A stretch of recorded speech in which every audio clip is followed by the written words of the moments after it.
A little that they will take it out so soon, but at the same time, we always knew that they had these pocket strengths because they also bring out Angela meat, I think, in their region. Yeah. So we knew they like unorthodox draft. That's gonna be different, and to be honest, that's the biggest thing for us because regardless of opponent, it's just a different play style, right? And for them, they have one of the most unorthodox play style, and they played really well today. So props to them. Okay. Do you have maybe a message to Coach Midnight? Well played. Well played. We might see you again. Ooh, okay. So the one thing that you feel like you need to repair come match 2 is the game plan, the strategy. Do you think it's just specific to Aurora, or you might have to revisit some other game plan to specific teams as well? Of course, we have to revisit what we think is the correct game plan because obviously everybody have a plan until you get punched in the face. And obviously we got punched in the face, so we will revisit that. But at the same time, of course, every opponent is different, so we will take that into account as well. And yeah. Best of luck for the next matches. Do you have a message before we go? Thank you for everyone that supported us. I'm sorry for this disappointing result, and yeah, we'll do better. We're excited for the comeback. Thank you so much, Coach. Back to you. Everybody's got a plan until they get punched in the face. That is probably the best way to sum that one up, Naisu. That's a good way to go about life, I'd say. You know? But no, I think everybody is going to have to deal with that because we've talked about this quite a bit. I think the draft or the meta right now allows everyone to just kind of have this personality when it comes to the draft. And yeah, you might get punched in the face by a different personality from each team because this is, I feel like, again, one of my favorite metas that we've had in a while.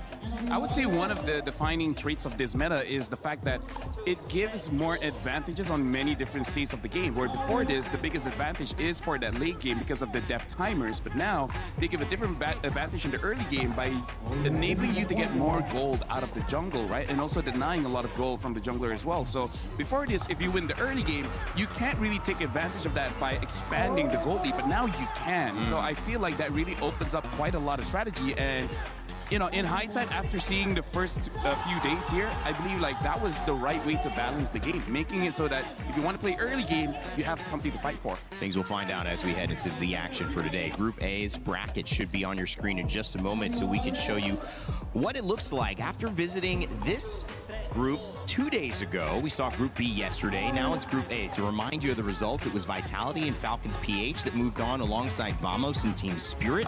We will see those games today as well coming up. But we're starting off True Rippers and Guangzhou Gaming. That will be our first look at Group A. This is a knockout game. This will send somebody home from the tournament. So it's a scary day, but it's also an exciting day. You've got to bring your best MLBB, Naisu.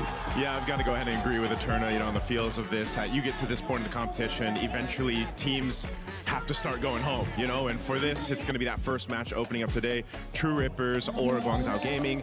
I think both of them had a really challenging first match for MSC, and so I feel like this, you can take it as, did they learn from that experience, and what do they take to adjust going into this match, because now tournament lives are on the line. I gotta say, between both teams, I am very much impressed by Guangzhou Gaming, even though they lost against Team Falcons, but they made Team Falcons really fight for it, especially when it comes to the early game. The reason why Guangzhou lost was because they couldn't extend that lead. They got kills, but they didn't get turrets, they didn't get anything in the jungle, they didn't get turtles and such like that. So I'm wanting to see, yes, you can win the early, but what do you do with it? That's the maturity I want to see from Guangzhou. I want to add real quick too, I was impressed. Game 2 of True Rippers, because Game 1, it felt like they were kind of nervous. You know, I feel like they first time on the international stage, they got a huge community behind their back, and then Game 2 was rather impressive. They held a lead against a team like Team Vitality, and then they lost it. It slipped through their hands. Garcia had an amazing game on the Mozkov, so maybe they can take what they did best in Game 2 and then bring it into this matchup against Guangzhou. Well, let us know what you're leaning towards. Both signs of life for both teams who had tough matchups, but now one is going to prevail, one won't. So make sure to get your pick'ems in. You have a few minutes before it closes, so let us know. You think True Rippers are taking it? Is it GZG that's going to stay alive in this tournament? You let us know what the pick'ems. We'll tell you the results in just a few moments before the match, but get those in right now. Conversation in the green room. We kind of start the days with these conversations. An incredible shout out to Maui as well, who's helping us with the editorial side of things, helping me get caught up to speed. International tournaments are difficult for anybody, but for your debut, and a lot of the players on True Rippers are debuting in an international tournament here, feeling like they're doing pretty good? Oh, it's tough to say after one match. It's not enough time to see. It's not enough evidence. You know what I mean? I feel like any team, any players that first make their way into the international stage, and it's the first time for a lot of people really to see them. It's just one game's not enough. And a game against a team like Team Vitality, like more, you want more from them. And hopefully, again, we get to see what that case is going to be here. It's just unfortunate that it's so brutal, this stage where it's like, if you get 2 losses, you're pretty much done for, for MSC. Yeah. So hopefully they can make it come together here. But I think that's one of the things. There isn't enough evidence yet to really put them in a perfect place. And when we talk about getting punched in the face, you just hope that a game like this for both these teams who haven't had too much time, it gives them a little bit more time within game, right, LaFell, to learn some things and to not just have to react so heavily in game 2 and risk going home if it's a bad reaction. Yeah, I gotta say, since we're looking at Guangzhou Gaming just now, I want to talk a little bit about Recall, especially game 1 when he was using the Nolan, where Nolan is one of the top jugglers now, but the only reason we haven't seen him just because Ling is open and Herrera is still open. So we'll see whether they will go to that again, because I gotta say, their draft was unorthodox, but based on what Aurora already did, I feel like for now, the draft is in a state of limbo where there's no tier list, but it's really about interacting with what the other teams want to do. And it's not even a hero-hero interaction. Sometimes it is just a hero-team reaction, right? You want to go late? All of our heroes are early. We'll win the game before you get a chance to fight back. This is a great talking point. I'm sure we're going to hear it a lot today, especially as True Rippers get ready to take the stage. This is a team that is, like I mentioned earlier, got not so much international experience, but is performing, at many would say, very well. Can they continue and get a win? Can they actually win this set? That's the question I think True Rippers are going to be asking themselves. Their road to get to EWC also hadn't been easy, but it's one that we should pay attention to before they maybe play their last match.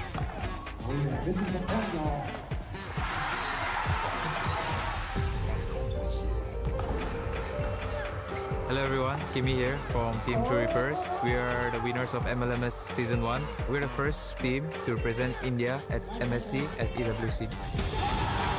History has been written, ladies and gentlemen. India's international journey has finally begun tonight.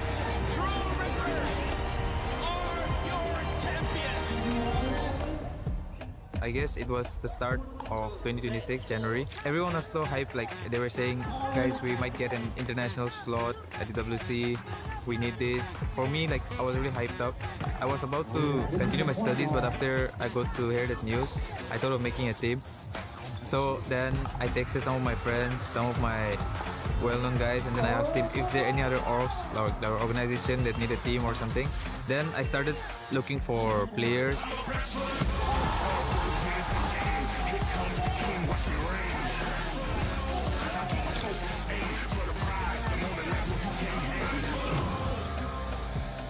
My players, they were getting offers from different teams within India. So I was worried, like, what if I lose my players? I won't be able to make this team anymore. But luckily, a guy texted me out of nowhere, and then he was like, Kimi, right? I have an offer for you, this. So I was like, yeah, anything is fine. I just want to bring this team to India and then, participate because I know we can win. Talking about Kyle and Asuna, Kyle, it's like, he's with me since the past 3 years. He's known as the gold standard of India. So he's just too good at his mechanics. Asuna is also known as the best mages in India. He wanted to try out, and then we worked out really good. Everyone liked Asuna, and then that's how we formed the team. We Indian players, we never stop playing this game because it's the love and affection for the game.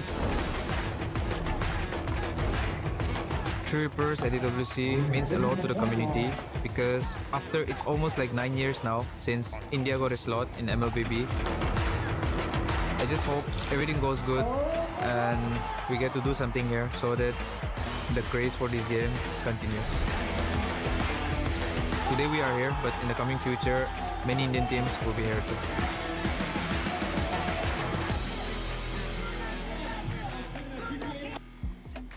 This start of many more, says Rahancia, as he talks about representing India for the first time on an international stage. And this is truly an opportunity to not only do it for his country, but also to do it for his teammates, who he promised they would be able to make something happen if they could all stay together. Well, so far, so good. Let's see if they can put it into execution here as they face up against Guangzhou Gaming, who have had a different road here, representing China, and obviously a team that played well and had glimpses of figuring this meta out and prolonging their games. Can they finally get the wins that they need over True Rippers? It'll be a battle for sure, but their road to EWC was not easy either. They are here and they mean business.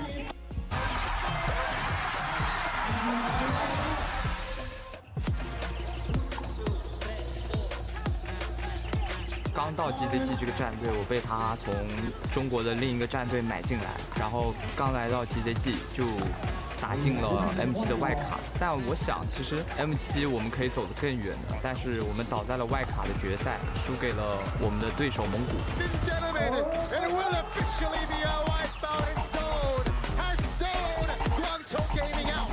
所以这场比赛结束以后，我觉得很可惜，抱着我的教练哭了。 Stop him and the beast erupts at the feet of Guangzhou Gaming. 在 SAL 夺冠的时候，就我忍不住在赛后采访里哭了起来。我很想赢，每次赢了我都很开心。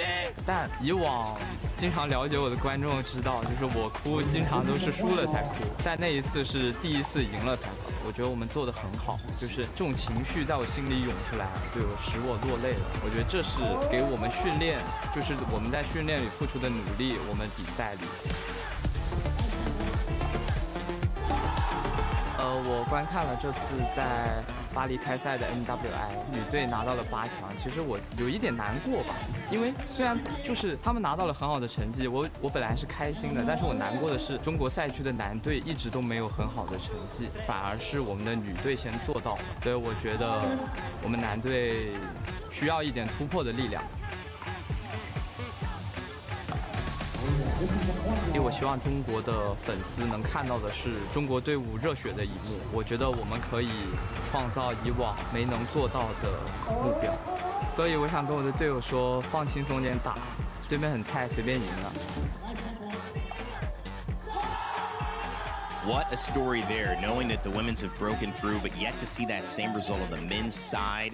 Looking to get it done here is Guangzhou Gaming as they head into a knockout game versus True Rippers. Guys, this is two countries, two teams, highly motivated, highly emotional, Naisu, and it's Guangzhou Gaming who get the pick'ems results in their favor. Doesn't necessarily mean that they're going to take it, but Naisu, that's a strong side. The audience is with Guangzhou this time. Strong prediction there. Again, give True Rippers some more time to prove themselves.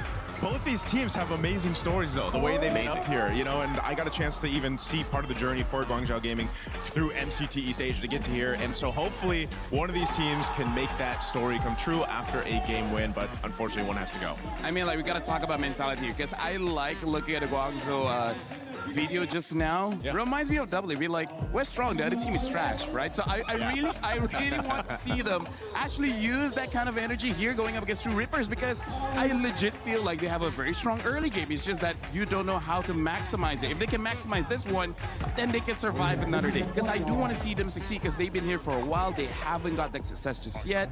The women's got there first, but hey, maybe they can get there further. And fighting for a region here, I mean, the pressure, it's pretty high for both of these teams as well. And you can see the emotion welling up. To me, that is just more of what it looks like when you give your all and when you have a situation that finally, after that work that feels like you're toiling through the heartache, through the disruptive and sometimes detrimental choices to get there and maybe make a mistake, to finding your feet, finding a way to get back, and then suddenly saying, man, we did it. After all that, we're here. Guangzhou Gaming looking to keep that feeling going. True Rippers hoping to keep that feeling themselves. It is going to be a great competition. One going through, one going home. Let's get it started.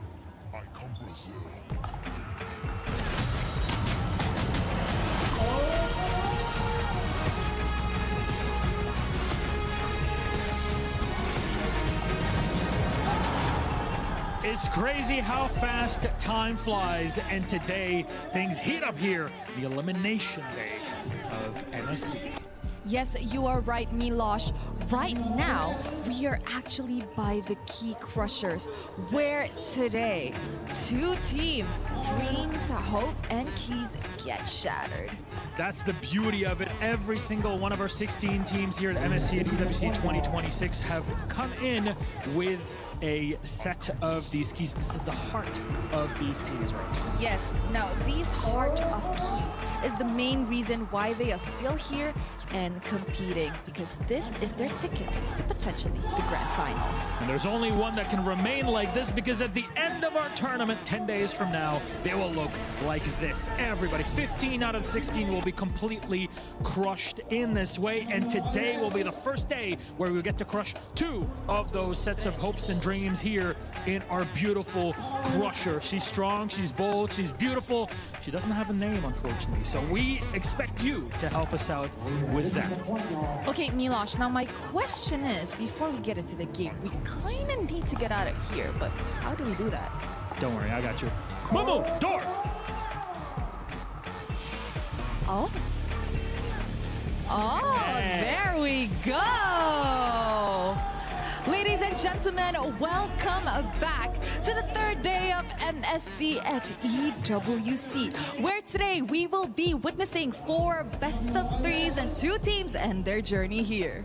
It's a lot on the line for our squads, because 2 of them, in our middle of the day, they'll be playing to qualify on and move on to the playoffs. 2 of them will be eliminated, however, as that attention will be on the lower bracket, which is exactly where our first game is going. You are right, and to kick off the first elimination of MSC 2026, ladies and gentlemen, join me in welcoming True Rippers! In their first international debut, True Rippers has to do whatever it takes to come out on top. Previously, they went up against Team Vitality, and oh boy, was game too close. But the question is being close enough to stay in the game? When there's a lot of pressure on the line, it can really get to you. Let's welcome their opponents, Guangzhou Gaming! Although they faced one of the toughest opponents here at MSC 26, they still showed massive resilience during their clash. They left even Super Marco shaken. So Alright, assalamualaikum semua guys, selamat datang. Jadi nanti game SRG guys, game saya tak tengok lagi. This is the match of the underdogs, 2 regions that are quite new to the MLBB scene, battling it out, and only one can remain on top. All right, it's time to get the show started. Please, Guangzhou Gaming, please, True Rippers. My friends, you may place your keys, and captains, remember to shake hands or fist bumps or even do a little fadeaway before you get over to your seat, because this one is about to heat up. There it is, respect between our 2 teams. Let's get our first elimination match on the way.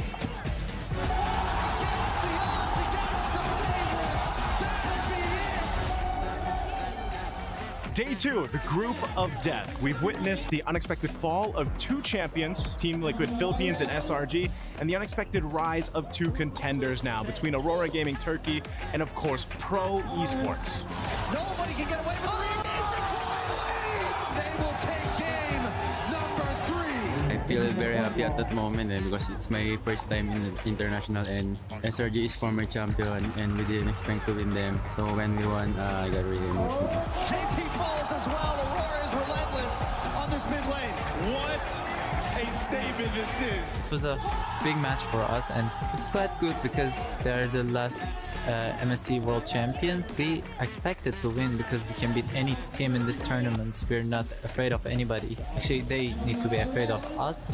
And the stampede has been stopped. So the loss is unexpected for us, for sure. We know that coming into today we are the favorites and we know that we are the better team. My thoughts on us and SRG both losing the first game of our bracket. Of course, it's a surprise to most, but at the same time, this bracket is so stacked, right? Anyone can beat anyone in the current level of competitiveness. Going into day 3, we have 2 teams securing top 8 spots. Will it be between Team Spirit and Vamos or Vitality and Falcons BH? And then we'll also be sending 2 teams home. Will it be between True Rippers and Guangzhou Gaming, or will it be Falcons Mena and Ignite Gaming to be sent home? Well, it is a battle, to say the least. Representatives of India and China going head-to-head. True Rippers versus Guangzhou Gaming, guys. This draft is going to be interesting, and the question I want to raise to you is, if you learn, are these losses okay? If you can take something from these losses, is it okay to be here to bounce back, or are you looking at today with a different sense? Is there cynicism? Is there optimism? What's the approach to this draft, and how are you looking at these 2 teams, Nice? You know, that's always something that we think about. Like, what do the coaches say to the players here? Let's say they had a devastating loss, and whether it was the game or the series, how do you approach that? You know, how do you get your players to reset? And the champions, the multiple champions that have either won MSC or the World Championship, all have to go through that, right? You face losses. I mean, even last year's champions here at EWC faced a loss, a devastating loss. So the reset has to happen, and I think the best of the best reset quickly before they jump into the next game, and they just go in with a new mindset. Well, 2 champions, 1 game. Make sure to grab your My Champions pick and pick your dual champions and win 50,000 diamonds. Grab the QR code with your phone, tablet, whatever it is, right now on the screen, and 5 winners win 10,000 diamonds each. Remember, this is live until July 27th, so make sure to act fast. LaFell? Raindad, I gotta say, when it comes to elimination matches, it's a good test for the coach as well as the players on how they know each other as well as themselves, because some people perform well under pressure and some people don't. And because of that, the strategy as well as the way that you talk to each other is going to be very different, right? For example, if you don't do well under pressure, you got to get them comfortable. And for people that works very well under pressure, that's where you make them lock in. That's where you make them extra focused. And now going into Flying Clouds here, this is going to be very interesting, especially because I want to see if other teams did what Midnight did and actually bring Rafaela to Flying Clouds, maximizing her passive. When you respawn someone, they immediately get to battle. I don't think people will be able to practice Rafaela the same as Rosa did, but at the same time, how hard is Rafaela really? I mean, like, come on. Wasn't there some advice out there like, yeah, what would you say to the people that want to now play mid lane Rafaela? Just remember, you're not Aurora Gaming, you're not Rosa right now. Well, the draft begins here, and it is going to be a big one. We're trying to see if we can start expecting certain things, but expect the unexpected has kind of been the nomenclature for these last days at MLBB's MSC here in EWC 2026. We'll see if that continues today, guys. I like that they just took out the Harara, by the way. You know, True Rippers, they're not going to let that slip through. But so what we're thinking is, yeah, you might actually see the Ling be picked up maybe first to go in the hands of Guangzhou Gaming, if that seems to be the play, unless they ban it out, because that's been the trade. I feel like so far, just like we saw weeks, you know, the past couple weeks here, even back in Wildcard, LaFell, where that meta kind of settled into place over the course of days. Now you're in day 3. You know, you have to go ahead and just pick that plan, that game plan that you're really comfortable with, especially for these 2 that are facing off this elimination. And now True Rippers will also take out a big gold laner that's been popping up all the time, right? The Claude and the Hirara is dealt with, plus that Freya. What are we thinking here? The Ling first pick? No, it's the Atlas. Honestly, like, I feel like the Ling first pick is okay if you ban out the Eudora, because I really feel like the Eudora is going to be quite a talking point, because it's good basically in most drafts right now. And when it comes to the Ling, we've seen basically 2 heroes doing well, which is the Eudora as well as the Moskov. I don't know how other teams are going to do with that information, because Moskov is just one of those heroes where either you're good at it or you're not. Yeah, this is, there's the Ling. I was expecting it to come up at least on the swing. Yeah, the Valentina. Oh, I thought it would pick up the Eudora for themselves to make sure that they don't get countered.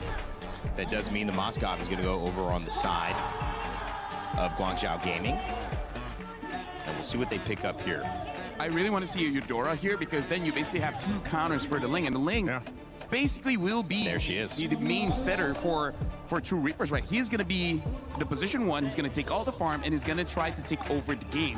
Now Guangzhou, they actually have quite a lot of crowd control here. Nice from the Atlas as well as Eudora. And then Moskov, his crowd control is just to protect himself. But now True Reapers getting Belleric, which as of right now is an S tier pick in Rome.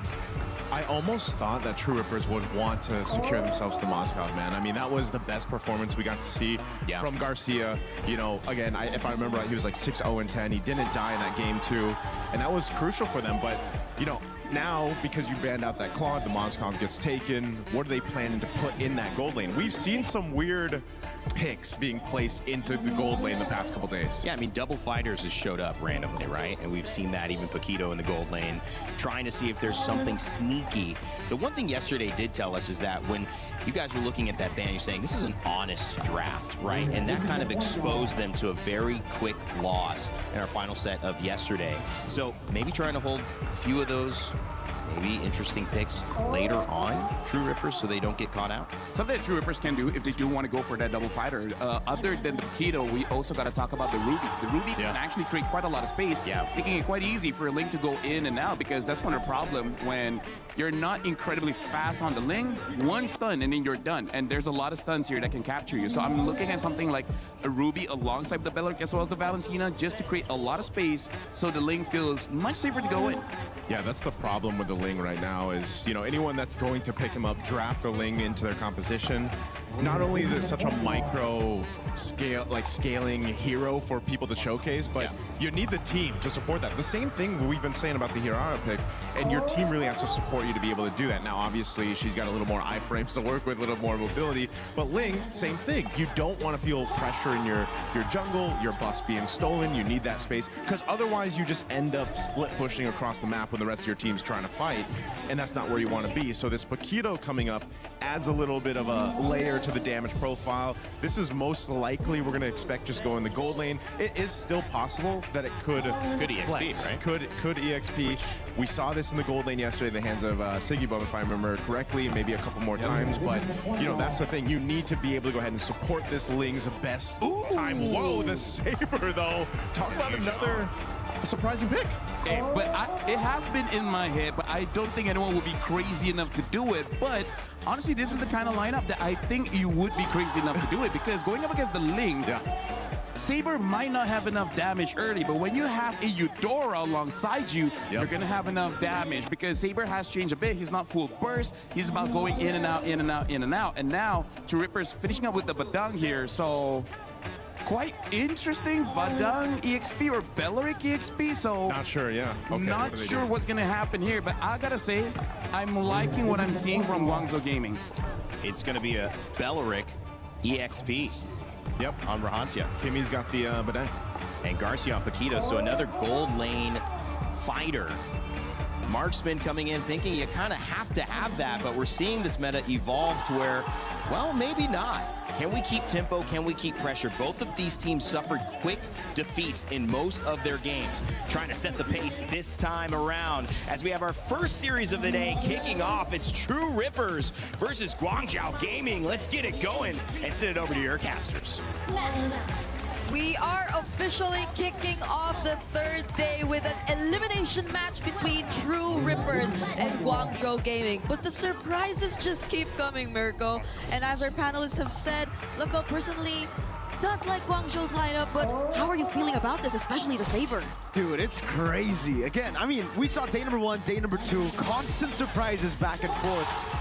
And I thought we already saw everything. You know, I thought we already saw everything the meta has in store for us, but obviously that's not true. The Saber comes in, X-Ying, almost taking Asuna down in the mid lane.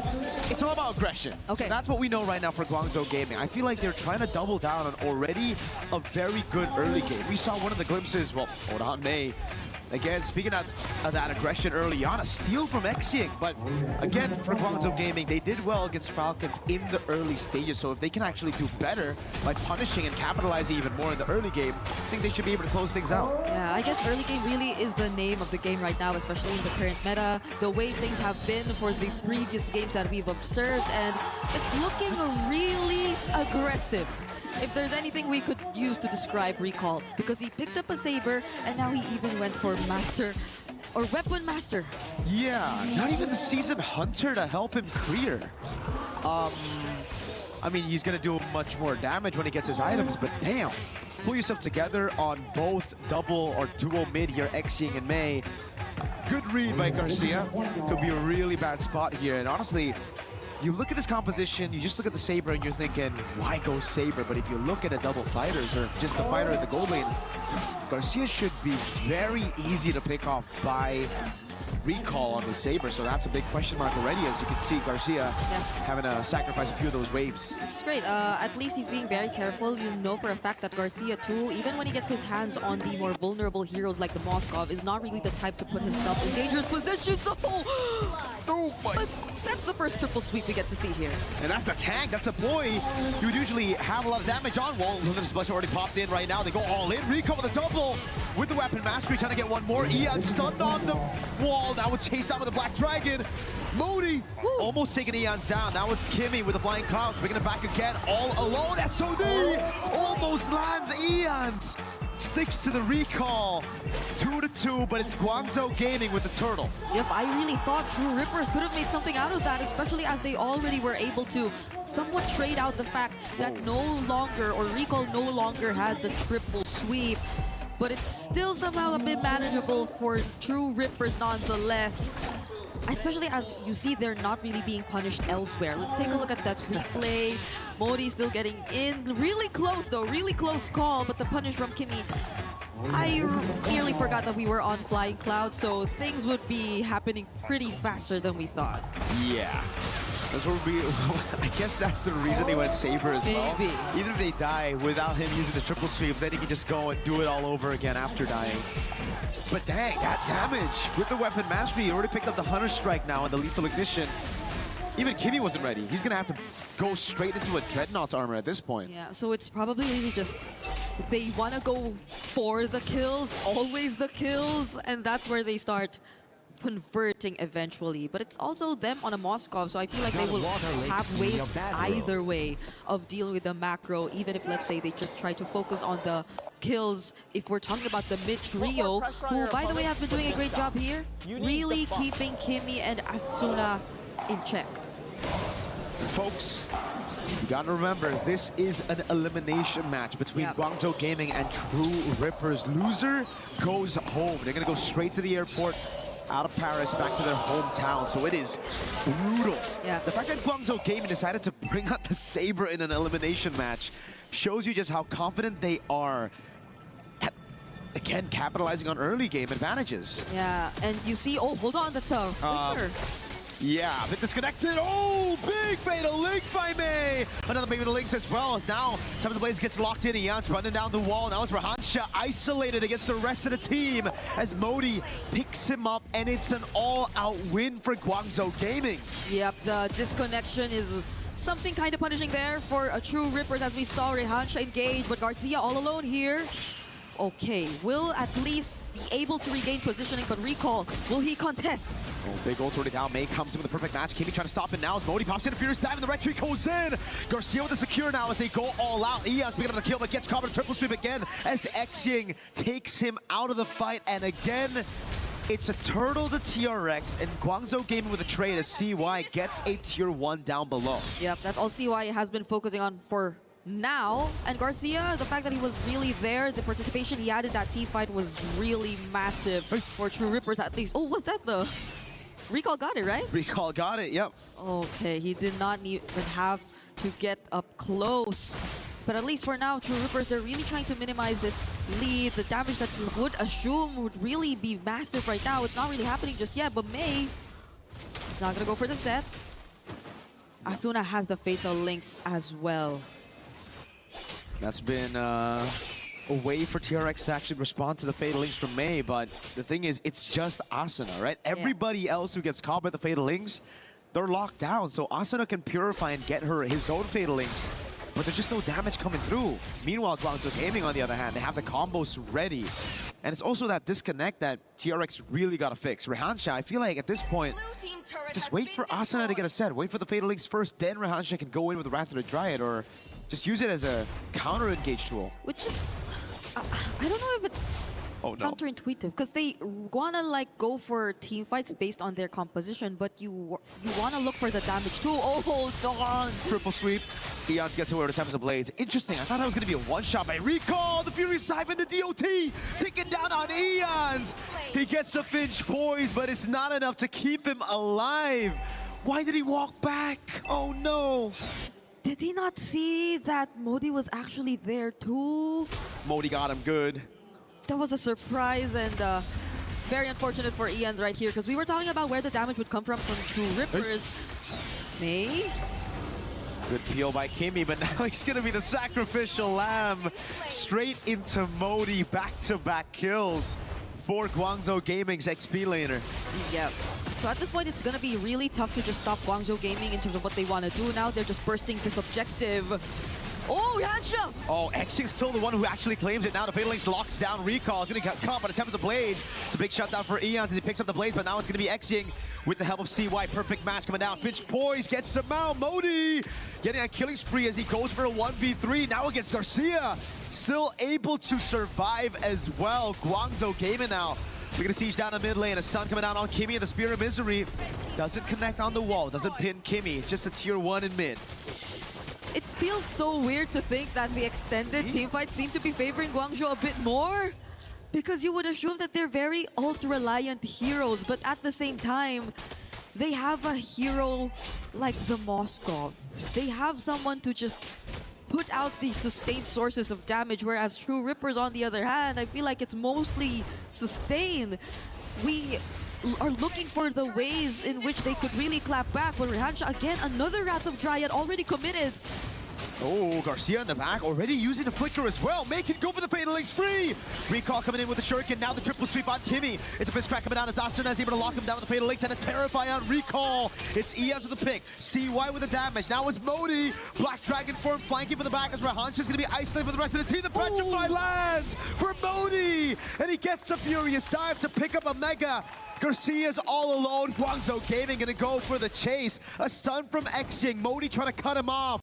Garcia, can you get away? If he actually gets away from this, I don't know, but he won't. It's a killing spree for Xing, and these staggered teamfights are just not helping True Rippers at all. You don't really get to see them maximize the potential of their lineup. Even this moment you're seeing right now, it was the Fatal Links that Asuna got, which could have been the turning point. But the fact that they also had to take into consideration that GCG were just so good at kiting, and that there was also a follow-up Black Dragon form punishing Eons. It is just not looking good for True Rippers. They really have to solidify their coordination in this game. I think in this game, it's looking just very tough already. They don't have a marksman. They don't have scaling aside from the Ling.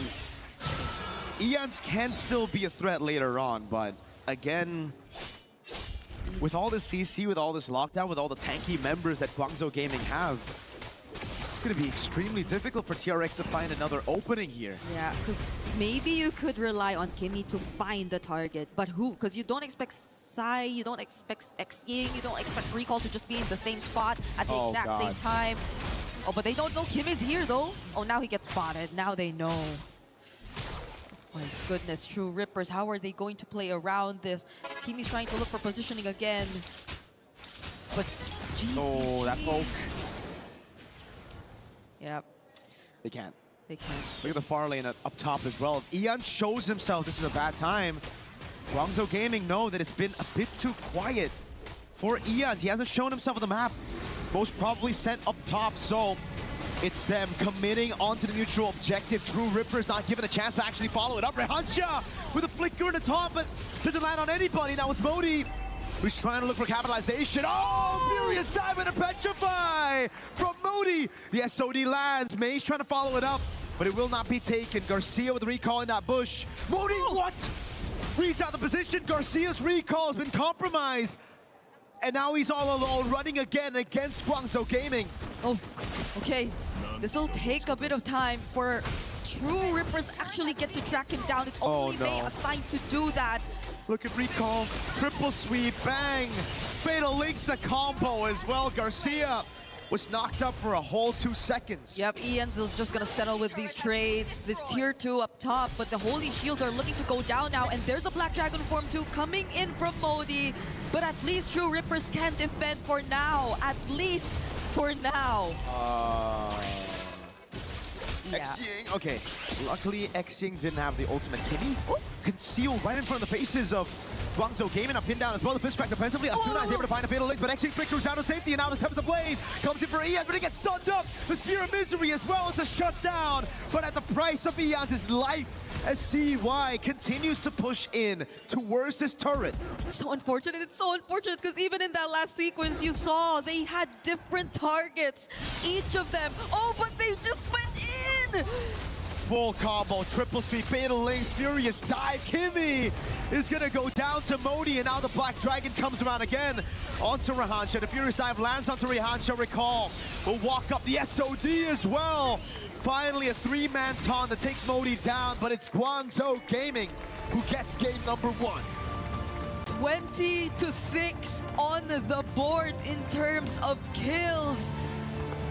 We were thinking that they really wanted to go for kills, and they lived up to it. It was just them constantly on the lookout for potential targets across the map, and you barely saw True Rippers able to answer back, able to achieve anything, but also at the same time, they're just constantly being disrupted so well.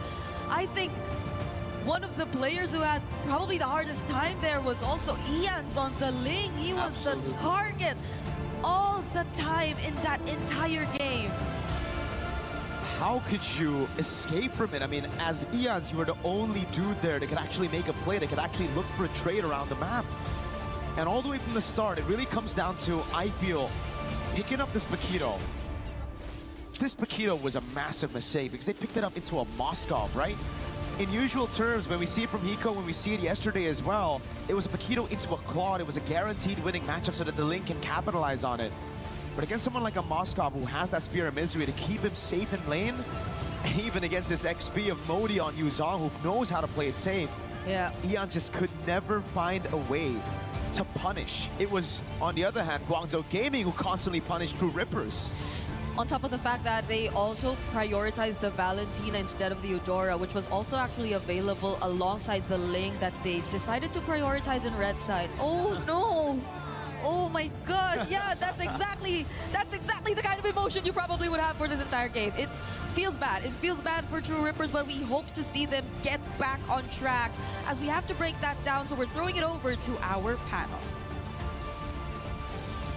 As well, a quick game and a good game if you're a Guangzhou Gaming fan. 75% of you thought that was going to be where it ended. Naisu, they were certainly right.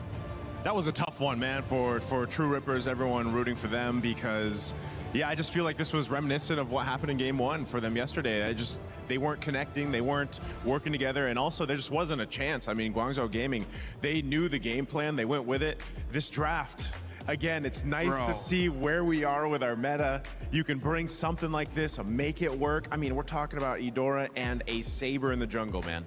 I gotta say, Naisu, like, for the 3 days that we're here, I hope my sentiment stays the same. This might be my favorite international so far. Not 100%. Not favorite MSC. Favorite international of all that we've had. Yep. This has been the best. I love the meta we're at now. I got you, bro. I got you. So we're gonna go for this really we're gonna go for this very quickly, right? Because we gotta talk about the idea coming into the draft here, because the idea for True Rippers is they want to counter engage, right? They want to counter engage and they want to be able to, I don't have space, but basically what they're trying to do is that for the Paquito, the Badang, as well as the Beleric, and even the Valentina, whenever someone wants to go in, they're able to punish. It's gonna be Ling, the sole position one, to actually go and get the kills while everyone else is distracted by the other 4 picks. But look at Guangzhou Gaming. This is about engage. It's about starting fights as well as a lot of crowd control. This says enzyme, but whatever. What in the world is that? I love it. Whatever, right? Okay. Because this is engage plus crowd control. This is engage plus crowd control. This is engage plus crowd control. And this honestly can be engage plus crowd control. And damage. And then when it comes to the Moscow, we've seen this happen yesterday where the Moscow can 1v1 the Ling, and it's not that big of a problem. We're going to be looking at some of the clips here where at the start of this game, we got to look at this, okay? We're going to rewind just a little bit, and then this is what I want to show, okay? We're going to be zooming in, and we see how the members of True Rippers, they're ganging up, because this is how they want to form their formation. When you want to counter, when you want to go in, we can counter engage. But look at all the different angles that is coming up from Guangzhou. From the side here, we see Saber is about to jump in, and from this side, we see that the Atlas is going to jump in. So there's layers to who goes in first, second, and third. There's an order, okay? So 1, 2, and then 3. This makes it so that no one is completely punished when someone makes a mistake. We're going to be playing the clip here and see how Atlas immediately gets onto 2. And then when he brings them together, they're all bunched up, and yet Saber is still able to get the proper target despite everyone clumped up being there. And this is what we like, that whenever they fight, there's always a chain of crowd control and there's always chase. No one can get away, as we're going to be looking at the second clip here, where this is again showing how devastating it is when you have one basically win condition, and the win condition here is going to be Ling. At this point, you can see the Ling is safe, and I feel like even Guangzhou Gaming is like, we're going to be happy with that. We're just going to be taking the camp here, denying him off his farm. But then, as the fight goes on, even Mirko was questioning, why did he stay? And this is also another dangerous thing about the composition of Guangzhou. Even when you escape, you don't really escape. There's all types of DOT damage coming in from the Eudora, from the Yuzong, and honestly, even the Moscow can have some too. And then the last clip that we do want to show here, this shows the layers of crowd control that we've been setting up. And this is the #1 thing why Guangzhou wins. When they want to fight, they can fight. They don't have to wait for the stars to align. They don't have to wait for Atlas to have a perfect engage. Anyone can start a fight. They on go. Yeah. They on go, yeah. We're just going to be finishing the clip, but essentially, why I love this draft, it's easy to execute. There's multiple ways for you to start a fight. More importantly, multiple ways to end the fight. Thank you very much, Naisu. That was awesome, LaFell. Thanks, Naisu, for that as well. We had a chance to catch up with Guangzhou Gaming's Coach Sunday before this match. So far, so good for Guangzhou Gaming. Can they keep it up? I am now with Coach Sunday from Guangzhou Gaming.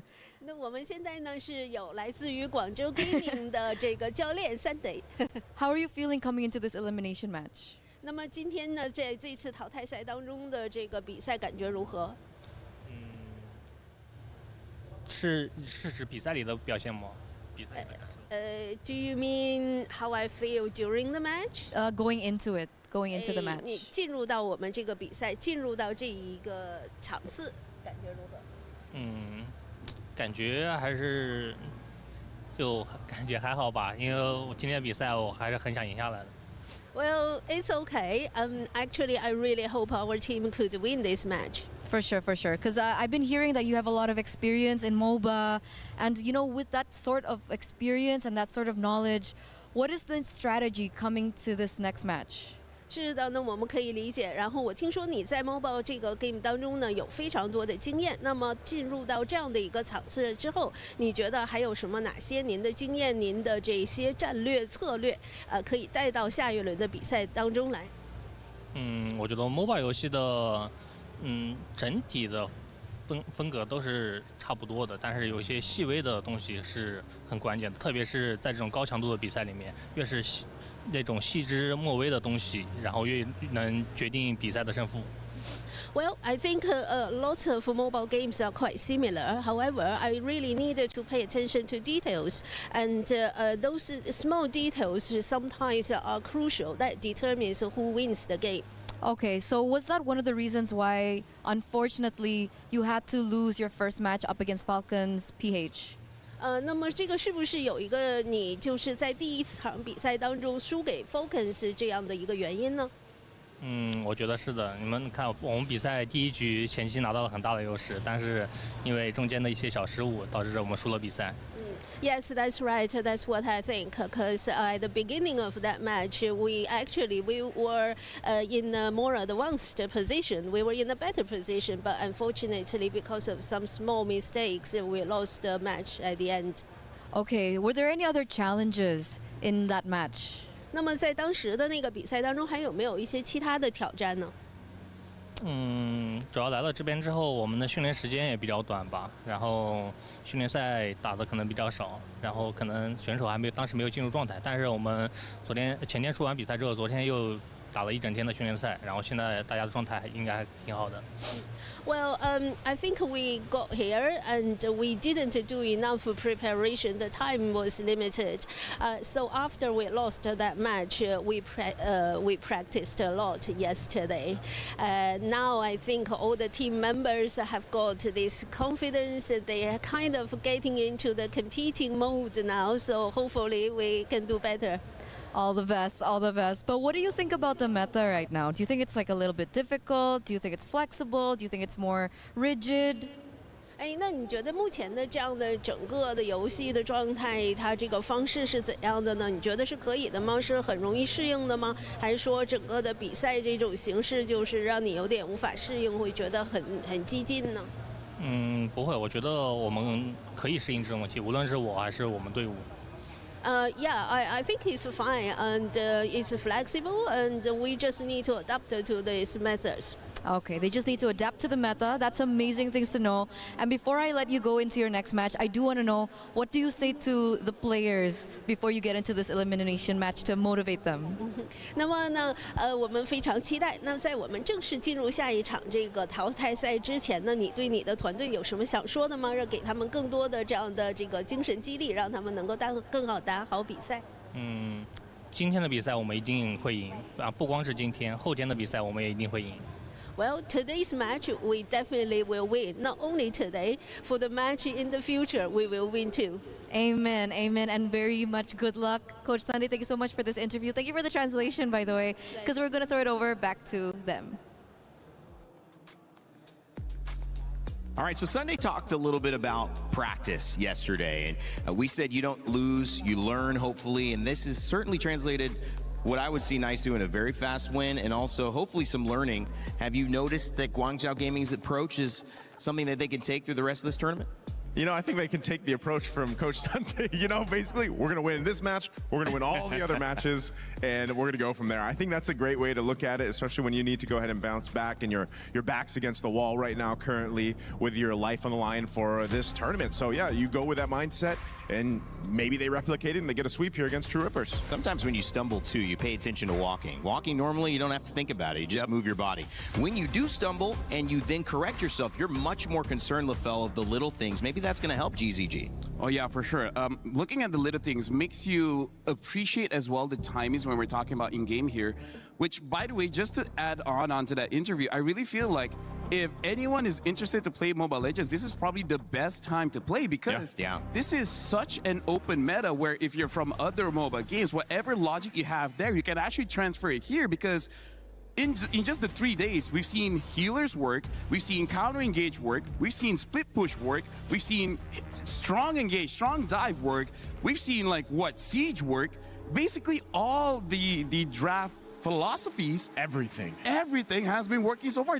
Only the scaling late game one hasn't done well, but I think that's more on Aurora showing how strong early game is.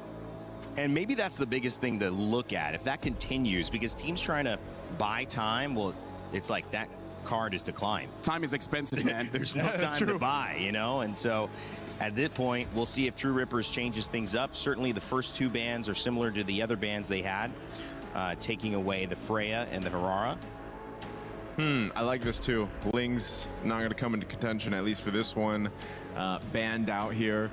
And also, again, if the priority is just going to be the Atlas, again, this is at least one way up to fix it. Take out the Eudora.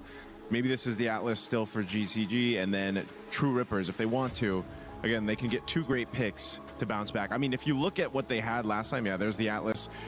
They lacked a lot. The concept of that draft lacked a lot. And I think, you know, so he starts here with these first two picks.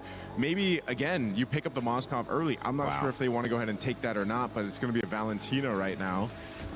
And, you know, Valentina's been in an interesting position. You usually kind of have to do that when you see an Atlas across from you, simply for the Fatal Links. And as I expected, this time, they'll take that Moskov. Yeah, but here's the thing. I like the Valentina better now than before, because before they had an opportunity to pick up the Eudora.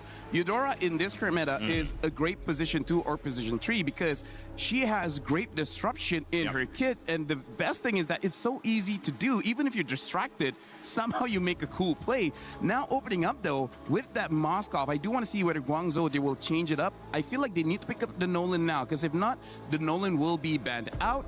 Unless, again, they want to go for something like a Saber. But the thing is, going up against a Moskov is more comfortable dealing with that Saber as compared to something like a Nolan. Even though he gets pushed back, he can just jump back in. But now Guangzhou picking up that Zhu Xin, and it looks like they have this philosophy, we want a lot of crowd control. It's the same thing from last game, man. You know, I think they said the same thing last game. We want some crowd control, and now that's the same case here with these first 2 picks. Plus, they got themselves the Claude, which again was banned out in the previous game. So this is already, it looks good on both sides. Harley comes through though for True Rippers. Okay. This is one of those cases where, again, similar to the Ling and the Harara, you need to make sure that your Harley is able to go ahead and scale up. We've seen it before already in MSC, where if you get delayed hard enough, you can't really do too much. Zhu Xin banned most of the time. Finally let through here as well. I mean, wow, Saber banned. All the respect though. Yeah. Because the Harley's gonna have a hard time. He jumps in and it's like, oh no, Saber. Belleric too.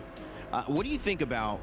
I feel like True Rippers, right? What can they do? I mean, that was a better game. It wasn't a sub 10. It was around 13. What can they do here to change things up and tie this? Honestly, looking at their lineup right now, it looks more spread here because they have, I would say, still the position 1 being Moskov. Moskov's going to take most of the farm, but then they have Harley as an assassin. And also, I do have to say here, Rayman, all 3 heroes that True Rippers has, they work well individually, independently. So it almost looks like they're trying to make this team fight messy, and I think the idea is to avoid the Atlas, to avoid the Zhu Xin. So trying to minimize the effect that they have with their AoE crowd control. This is interesting too, man. The Uranus comes up. Remember what Lutpi was able to do yesterday? Just basically, when you had that kind of lead, sit into the base. And this is, again, if you're looking at the screen and maybe you haven't tuned in to some international MLBB in a while, you're probably looking at this being like, whoa, what is this meta? Look at these bans. When did we think we'd see these kind of bans, right? The Eudora, the Saber being banned out, a Ling on the other side. Like, there's just so much open right now for this draft. The Nolan does come through. There's the Yuzhong. Might as well pick it up again, make use of that, just like we saw in the previous one. And a Guinevere is that last choice here for True Rippers. Wait, so the Guinevere is going to go roam. That's going to be very interesting here. I got to say, Redman, Guangzhou, they have an easier to execute draft when it comes to True Rippers. Like I said, a lot of individual skills is there, but if they miss their abilities, that's GG. They will either look amazing, or like Guangzhou says, they'll look like trash. Well, it could be a fast game.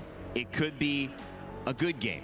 We'll find out what type of flavor True Rippers is able to bring. This draft certainly different than before, which if you're a True Rippers fan and rooting for India, you would hope, okay, maybe we have a chance. If not, Guangzhou Gaming will be moving on with a 2-0. True Rippers will end their MSC run here.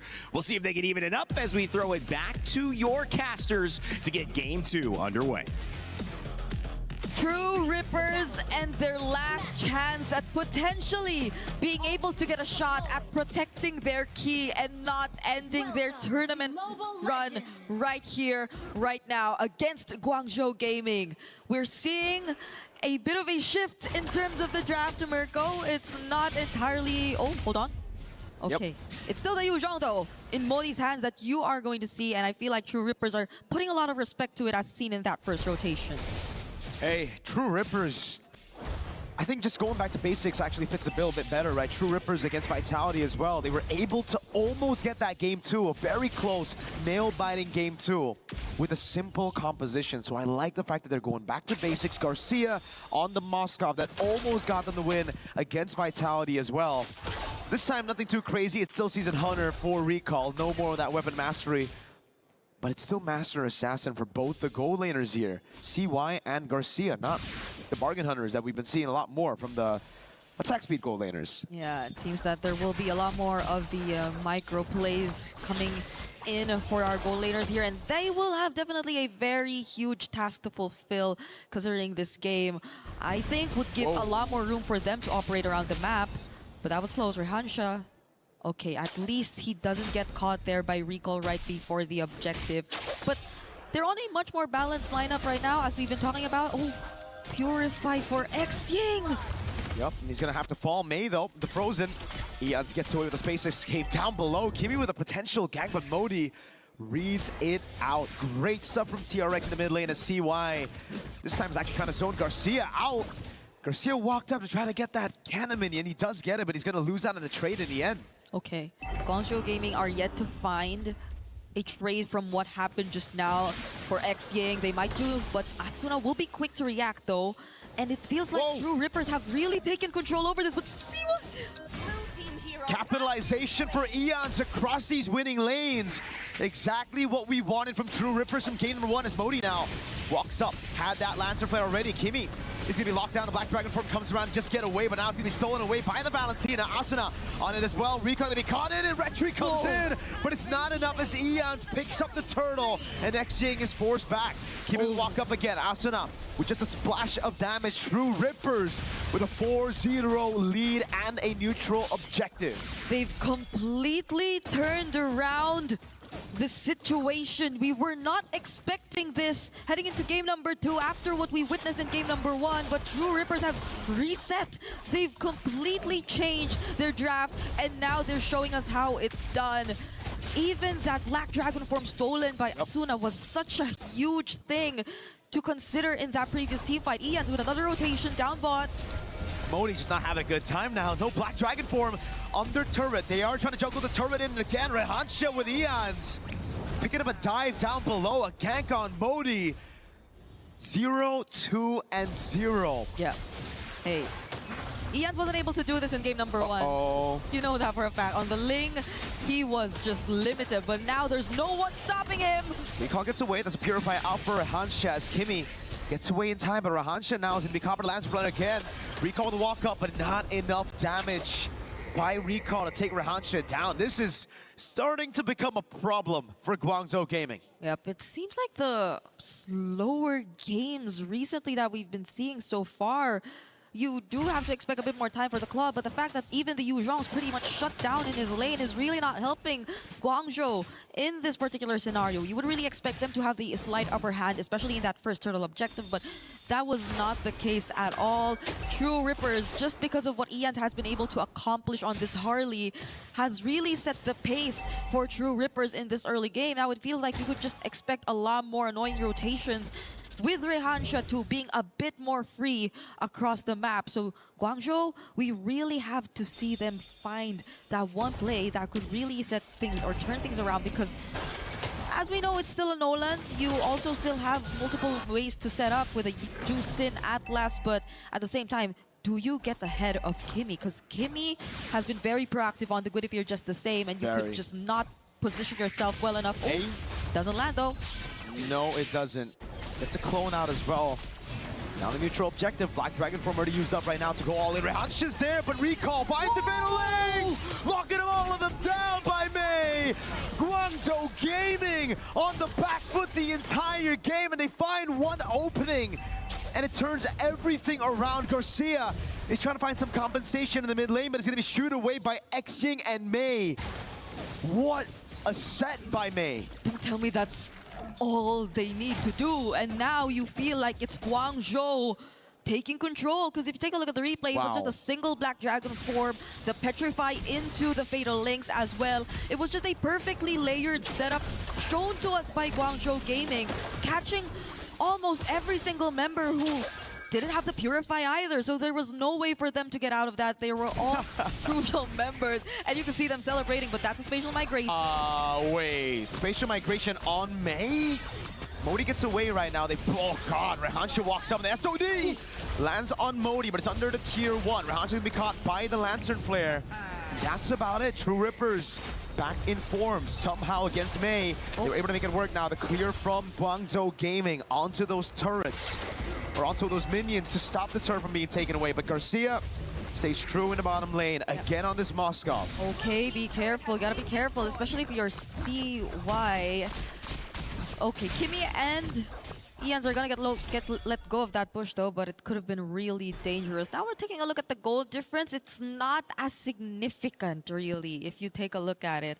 I feel like even, or if it weren't for that one play we got to see from Modi as well, this could have been bigger between DXP laners, but I think that pretty much lessened it even just a bit to a certain extent. And now Kimmy, okay, all alone here. Uh-oh, May's waiting in that bush as well. Conceal already.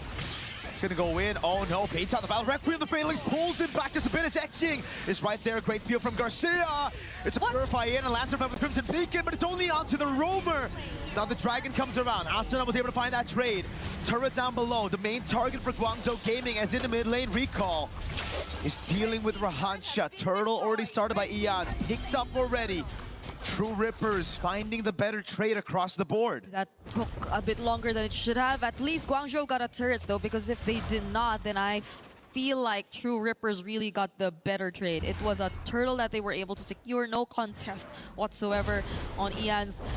And they just took a 1-for-1 trade, if ever that were to be the case. But right now, you're starting to feel how Garcia is becoming a lot more active across the map. He's also a level ahead of Sai, by the way, so I think it's been really great for True Rippers, at least for their laning phase so far. Now we take a look.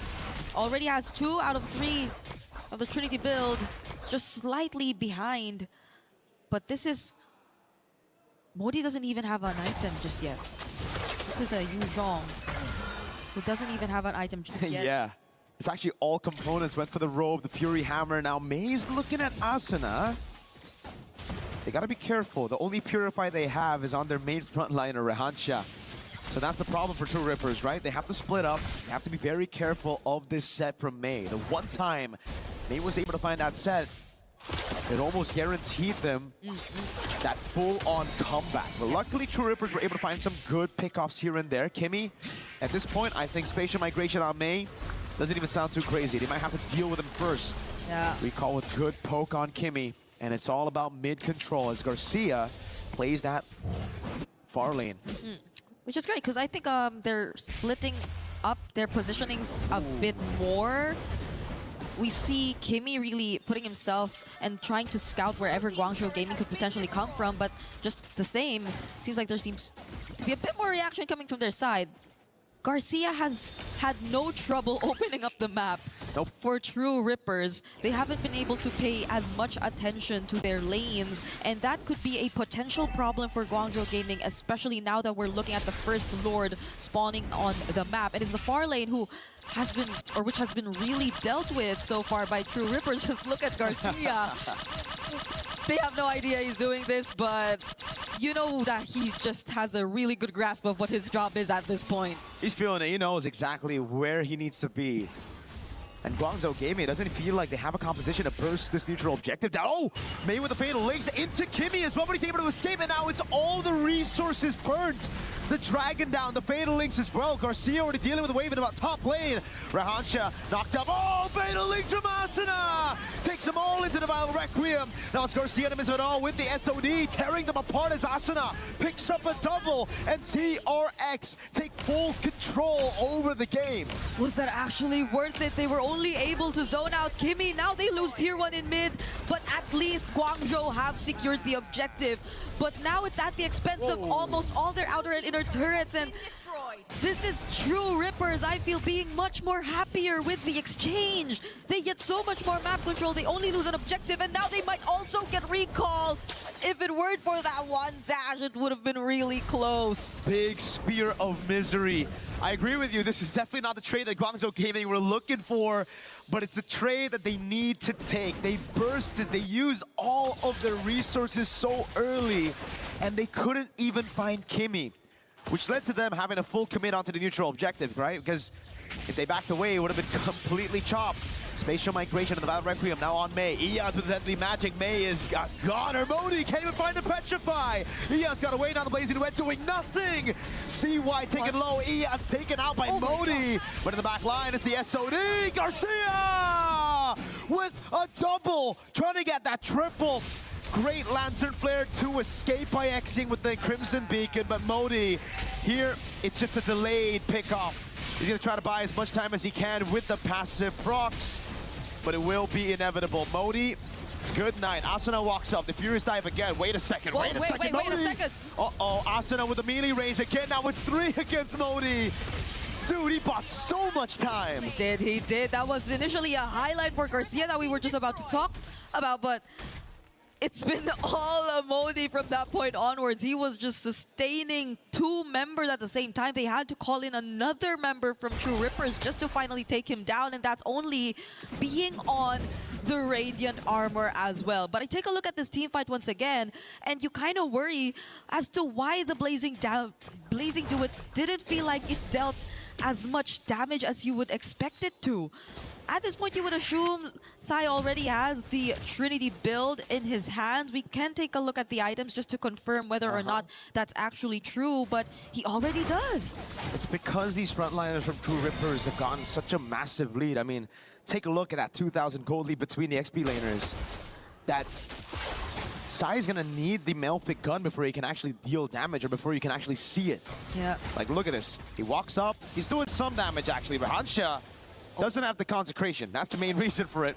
Already having to purify out, which means, again, now it's all up to Mei, who has the Fatal Links. True Ripper still got to be very careful. One set can literally set them back. Yeah. That's also the Justice also already picked up by Rehansha, and not to mention Garcia having the Wind of Nature. So I feel like he will be a much more difficult target to deal with for Guangzhou Gaming if ever they do want to find him in the team fight. There you go, that's the gun. Okay, finally does or should have a bit more damage. Let's see how Guangzhou eventually deal with this, because Garcia is on the opposite side of the map again. But as mentioned, has the Wind of Nature, so if he does show up in a more dangerous spot, then at least he has a way to survive a bit longer. But it's just Rehansha holding this down. Now there goes the Black Dragon form. Zoning in the back, Himi looking for an opening again with the facial migration. He finds it, but Recall's able to go for it.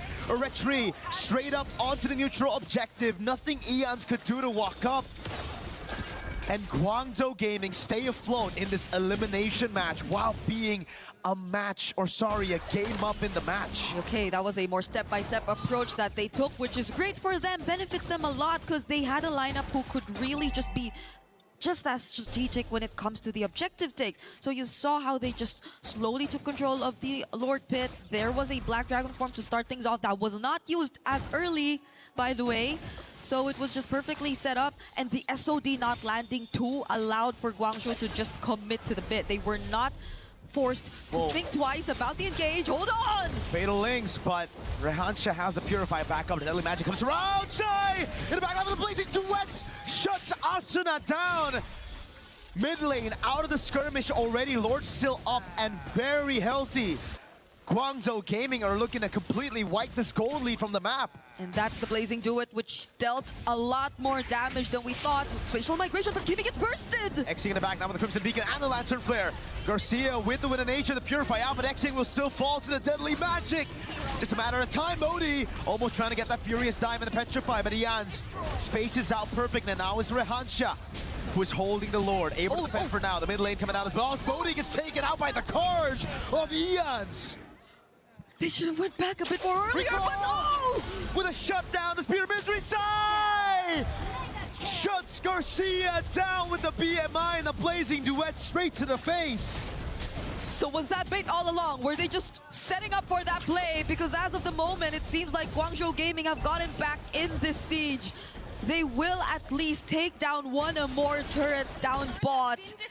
When in fact, you would think that True Rippers already could have just successfully defended it from that point onwards, but that was the play. This was Recall and Sai working together to make it look like it was still Guangzhou getting the better trade. And True Ripper's worst nightmare is the reality right now. The gold lead is completely gone. Everything they've built from the start of this game to that 14th minute, they gotta try to rebuild it again. But the thing is, Guangzhou Gaming, they have the momentum, they have that far lane control now. They've already taken out some of those win conditions from True Rippers.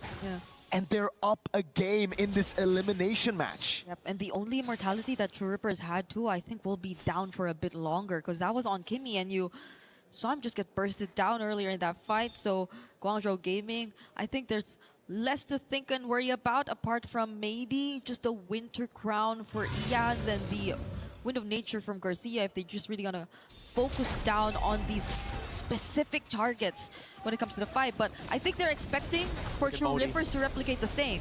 Look at Modi. That's a crazy position to hold right there. Ians. Oh, Kimi in the back, find a space migration, but it's only onto Sai with the Purify. Burst out with a Petrify from Modi.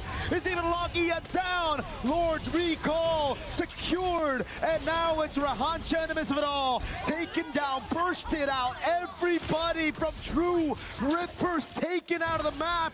It's a massive wipeout for Guangzhou Gaming.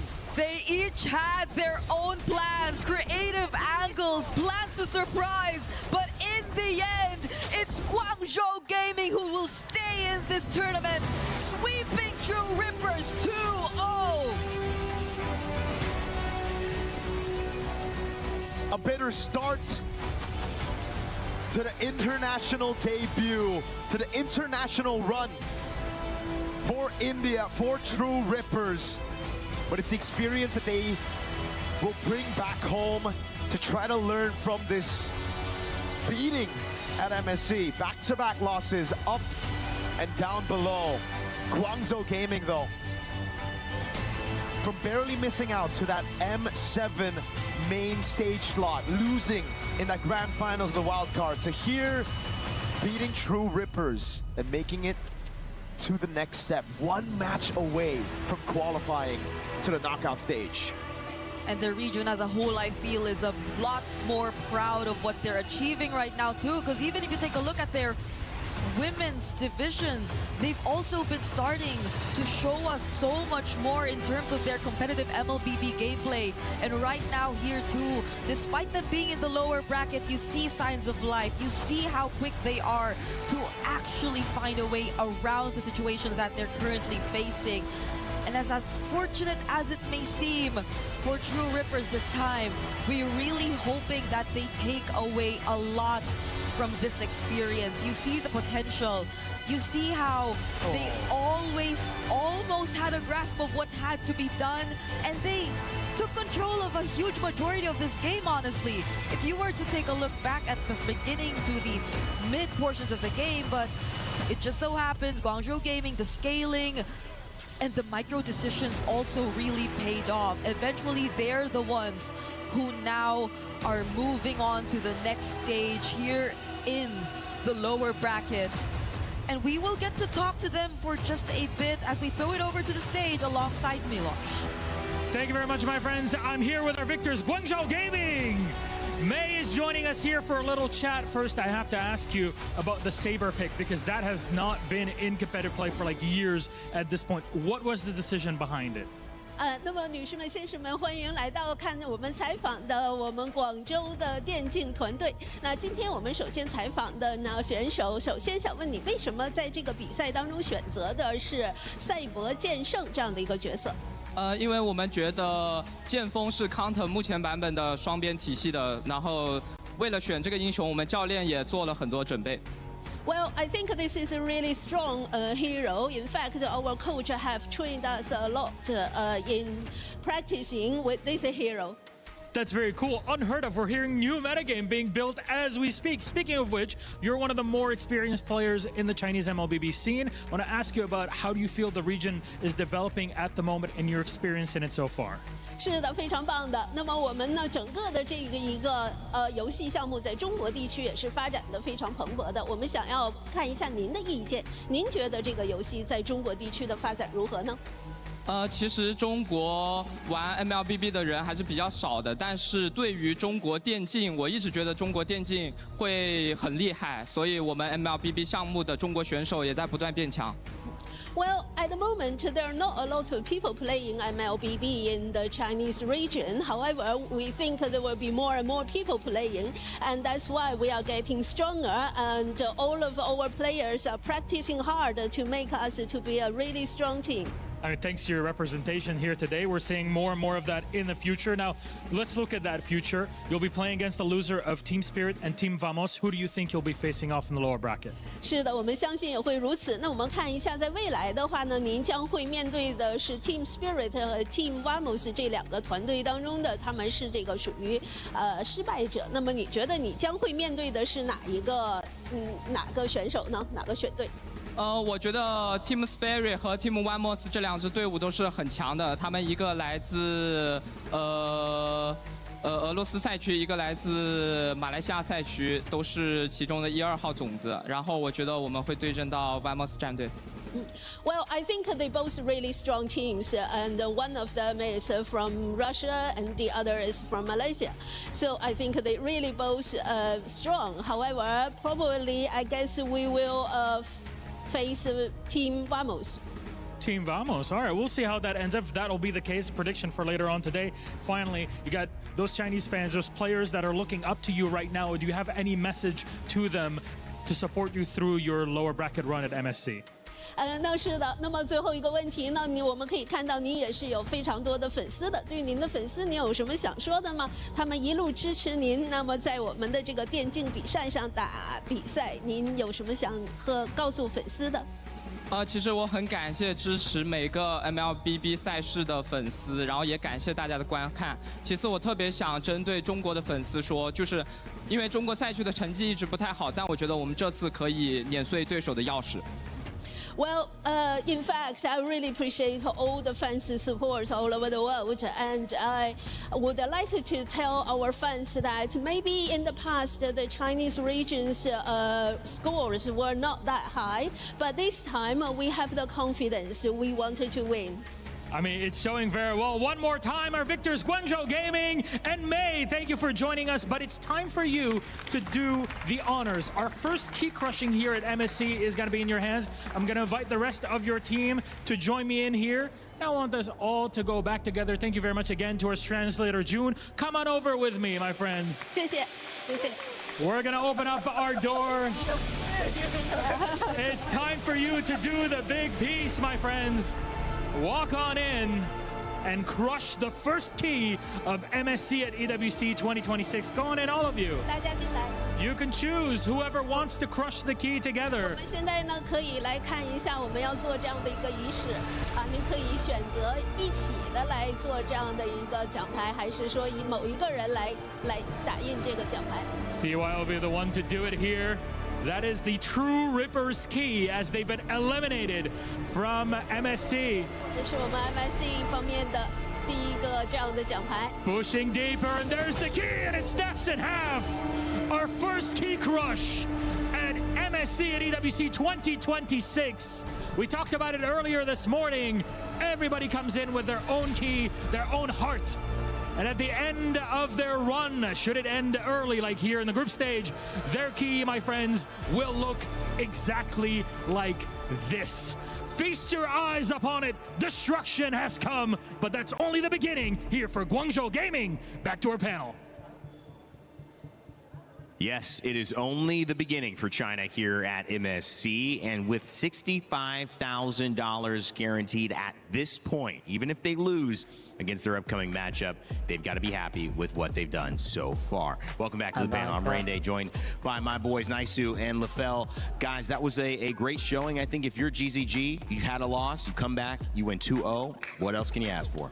Yeah, that was, they had to come back in that game. Oh, you got them. It's tough to see, man, again, for True Rippers. You know, this has happened a couple times now for them, but I guess you chalk it up as a learning experience. It's the first time on the international stage. We even saw this before, you know, with our new teams coming into internationals, and it seems to be just part of the process, I feel like, you know, and hopefully they come back stronger in the future. Yeah, there's nothing to take. I mean, to me, when I look at a team that comes here, their first time representing India at an international stage, you have to be proud. You know, you're representing so many people, you're representing so much accumulative effort. And to be able to be here, yes, you didn't win, but hopefully you're taking something back that improves the region. And next time, when you show up, you have that to lean on. I mean, here's the thing. I think they can do it because we've seen solid micro coming in from the team. When it comes to the draft, it's pretty solid as well. The only reason why they weren't able to get the win there is just because Guangzhou Gaming saw a a-hole. They saw the mistake where True Rippers were trying to set up the map for the upcoming Lord. They were taking it slow, but there was no one surveilling the area, and because of that, Guangzhou was able to take the Lord right under their noses and then re-establish the map for themselves. And at that point, True Rippers weren't really sure how to adapt to that. So it really is just becoming a thing where coming into the internationals, quite a lot of culture shock will happen here just because the way people play are very different. Regions clash, but that's the beauty of an MSC. And a moment like this, you get to see the best of the best going toe to toe. GZG, TRX, it was a close game, and True Rippers actually led in terms of kills. Nice, Sue. Yeah, they had a lead for a better part of the early game and into the mid game, but I think that was the pivotal part, the moment in the game where, you know, Lord was started up by Guangzhou Gaming, and I thought with the lead that they had, that True Rippers would be like, hey, okay, we're not just going to give this away.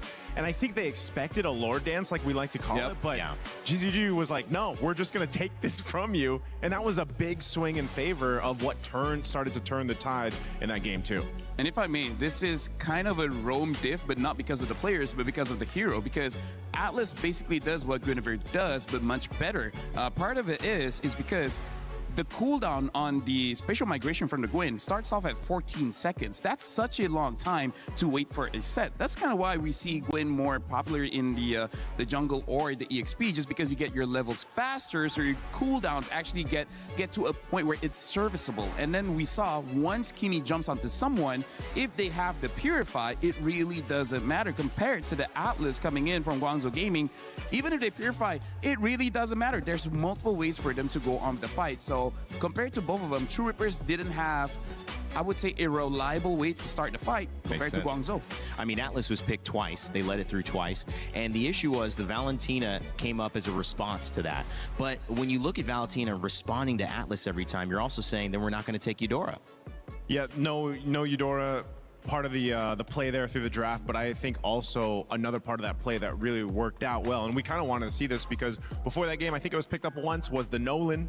You know, the Nolan, the burst damage packed into that hero is insane. You already saw it, how well that Recall waited for his moments. I mean, that's the big part of Nolan in general, but also a lot of assassin picks right now. Like, you really have to wait for your moment, and Recall did that for the most part of that, towards that mid to late game, where then he was just bursting people down with that Nolan combo we've seen so much of. Well, it's a great showcase from GZG, and today's schedule should continue to give us some great games at MSC. We've got True Rippers going down, our first team to exit this tournament, to Guangzhou Gaming.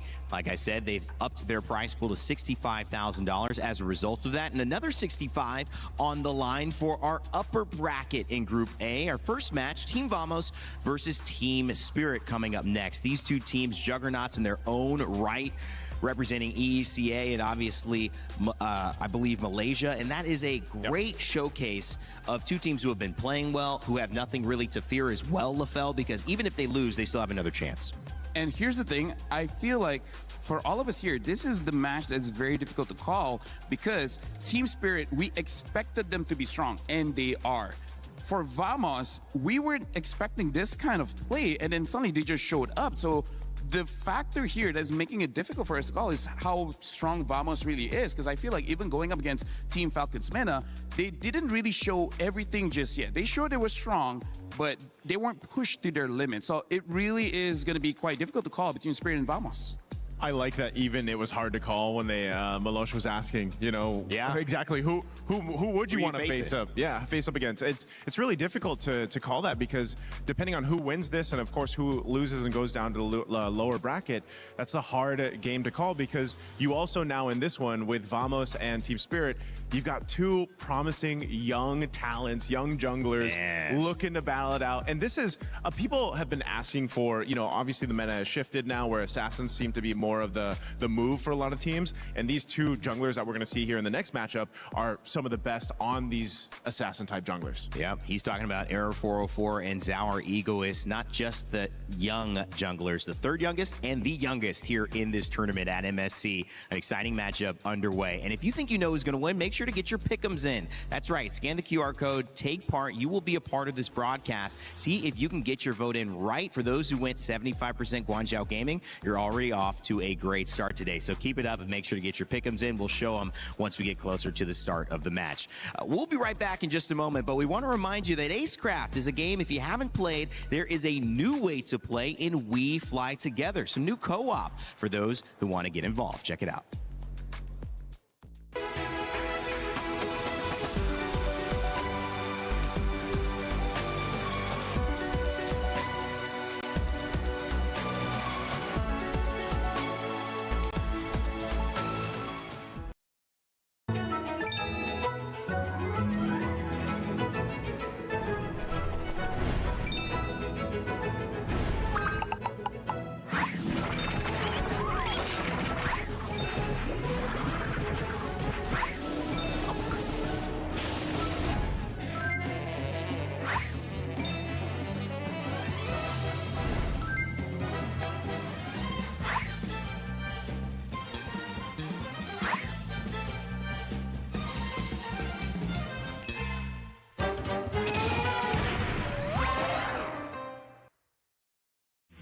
A lot of people are haunted by their past. I'm inspired by it. They're not just playing for themselves, they're really playing for their entire family. They have defeated their demons. They have crushed the curse. He thinks he can come in here and play my game. He knows nothing. Let's go! Tyler 1, you're done. Raw energy. Aufa, blow the house down.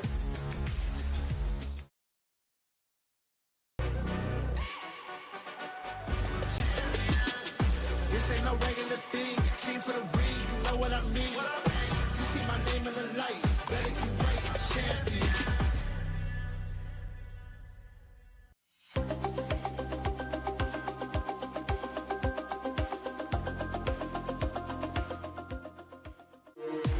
We were there. For every click, every clutch, every respawn. We were there for the years of grind. And we're here. Now. The proud founding partner of EWC. Powering the biggest event in gaming. Shoulder to shoulder with the world's best. Making history. Greatness deserves a stage. Lenovo Legion. Reach your impossible.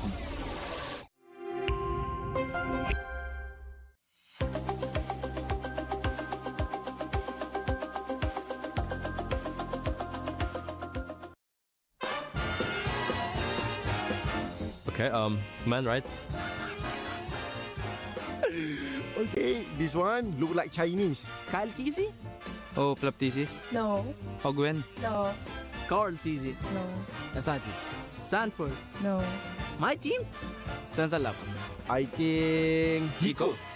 Ah, that's crazy. But Hiko looks so different. Very cute.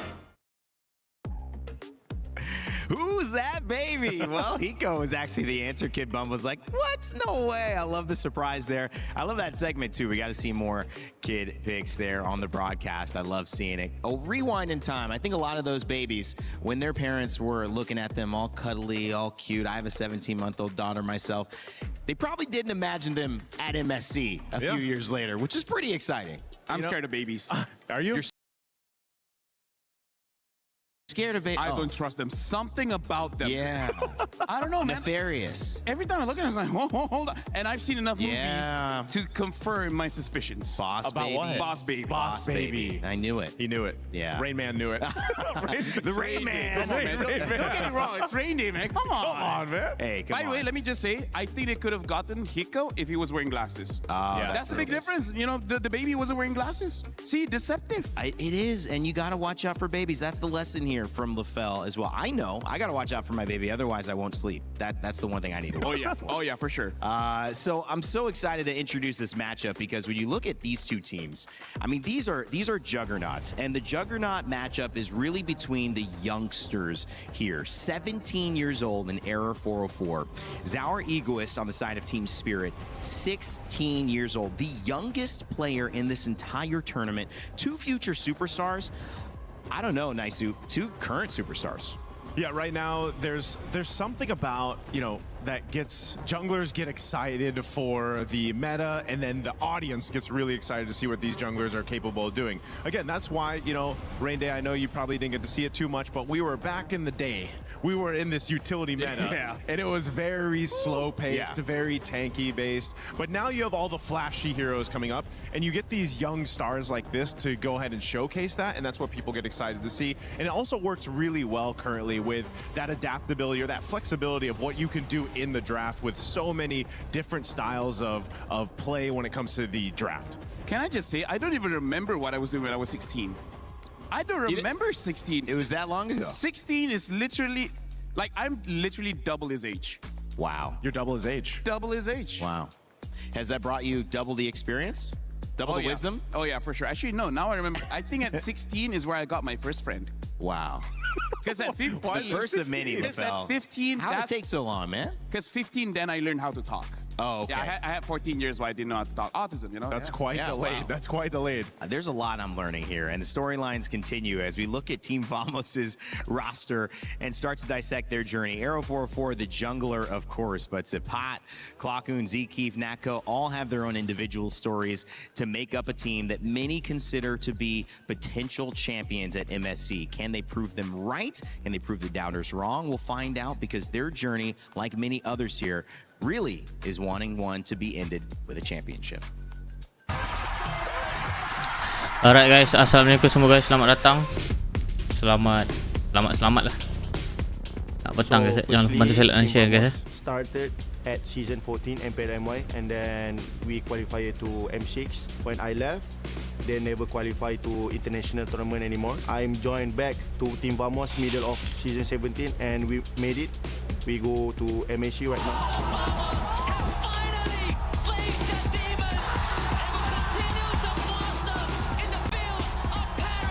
For season 17, Team Vamos is a last minute roster, right? For me, I think going to EWC is a miracle lah. So when we qualify to MSC, I'm so happy and also proud lah for my team. We expect that Team Falcon Mena will be a strong team also, because they make it to the main stage and we just focus on our strength. We will not underestimate them. We treat them like all other teams, and we will give our best. Just keep improving in our practice. Yeah, bring a new meta. SRG always get the podium, right? In top 3 in every tournament. Number 2 of Malaysian team need to step up to become like them. If we doesn't have SRG, then Malaysia is like nothing, right? Keep improving and keep climbing slowly. Just prove them that we can be a strong contender in this tournament. In the grand final of MPLM Boys season 17, we are losing to SRG 4-0, and that time Arrow 404 was crying. I feel disappointed with myself because I think I can do much more better. I always had a dream to help my mom, especially about money, right? So being able to be here at EWC is like dreams come true. The prize pool is so big. I think that is big enough to help my mom. So just keep believing us and pray for us also. Love you. The journey and the dream of helping your parents who, like when we saw Hiko as a baby, had no idea they would be in this position, but that is the life that they are living right now. What a great opportunity here to move forward in the prize pool. $65,000 to the winner. But again, LaFell, they don't have to worry about going home. This is truly a matchup that's going to teach both these teams a lot as to how they need to succeed moving forward.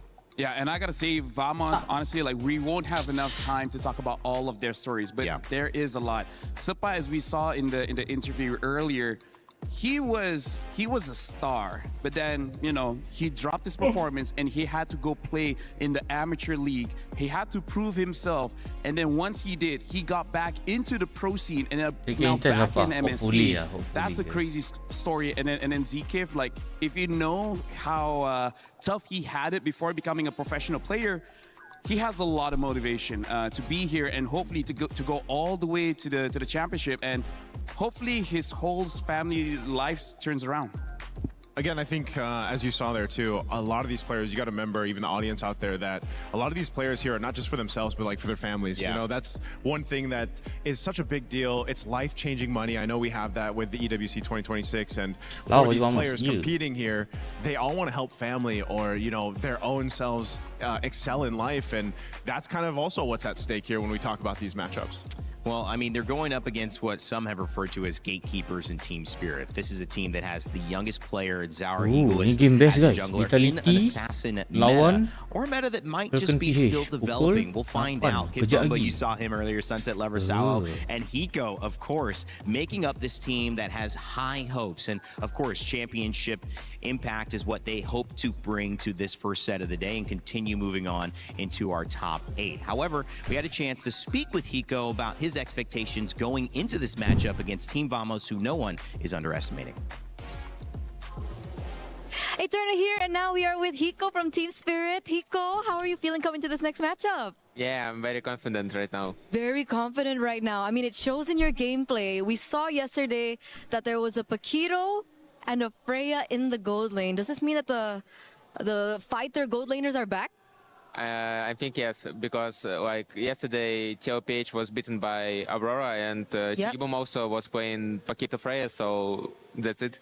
Ah, okay, wait, but like, is that the reason? Like, why are fighters so strong in the gold lane now? Because marksman cannot do anything versus like assassins like Link, Fanny, something like that, and Paquito and Freya can do something versus them, and you cannot kill easily these fighters in gold lane. Okay, so they're a lot less vulnerable to the assassins in the meta right now. Yeah. But you personally, do you like playing the marksman or the fighters? Because I mean, last time around we saw you at MSC, you were so good on the marksman. I'm just adapting, like, I don't care anymore about playing fighters or marksmen, so I'm just adapting. I'm playing for team, and, you know, I'm just doing my work here. So can we expect you to go fighter again in this next matchup?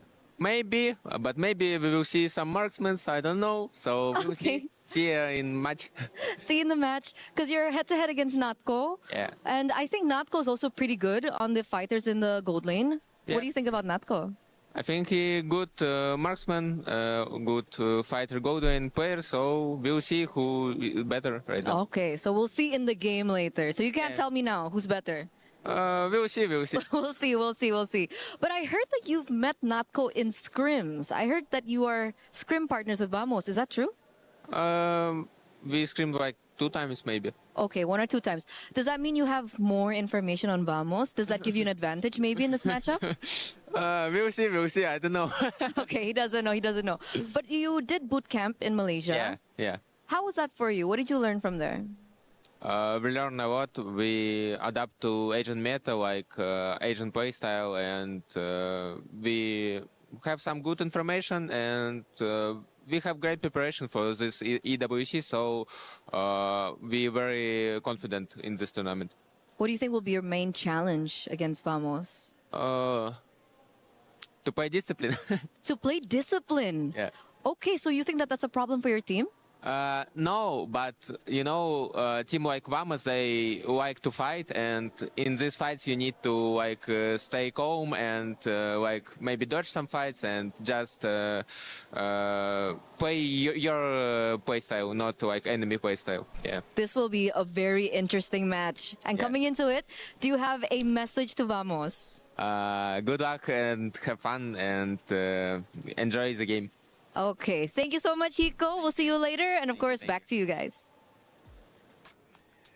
I don't know, man. Good luck, have fun, enjoy the game. Feels like that could be like start of a horror movie right there against Hiko. That's the start of enjoy. I have nothing to say. That's the standard. Let me go. Let me go, Eterna. Stop asking questions. This interview has so much to say. I just want to play the game. But yeah, he did give us some really good insight onto the gold. Why if we were seeing fighters more, it's their ability to deal with assassins. Yeah, they need to survive, because otherwise, if you do Ramai ke traditional MG sana? marksman, we've seen it before, you get picked on, right? They're gonna go right for that lane, try to take you out of the picture, and you know, Hiko is one of those prominent players in the gold lane. When he was introduced to us on the international stage, it became Hiko Mania because he got he was the first one. Was this M6 where he got the Savage? Honestly, I feel like almost every international that he's in, he's got Savages. So, and honestly, the when he played earlier, he could have gotten the Savages, but was stolen by Czar Egoist. Even Mirko was like, bro, why'd you do that, right?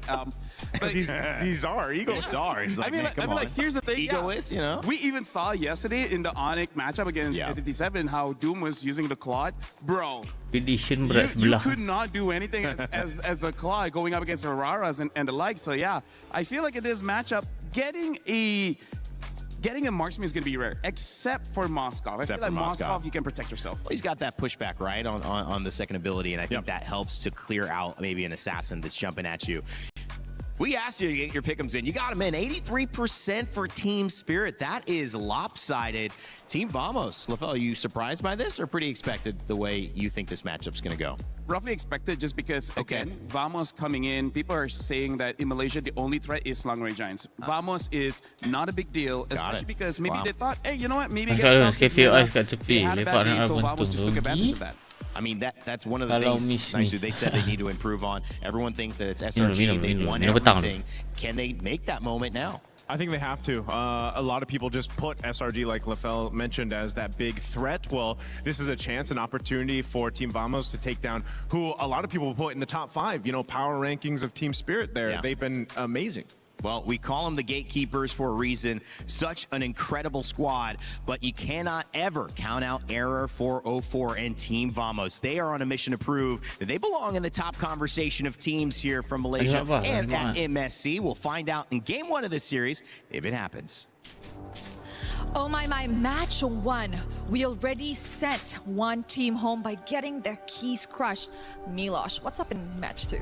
Honestly, this one now, at least we're going to take a break from key crushing. We're going to let our crusher, Gertrude, whatever we want to call it at the end of the day, just to rest for a bit until game number 4. Because 2 and 3 are all about the upper bracket. Whoever wins the next 2 matches is able to advance in the upper bracket and secure a spot in the knockout stage. That would be huge for any team here at MSC 26. I agree, and as we enter the second match of the day, we are battling for the first knockout stages tickets. To my Malaysians in the venue, it's time to Hala Vamos!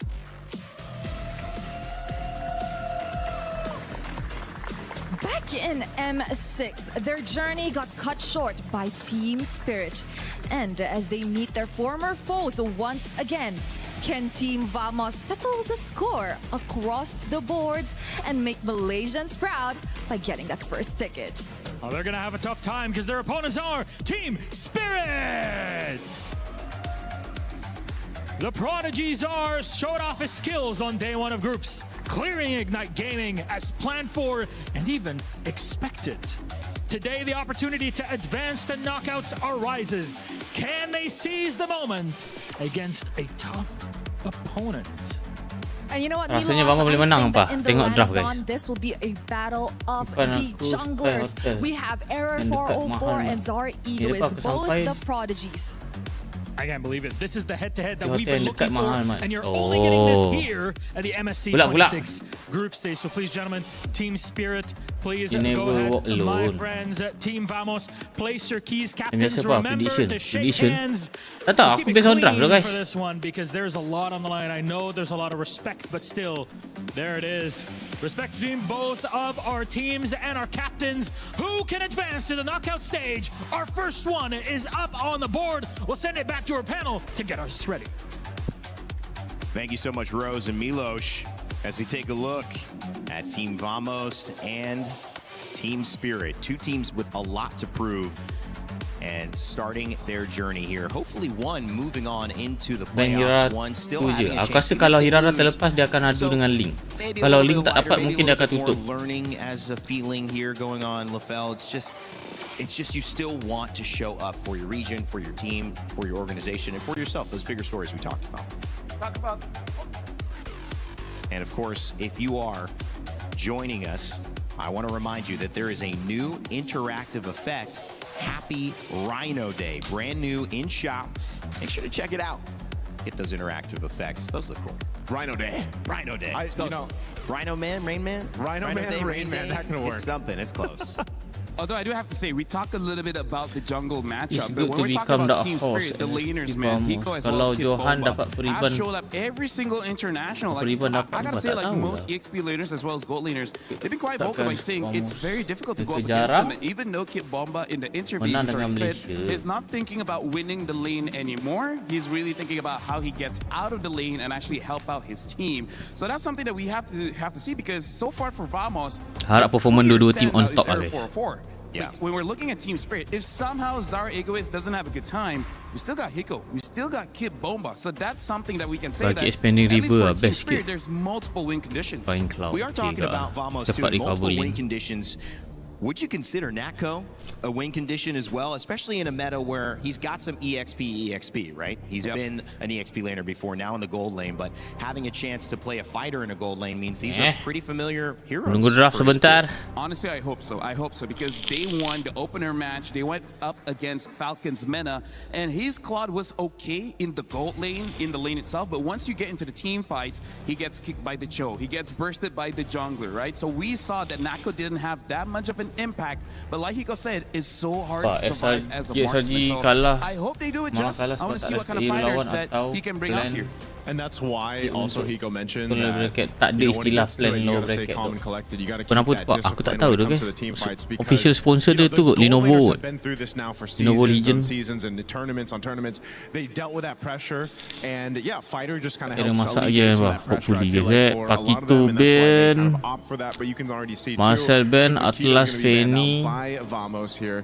Now for Coach Coldstar Saya and the balik rest ke of you. Team Spirit here, we'll see what they're deciding to lean towards, because now that's the case with the meta. Because before, it was almost so standard that you'd be like, all right, this first pick on blue side, here comes right away the first swing on the red. But now it's like, what does the Ben team Hira want to atau tak play ni? around? What is that personality or that composition that they're going to bring to the table? And that's why when LaFell mentioned it earlier, there's just Ke Ben so many Zusin. different approaches you can take to the draft that it's not as easy to call off those first picks, other than the fact that yes, you might have an Atlas come through if it's open, a Eudora, the Ling obviously still contested, Herrera hasn't been banned out yet.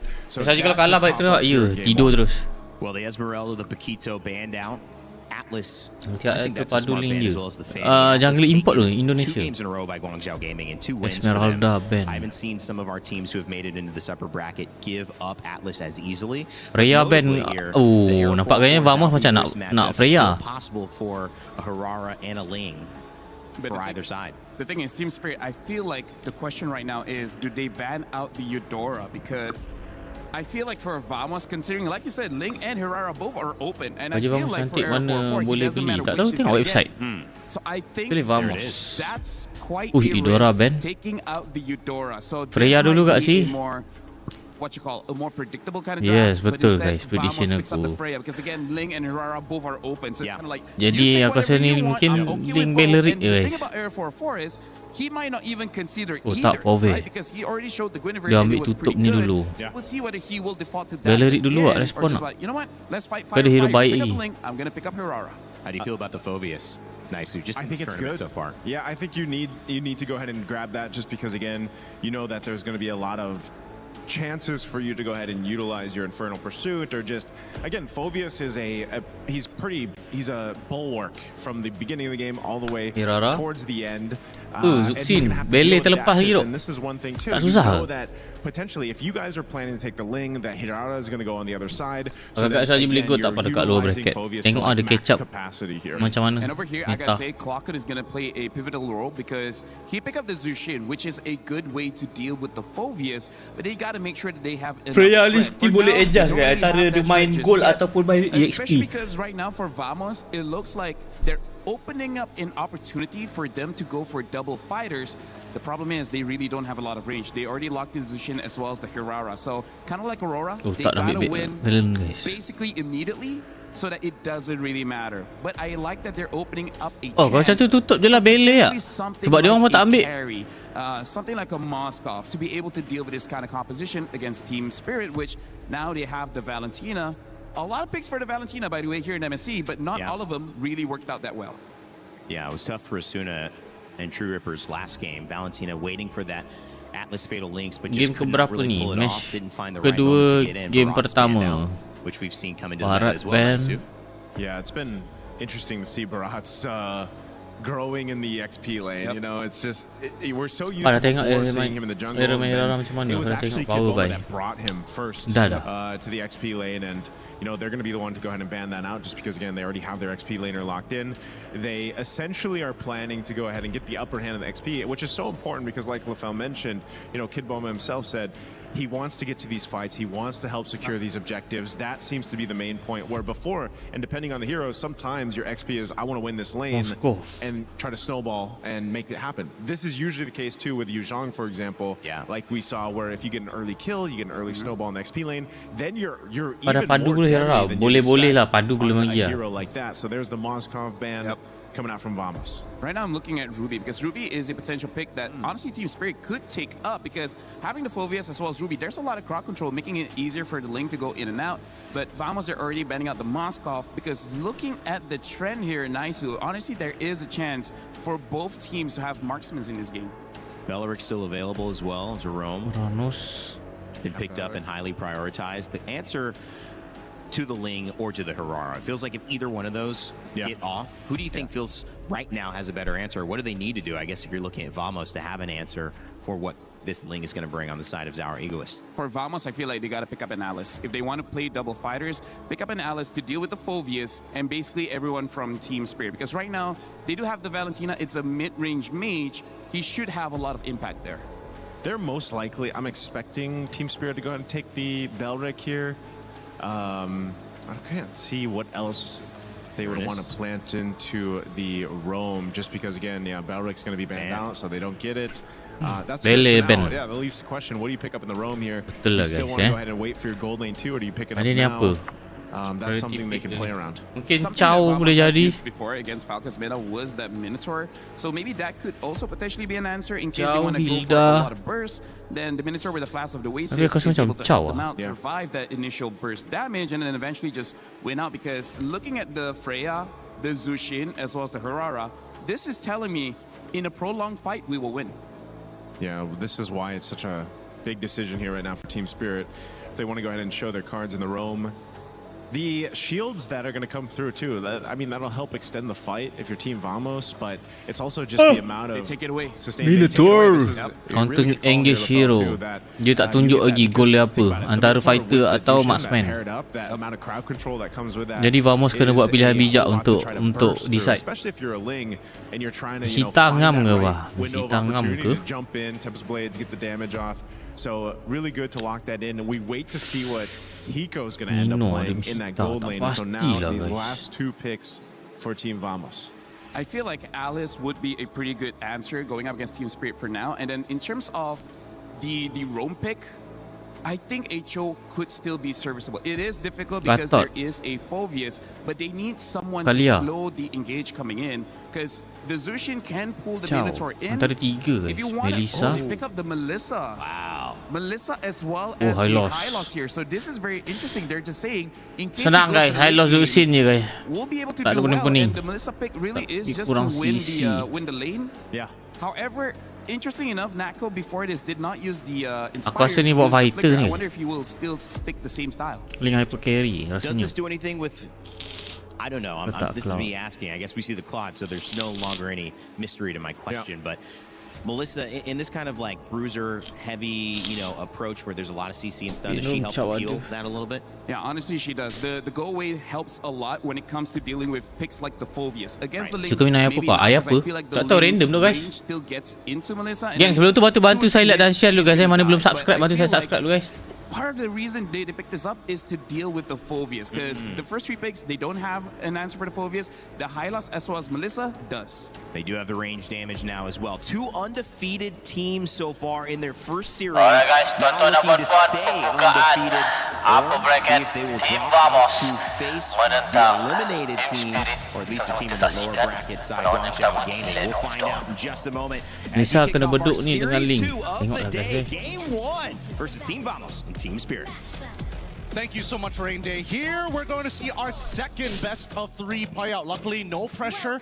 None of their keys are going to get destroyed, but truly looking for that qualification spot has put enough of a spotlight on both of our teams here today. It's going to be Vamos on the blue side facing up against Team Spirit. For anyone just tuning in, welcome. Hey, even though there's no pressure of being eliminated, that qualification spot being the first one to knockouts, that's going to be massive for them as they get to watch everybody else with no pressure, having all the prep time in the world to make it to the knockout stage. Now, let's talk a little bit about this matchup, Gideon. The Melissa pickup there for Vamos, and I'd say really good move. Macam face ke atas, macam pelik pula. Now for Hiko's pick all the way to the end. The Claude is a known counter against this Melissa. Another thing you guys need to know though is the flicker choice, not the inspired for the Melissa. With the new Melissa, you go for pull yourself together, you rack up those assists, and you get the cooldown on flicker very quickly up. Error kena hati-hati kat sini. They're already looking for the early invade. They might get first blood here, but TS decide, no, we're not going to contest the Lethal Wanderer. Let them have it. We're going to play for the later half of the game anyways. I think that at this stage, and especially, with the pull, hold up. Flicker dah guna kalau Sunset Lover, hampir ditumbangkan nampaknya. Made it out, actually, forced out from Sunset Lover. Still pretty oppressive in lane, man. The juice in, even after all these nerfs. Again, it's to pull yourself together for Malam mengerti mana? Tak tahu lu. Picking up those assists, getting to a point where the flickers are Posisi super camp wah. cooldown, and then Janggal you sikit start wah. fighting throughout these skirmishes. Terapung hari ni. Ya. Aku Sour, nanti kau. already level 4, but I don't think going on Clockhood is wise right now with the flicker up and with the Brave Smite. Probably not the greatest idea, but I like the fact that Sapat has opted to go for the weakness finder just to say, you know what, as much as I love Warcraft, I want to punish Kid Bomba in the lane as much as I possibly can, and they're looking for it now. Yep, rotation over Oh, Kid Bomba level 4. Able to still pick up that XP crab now again. Sapat jumps in twice, but Zkeith is going to rotate over as well. Kid Bomba with the dark wave landing on 2 now. Link masuk. Tempest of Blade. Cepat down. Tapi ada backup. Mino flicker. Kid Bomba down. EXP untuk EXP. Ada counter engage. Sour down ni. Nice. Sour down. I love Zuxin ni, boss. No, nothing else. The glorious pathway being stolen away as topside Nako doing a pretty good job in this lane, staying very, very healthy. But with everything that has happened, at least for Kid Bomba's side, hey, we delayed this. Now we have to refight for it. Dark wave again. Now Glorious pathway digunakan oleh Sunset Lover, total diamankan. Glorious pathway juga telah didapatkan. Ngam level 4. Dia rusuh balik duk. Yeah, but this means it's an instant invade on the side of Team Spirit, right? They're not going to give this up. They know for a fact, hey, Zkeith has the recall. He already used the glorious pathway. He's not going to be here for a couple of seconds. So let's take what we can get and quickly rotate back over to the mid lane. Maybe give some pressure over to Hiko, because so far it looks like he's getting punished. Zkeith's been playing an amazing game, man. Getting these law and orders at the right time. Also Lepas habis Bomba. game ni ada lawan lagi ke apa? Kejap lagi game best juga ni. Vitality lawan Falcon PH. The pressure onto Zaur. Ego is giving Error 404 all the space to take lethal, to take control of enemy map, and just to get that advantage. Balance Pirara tak boleh suri. Apa ke apa? Oh, tak pasti. Honestly, the one thing I'm Rasanya dia macam Selena, dia boleh copy semua skill. You know, the jungle is intended to go vertically against each other in these moments. I mean, obviously Ling is super quick, but at the same time, if you make some decisive decisions, and more importantly, you actually struggle to fight for the tempo, you can get first movements in certain parts of the map. And you can tell with the side laners, they want to keep it as neutral as possible to punish the opponents, but those mid lanes are constantly moving around. And that was the reason me and you, Gideon, during the draft, were talking about a Cho pick instead of this Minotaur for Sao, something that could guarantee the mid-bio to rotate around the map. Asal Selena dapat copy semua kot, semua skill kot. Double immobilization now with the stun of the law and order to the pickup straight into Error again. What's this, brother? Cepat masuk, menzoning nampak gayanya. Link, distribution. Ria guna ulti, melarikan diri. Akan ada turtle. 15 saat saja lagi. Tapi pemenang ni masuk playoff terus. Ya, masuk knockout stage terus. I think overall, I think it's all right. At the end of the day, it's no harm, no foul. It's still putting Error in a pretty decent position, and at the same time, his retribution is going to come back up slightly earlier, 5 seconds worth of difference between the two. So let's see how TS is going to delay this, right? Infight turtle ni kan, agak susah guys sebenarnya. Oh, tapi bila diamankan baik duk. Sebab Kid Bomba tak ada, kena zoning dengan Clockun. Kalau kekurangan manpower kita dapat Mini Fury. Flicker melarikan diri. Oh, the muddle's doing damage. Baik tu Vamos. Vamos era baru guys. Tempest of Blade hanya untuk melarikan diri. Just to clear with the red tree onto the mini waves in the mid lane. That's good. That's good. Aku We pun dah need to make ulti. sure that mid tier 1 Era stays beli. open. Sky Nako Pearson, shouldn't be aku punished sabar. unless Kid Bomba is willing to flicker for it, but even so, without no get away from me, it's going to be a lot harder for Nako to keep himself alive. That battle spell, so valuable on all fronts. And yeah, as you mentioned, we were talking about initially getting the Cho just to kind of maybe force out Purifies and also have a quicker rotation overall. Every side needs Oh, cobaan dekat bahagian atas. Mino ni tak ada flicker ni. Aku rasa mati ni. Purify. Mati ko. Baik dulu guys. Laju duk. Runs him down with the rest of the team. That's yet another pick off for Vamos. This is great. This is great for Vamos and Dapat better projectile yet, atas juga. you can just tell it's Tapi all bawah merah not akan always hilang. about Tapi tempo, but just remembering how long does it take for the dia akan Minotaur cuba to get respon. the ult back up. So again, when you are on CD, your opposing team are looking to punish. And so far, Vamos has gotten a little bit more value all across the board in comparison to TS, but it's only a 1.3k. Not the biggest lead in the world for Vamos. We need to see the conversions after Natco gets Atas unlocked. free dapat baik. And instantly after that, 1300 gold lead dipegang oleh Vamos sekarang ni. Now it's going to give him so much more room to bully and Bakal deny Saji menang fire from gigi, Sour Saji akan lawan Eagles. aku Again, pula. you can see error. Nanti aku tengokkan untuk korang. Forces Sabar way into enemy jungle, constantly trying to put that pressure while stealing these camps. Oh, it's about that Dari mid-control, pathway now the dive. daripada Zekif. Bomb over the dark wave. Regular pathway juga digunakan oleh Valen. Throws it back straight on. Sour Zekif menerima damage agak banyak daripada Cloud. Nakku. pick up the turret down below and look at the muddles. Poking Spirit down, all of them clumping together under this tier 1. Error is going to get another. Ni error snowball ni sedap ni guys. Sky Pisau ada ni. Luckily, it's flying cloud, so Bagi dia satu kill dulu unfortunately, pertama despite, kan. you know, forcing the recalls early on, Vamos, they're not done just yet. They want this mid Turtle tier dapat. 1. Perfect turtle untuk Vamos. Minion Fury. Flicker daripada Nakku. Itu clear minion. Oh my god. Sour with yet another knockup. Now a flicker Oh, for Sour, Klokun. but Klokun Klokun down. is a bit too aggressive. Did not want to use the Crimson Beacon nor the flicker. Yep, got punished for it hard, and now they lose tier 1 up top side as well, just cause they were so adamant on trying to break this mid tier 1. Overall, it's not the worst thing in the world, but you can see that at least for Team Spirit, they're not completely out of this just yet. It's a matter of time before they can start clumping up and fighting front to back, which, to be fair, is in Vamos' favor, assuming that Nako has that battle spell up, because he's going to get dove on pretty quickly by Zara Egoist, and that's going to cost him resources. Sour knows there's Sour. no flicker on that call, but he has to disengage now. Lari. Oh ni tertinggal ni. Kit bomba ni. Baik. First tag Sky Piercer 10 daripada error. Sky Piercer stack. Wants a bit more, just a bit of poke onto Sunset Lover. They've got 2 tier 1s, top and bot side. They need to get this conversion soon, or at the very least, try and take away that purple buff, which has been a big contention for the early stages of the game. Luckily for Zara Egoist, he's more than willing to actually use his retribution to secure it every single time, and now he's got a level above Arrow 4-4.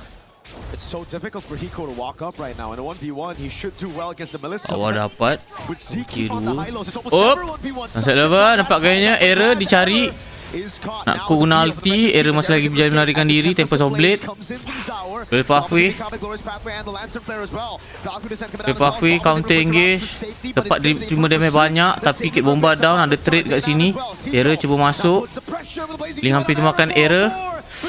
Oh, terbakau. It's the burn of that glowing wand of Sunset Lover that takes him down. Good punish, good punish. It should have been a 1-for-1 there. Bit of an overextension so far, but it's not over because so far Jadi Nako stats has been Sky Pieces playing one 7, hell of a guys. game. Even when the frontliners start to peel backwards, Lot they don't hidup. necessarily escape the danger. And with the get away from me, that's a clear sign we can't go any further than this line.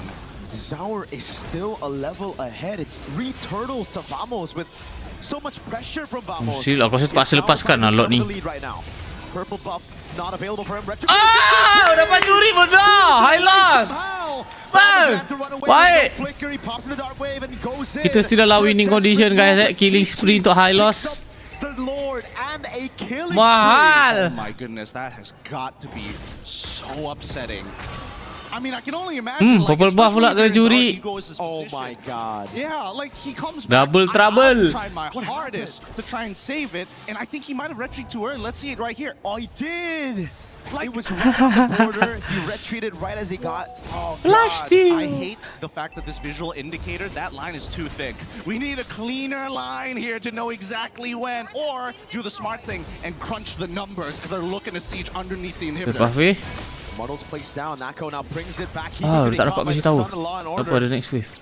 And the Lord is still very much healthy down below. Vamos are playing this clean siege game against Team Spirit. This is disgusting. We're used to the sieges coming in from like the Yves, the Farsas, but now when we have Muddles, it's just constantly being thrown underneath that inhibitor. And there's very little that Team Spirit could actually do in these moments. Luckily, at least, with the Lord crashing down on the holy Lepas shield, pasal set level. they've got an opportunity. Kit bomba masuk. Kit bomba macam silap. Kit bomba down. Rokong guna ulti. Guna pathway pada Zakif. Atas dapat cantik. Tekan terus. 5,000 gold guys masuk mid game. Dipegang oleh Vamos. Being 0-4 on those assists is great enough. He's peeled for his frontliners more times than the actual supports. Again, it's a Muddles. Zakif cuba menzoning. Onto the back, doing some damage. Just Retribution. poke and poke. Spirit able to keep their two base turrets alive, but I think for Vamos, it's already a win. They wanted the far lane, they wanted that control. They didn't want Sour to be able to dictate the pace of that far lane, and now he shouldn't be able to. All right, I think we need a quick item look Apa here. We see the pojok hand ni, cams, guys. everybody, top tier mechanics here. Trying to make sure that they're keeping up fast, but we need to see what they currently have. 3 items already done here for this Melissa, looking for a winsome nature just to keep themselves alive against someone like the Claw, who, unfortunately for Hiko, hasn't completed the Trinity himself. From everybody else, I'm most worried about anybody who wants to go up forward, people like Kid Bomba, because the Ice Queen's wand is completed. Ni guys item dia orang tengah pakai sekarang. Perbezaan gold lead ESP 1008 lebih kurang. Jungle beza 100, mid beza 800 dimenangkan oleh Vamos. Roam beza 1,004. Golden beza berapa ni? 1,002. And you can see it's almost a 1 item difference here. Natko going to pick up the win of nature very soon. Yeah, I mean, as much as Clawkun has already, given his life in weird times, he's still Alright, Lord. full item up. Yang kedua telah dimulakan oleh Vamos. Is always going to be good for that extra bit of damage, but there's so much to stay on support. Unless he gets it on Natko, I don't see it happening. Berpathway. Lord boleh diamankan oleh Vamos. Cantik gate bomba mati ni aku rasa ni. Tak ada flicker pula. Berpathway cuba menyelamatkan keadaan. Sempat masuk. Baik. Kurangkan manpower dia. Dia nak purple buff. Tekan terus. Natko has already completed the winsome nature. If he go even fully stacked with the Art of Thievery, with the fully stacked golden... wait, hold on. What do they have? They're actually... Pecah mid ni. Baik era. First pathway.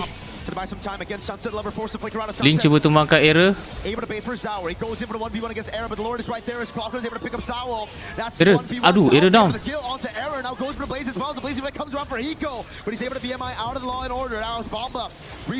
Ui, baik. One. Baik. The one. Crystal hanya tinggal Hiko.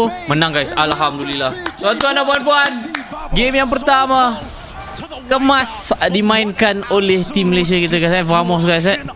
Vamos the new era ni baik tu guys. Jadi guys, jangan lupa like, komen, share bagi pendapat korang pasal first game ni. Dan yang paling penting, jangan lupa subscribe guys. Kita dalam perjalanan ke 300,000 subscriber. Bantu saya guys. Let's go. Our next matches. Alhamdulillah. It was Hala, vamos. Zaur from going for the rest of the team. The rest of the team capitalizing on the fact that Zaur, the main guy, the only guy who actually had enough damage. Okay, macam biasa guys, 3GP dulu kan. Upload video dulu guys. Takut member-member yang terlepas nak tengok game pertama kan. Hiko said, we gotta play discipline. We gotta play discipline. But then when you look at these highlights, what has that discipline gotten them into, right? In these moments, I think it came down to that draft. Unfortunately, that Minotaur pick may not necessarily be that great. It's great in team fights, don't get me wrong, and it's one of Sawa's best picks overall in internationals based on the statistics. But when it comes down to running away, he can't help you. He's there for the engage, and that's about it. just felt like they didn't have enough damage all throughout the game here. And this big red tree whiff is something that they're definitely going to have to fix for game number 2. These things cannot happen. Get our reactions there. It's after the red tree, and it was. Aku rasa SRG kena belajar draft daripada Vamos lah guys. Moments that you expect junglers to be always on the dot on when there is no retribution user. Pak tengok bracket MSC. Nah. But we're gonna save those points for Rain Day and the boys up on the stage. Let's throw it over to the studio. Ya, aku buka untuk korang. Apa sahaja ada info dia ni. There on game 1 as Vamos takes the win over Team Spirit.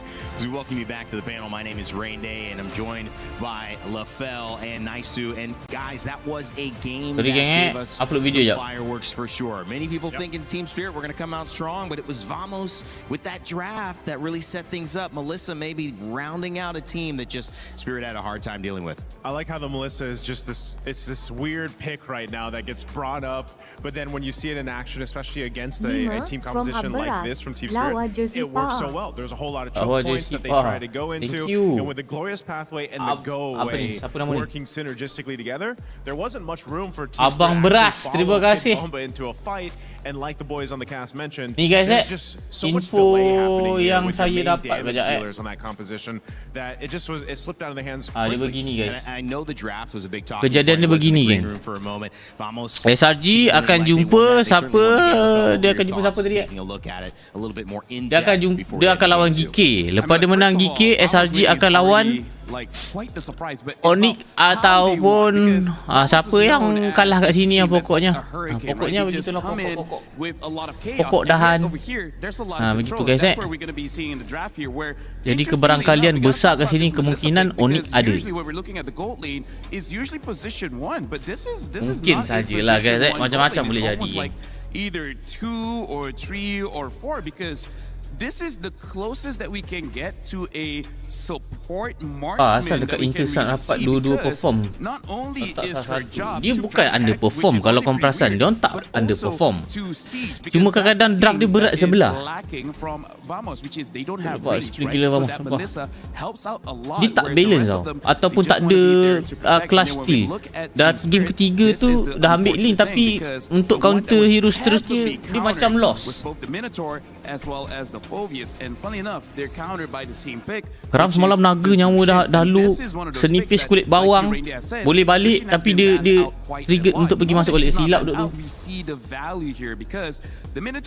Keram pun semalam game ketiga kurang perform guys guna Yuzong.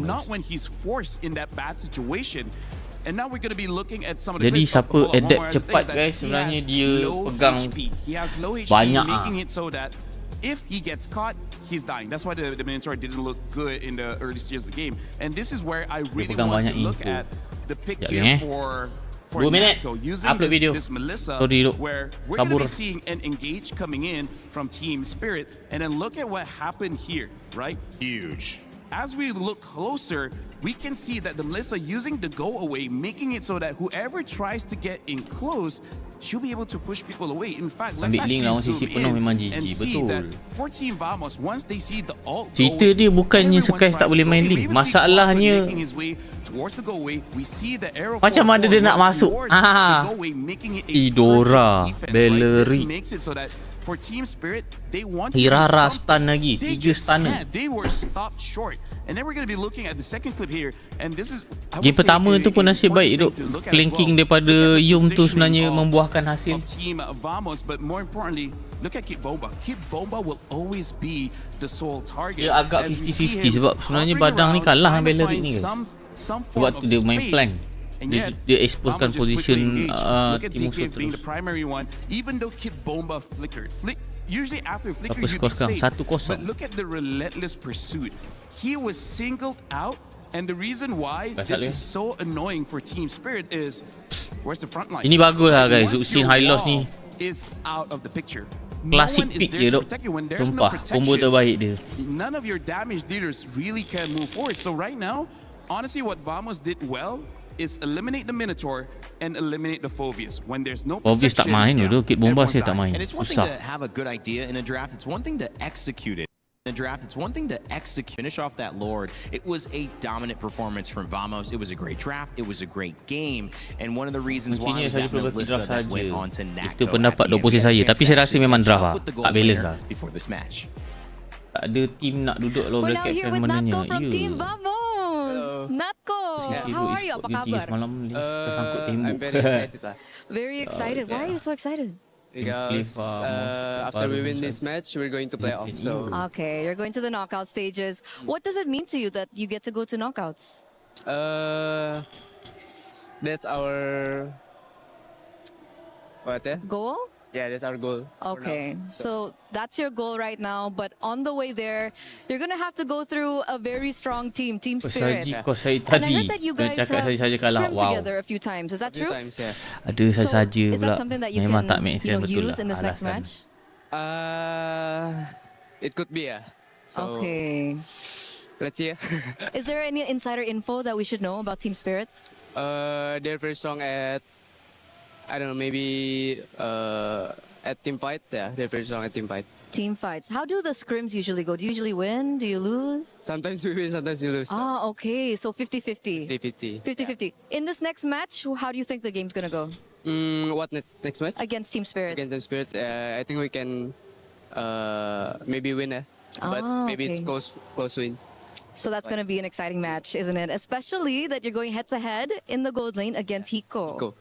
Is that? What do you think about Hiko? Hiko, I think he's a great player also because he can use fighters, he can use marksmen, so it's going to be a good fight lah. What do you personally like? Do you like the assassins or do you like the fighters in the gold lane? I prefer the gold lane fighter. Fighters? No. Why fighters? Because fighters usually I don't know, maybe the team fight will be very strong at fighters. Okay, so the team fights are going to be strong with fighters. But we saw yesterday that you picked up a Melissa. Melissa, yeah. Why did you pick the Melissa there? Yeah, we trained with Melissa, and then I think Melissa also good against melee heroes. Okay. So, yeah, that's our strategy. Yeah. So that's one of the reasons why you picked up the Melissa. Is Melissa good against the assassins as well? The assassins, yes. Okay, so it's one of the choices that you have when you want to go marksman. That's right. Do we think that we'll see another Melissa? Let's see. Let's see. Yeah. But compared to you and Hiko, who do you think is the better gold laner? I think we both have the same gameplay. So I think 50-50 lah. 50-50. So it's all gonna come back down to this next match. Yeah, that's right.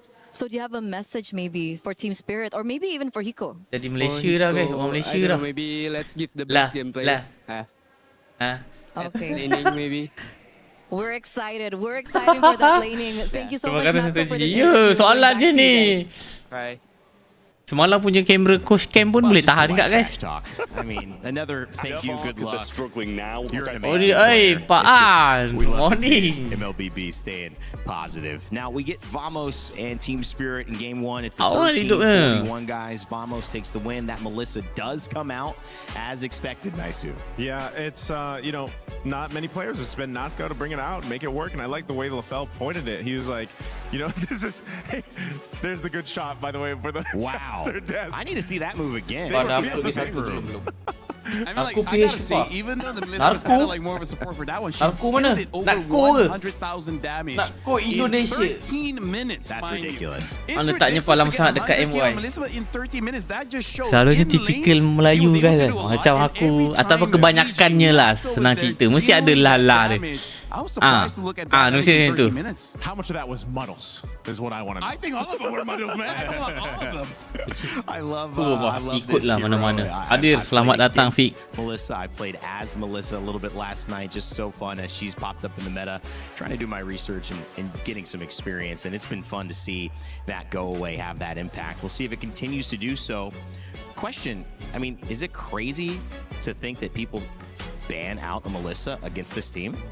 Oh, that's a good question because it seems like there's really good bands that you'd rather take care of than a Melissa. I think you just need to look at it as what do we want to pick to play against. Soundcast ni okey kan? Tak kuat sangat kan? Because they already saw the Jushin pick Ngam-ngam up su je earlier kan? on in the first phase.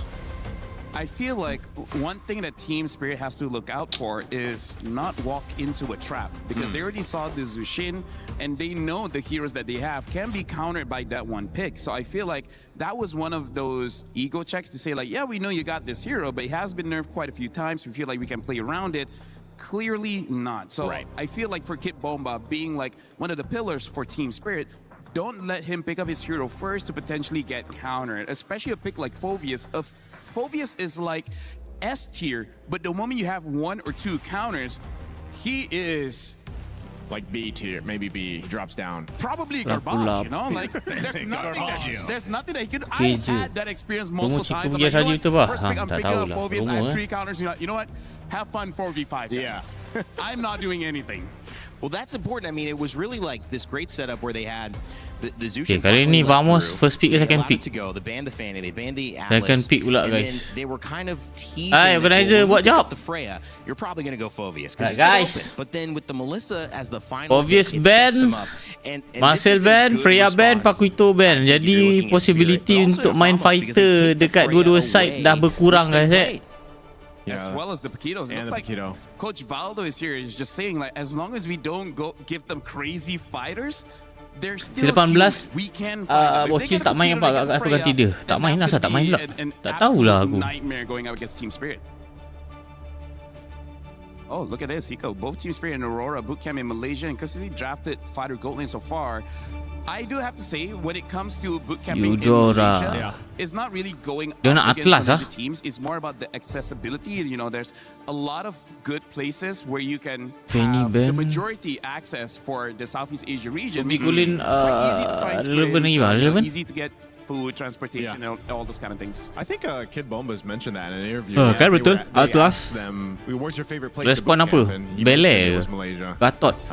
Bele, Gatot.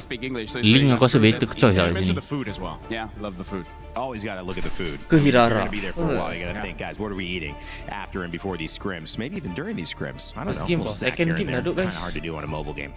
Kid Bomba picking up the Atlas. Obviously, this Atlas going roam, but the fact that Atlas is available, it seems like it's a setup that they wanted to have in terms of an upper hand that was not in the pool last time. Harar and Valentina. Valen, betul juga Valen Dah keluar hero setup jadi beta ambil Valen Eudora ban is helping out Aero 4 quite a bit, because that's kind of what he wants. And now Team Spirit, they're taking some notes and they're oh my god, this draft is going fast. And now and comparing the Belleric to the Minotaur, even if Belleric gets picked up, he ramps up very fast in terms of getting his HP. So going up against Zushin, he doesn't mind that much getting picked up by I do have to say, I also would not mind getting picked up by Zushin. I also would not mind that. I know a few people who wouldn't mind that, you know. But it does make sense, because if you actually get picked up and thrown, then you just Wrath the Dryad, and your team actually has a moment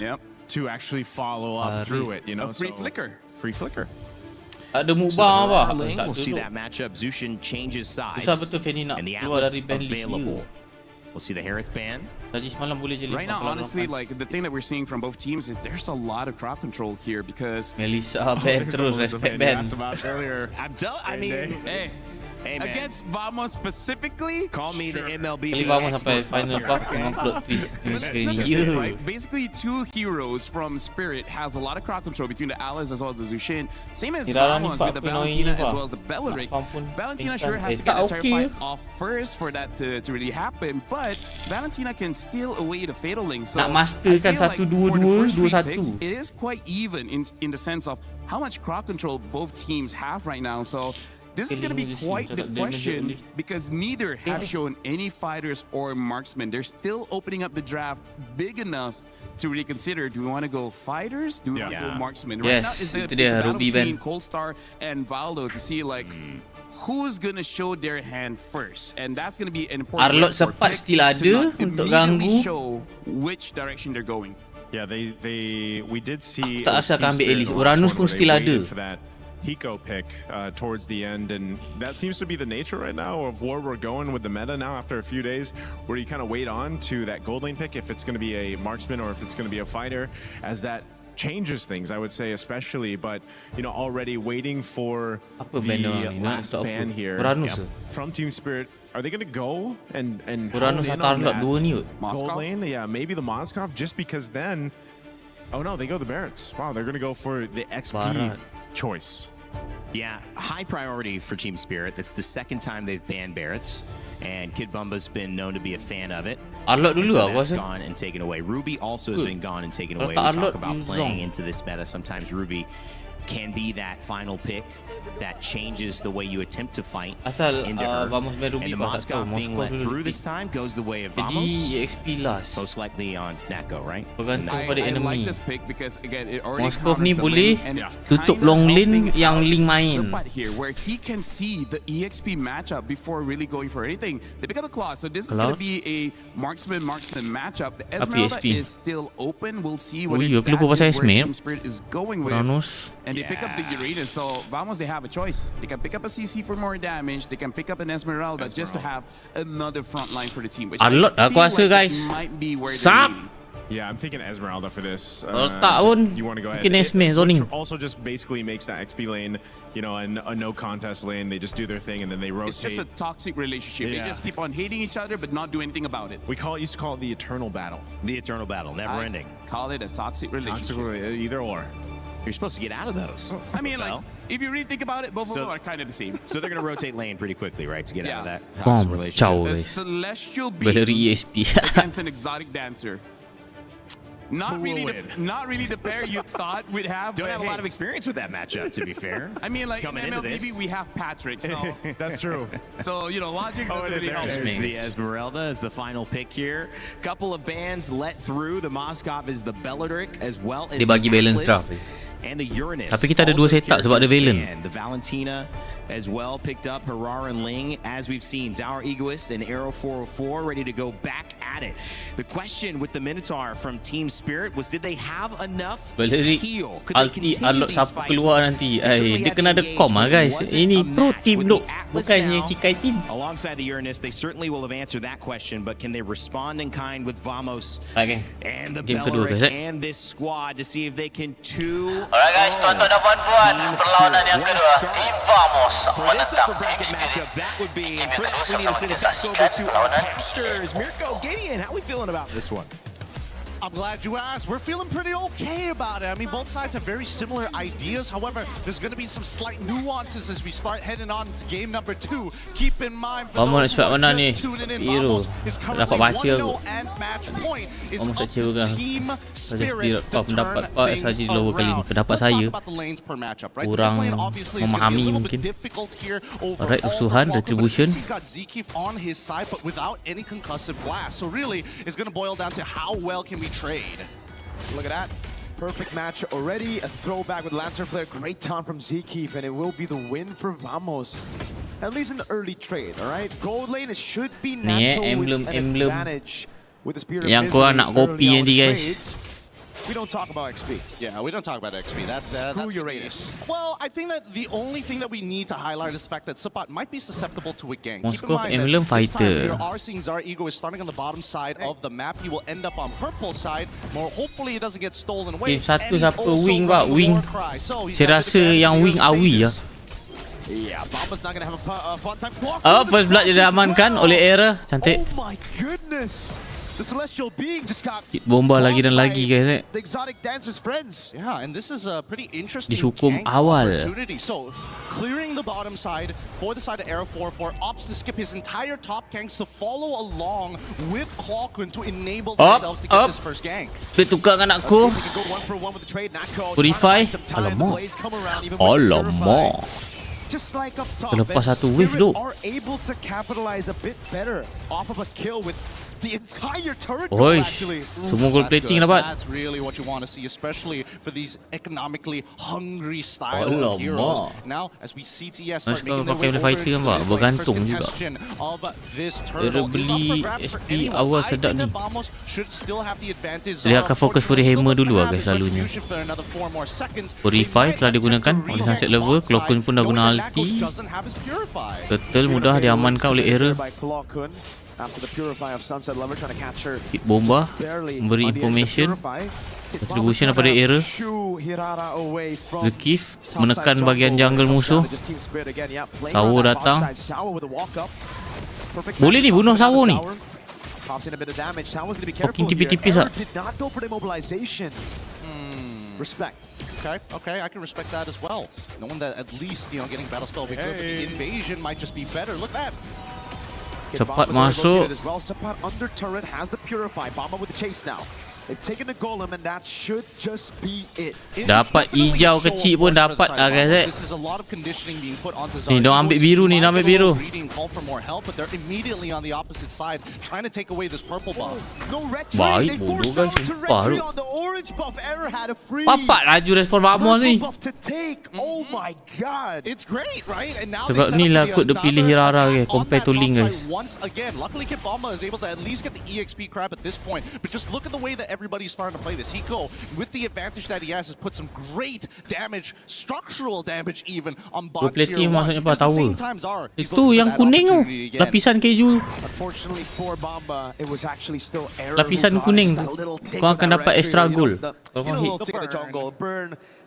Unfortunately for Bomba, unable to last hit it, so Error Bomba cuma beri gangguan. 2 levels ahead this time, a completely, well, now it's 6, but 1 level. He's about to get 2 levels though as he gets a purple buff. It's a completely different, yeah, a completely different story to Game in 1 where again, Zara was still able to keep those.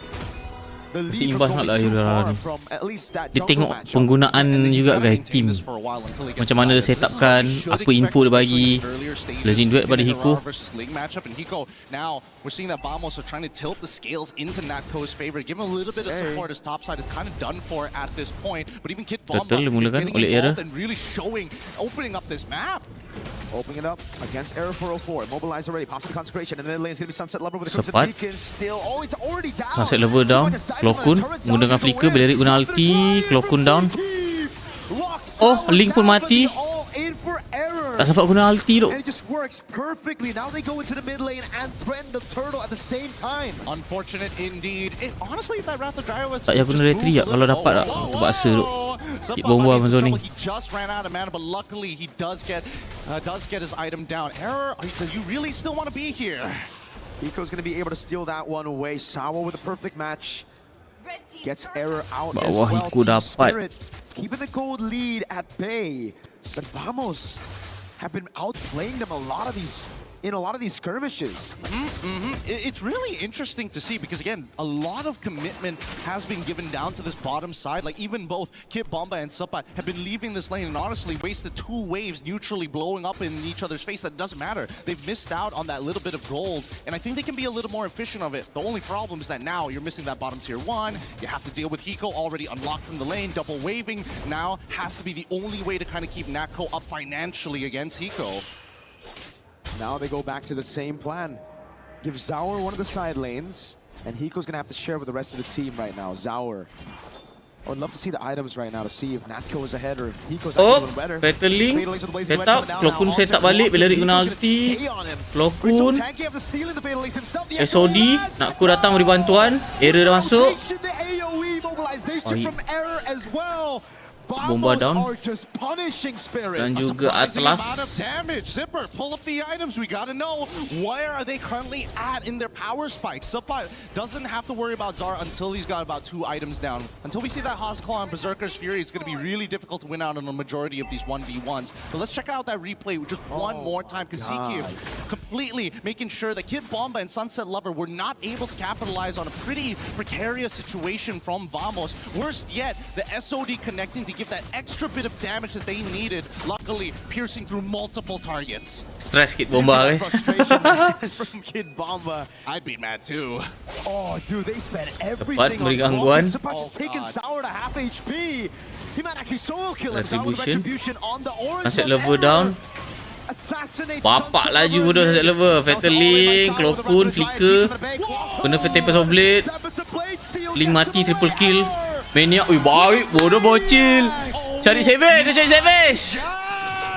He pulls it off. off. I can't believe it. I didn't even think of that angle, but on the fly takes the Tempest of Blades to buy himself Bocil the time. harapan. And better yet, dashing between two walls to create an awkward interception angle for Team Spirit. Some great creativity here, great mechanical prowess. Perfect with Team total Spirit. untuk They Vamos, need to scale, 3,400 and they gold need lead to dia pegang. scale now because Vamos, they're taking away every single neutral objective. Luckily this time round, all right, you can have this one purple buff, but let's watch that one more time. It's Zkeef again with a perfectly timed Wrath of the Dryad. Baik, It looks bodoh, so guys. good for Sawo, but Zkeef's just been better than him across the 2 games so Dia far. backup It's just you. him outplaying him, and you can see it, man. From the whole team, they're fired up.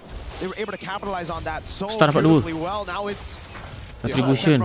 Alamak, nak aku macam mati tu. Outplay! SOD outplays our egoist, and now it's Clock with the Fatal Links. Can he use it? Does he even need to? Guna je. Baik. Bang with his own ultimate. Clock could take Silly Sawo mistake out. from Team That's Spirit, guys. crazy. I blinked and I nearly missed the SOD my transference. Holy cow! Vamos, they truly are fired up, and I thought maybe it Ooh, would apply here at an sakitnya. international, but these habits have been seen in our local leagues. Vamos, once they feel that momentum, Tak main diorang ni, guys. how long can they maintain control of themselves? Hopefully, they do not. Legendary. A legendary Mahal. for Error 404. Vamos aren't just winning this game, they are stomping Team Spirit. Ni guys, item-item yang diorang gunakan, korang boleh saksikan screenshot, gunalah. This is their first for a lot of their players. Link kau kena kacau tu, tak bagi farm. 2024, but everybody else. Oh my lord, I support to be fair, but yeah, dang. Even so, I mean, those showings weren't as good as this one, right? They feel more Cepat menekan-nekan kat bahagian you jungle. know, for me, hard to say Conceal. for a Malaysian team of this caliber, seeing them, you know, grow up throughout the local leagues, and now seeing the next generation so eager, so hungry to take the win so early on. For now, I think Vamos. Ini kalau Vamos menang 2-0 ni dahsyat dulu guys, sumpah. They need that Lord to start cracking on through. Serius. There's the tier 2 down bot side. Ideally, they would like to get rid of it, but you know what? It's going to take at least 2 Lords to Error pun mabak ni. Tak duk ini kan. Semua function duk. Dia bagi dia maximize penggunaan Hirara ni. Team dia manfaatkan Hirara ni dengan baik dia setupkan untuk Hirara ni. Sebab Hirara ni kan finisher. Initiator finisher. Initiate pancing dia keluar, lepas tu dia masuk balik, baik ah. Tepat pun ni tengok, dia buat job dash dengan baik. Zoning terus.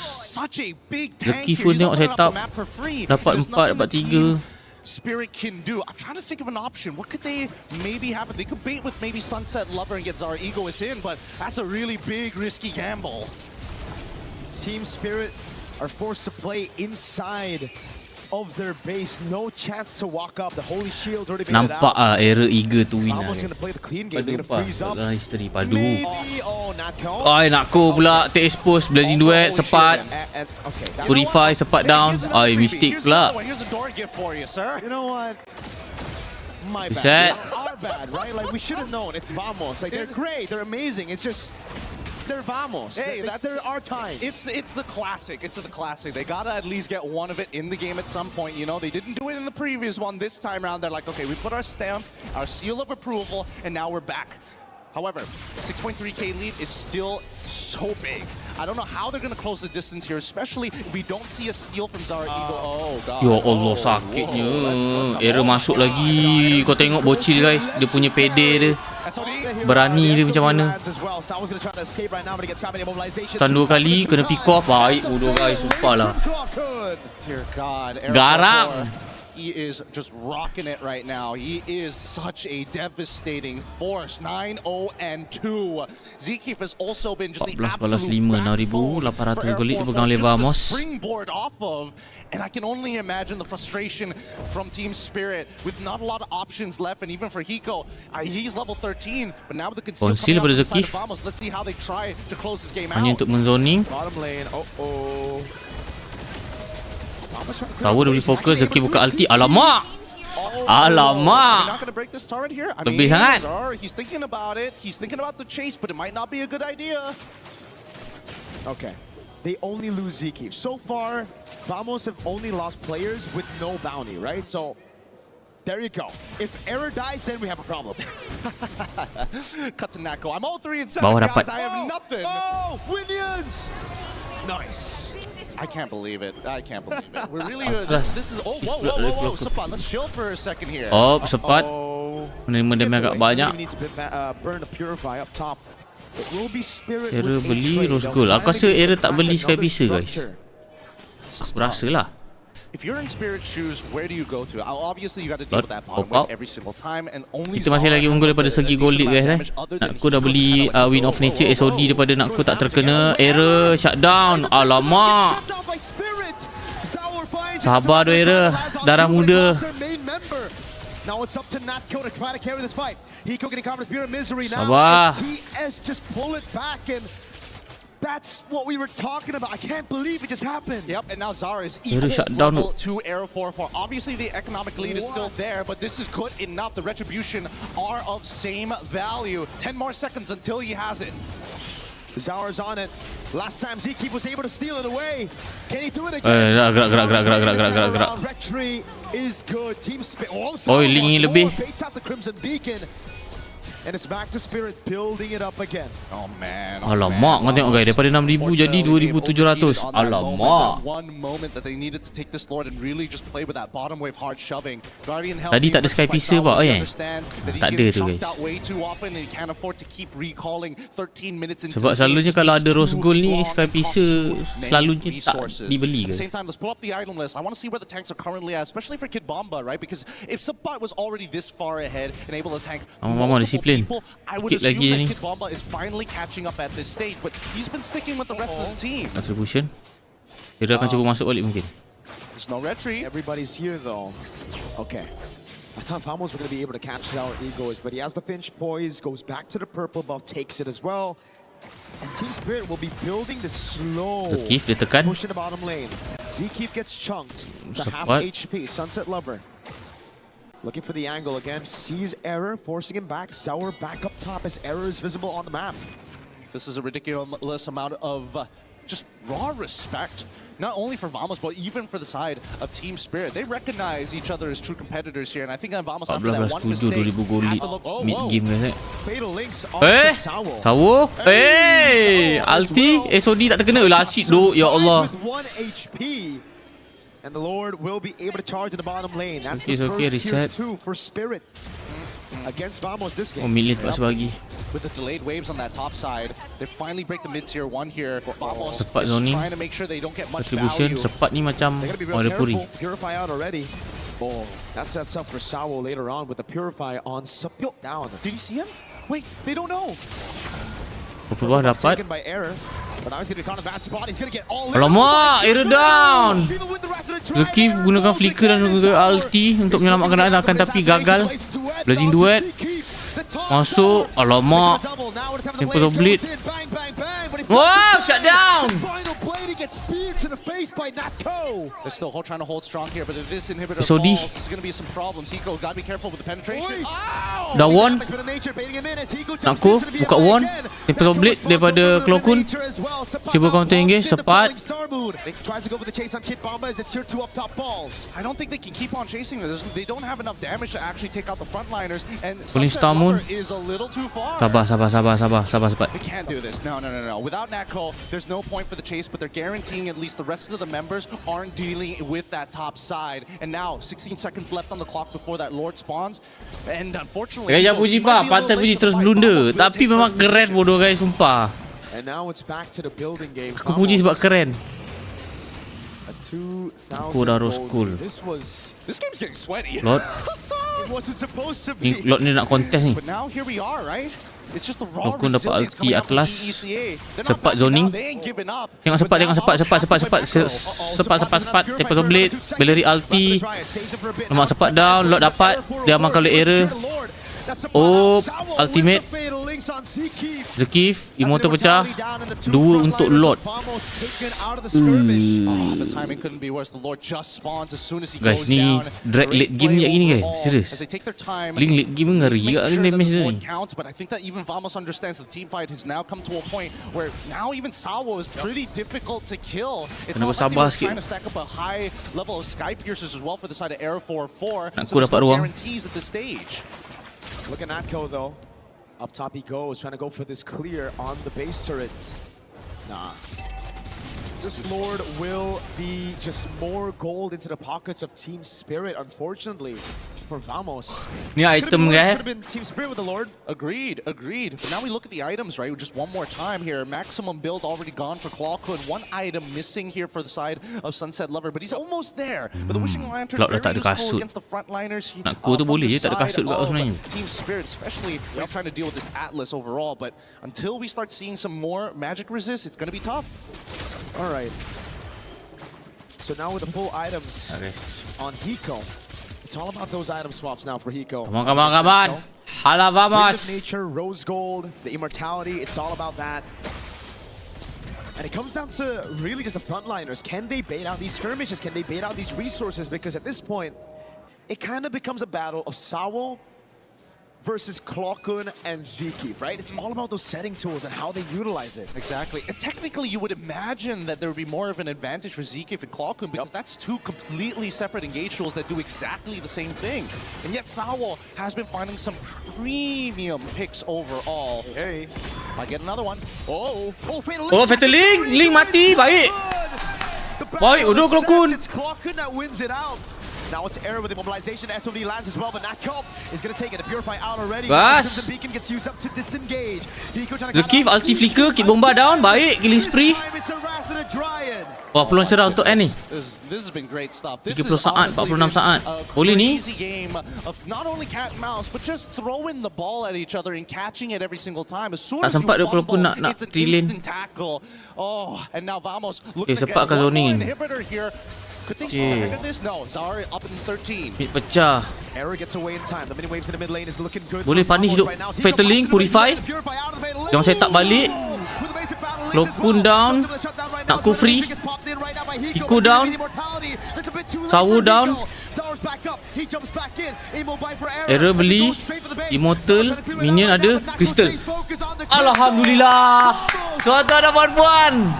Hala vamos. Sheesh. Team pertama yang qualified ke knockout stage. Baik bro. Walaupun ada mistakes sikit-sikit kan. Keren vamos. Alhamdulillah. Keren. Baik gila. Mantap. Jadi guys, jangan lupa like, comment, share bagi pendapat korang pasal game ni. Dan yang paling penting jangan lupa subscribe guys ya. Kita dalam perjalanan ke 300,000 subscriber. Let's go. Keren. And then the Rapid Dryad by Zeke that catches Kid Bomba, who would Mahal. baited out by Natco. Such a complicated game because if we're not talking about the simple things of just the Kejap lagi best juga ni guys. Vitality versus Falcon PH. of these team fights if you are one of the two. For Zeke, it's a lot easier, especially Aduh lupa, ya kan. it's all risk and very little reward unless he Vitality to BTR kan betul, tepat sekali. right at the end. You can't expect a better game than this at this Ni, point. Zara masuk, Tempest of Blade, pam. The drama, the comeback potential, mahal. Spirit after some famosable moments. Mahal. But a good way to close it out. To erase the doubts as well that people have had for Vamos. You know, they've been great in skirmishes. They are amazing mechanically. But can they close it out when it matters most? Oh man, we gotta get the final thoughts here, especially with the Kecil. interview with Rose up on stage with, of course, Arrow 404.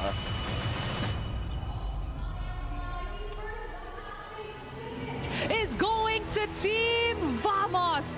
And over here we have Arrow 404 who looks rather poised. Dia tengok interview daripada bocil. Sweep up against Team Spirit. How Pak are Liverpool you? bukan. I'm feeling really happy. Yeah. Now, you know what? Let's talk about this game. We know that coming into this game, there was a little bit of history with Team Spirit as they were the one to actually end the journey of Team Vamos back in M6. After today's win, dropping them to the lower brackets, do you feel somewhat fulfilled, successful, satisfied? Yeah, I'm super satisfied because it's like we have a sense of redemption against them. Yeah.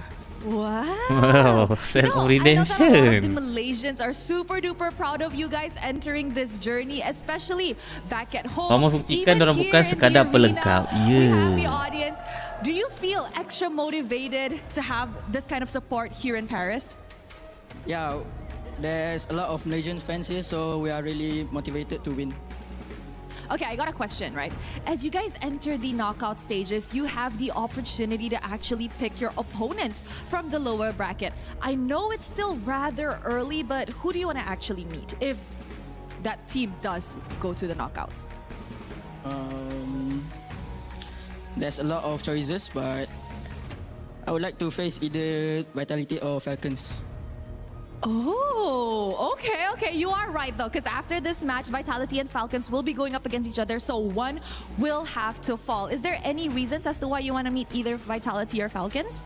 Because both of the team have idol jungler. Yeah, Nile and Kaltizi for me. Both of it are your idolas, your idols. Okay, you know what, Era 404? I just have to ask you a message for the Malaysians watching here in the arena and back at home.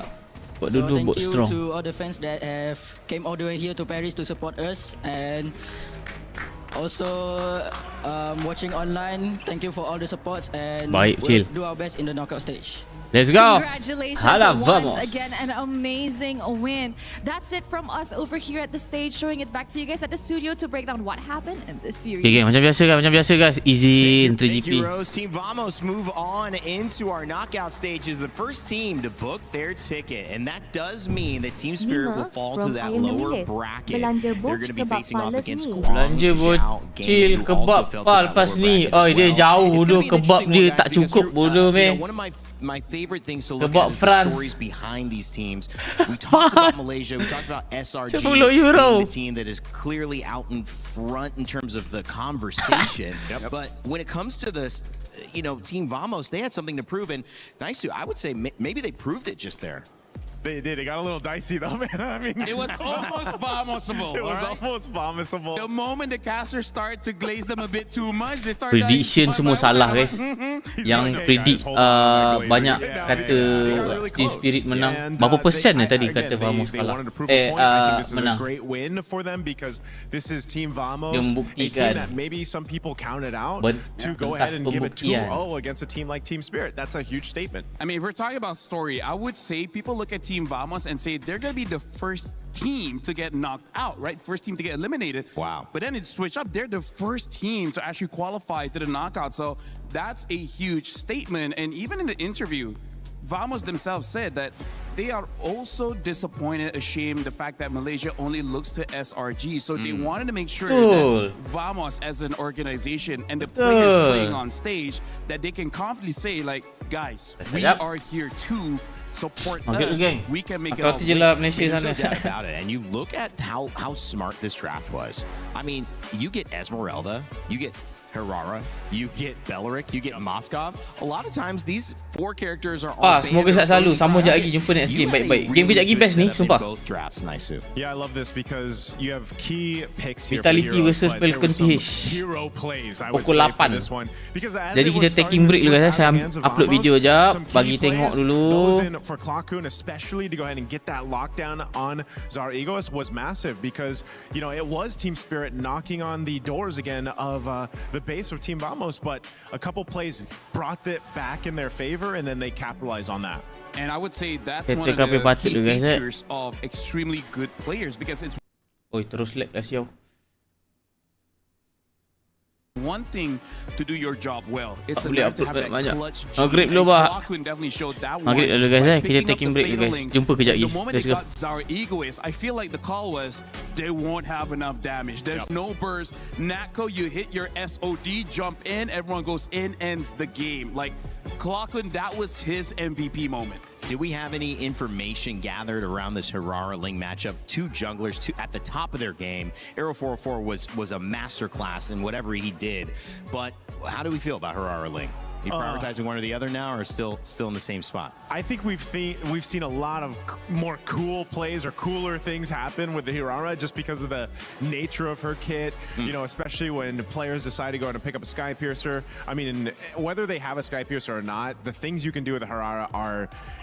It almost feels like it's unlimited, but it's really dependent on the players themselves. Yeah, I really feel like when it comes to those neutral objectives like the Turtle as well as the Lord, Hirara has higher base damage, making it easier for her to actually secure that one. So that I'm going to give the victory over to Hirara. When it comes to mobility, it would be like Ling has a little bit more range, so able to get targets further away, but as we see, Hirara impacts the team fight quite a bit, and it's harder to catch a Hirara than the Ling, and I feel like that's the biggest point.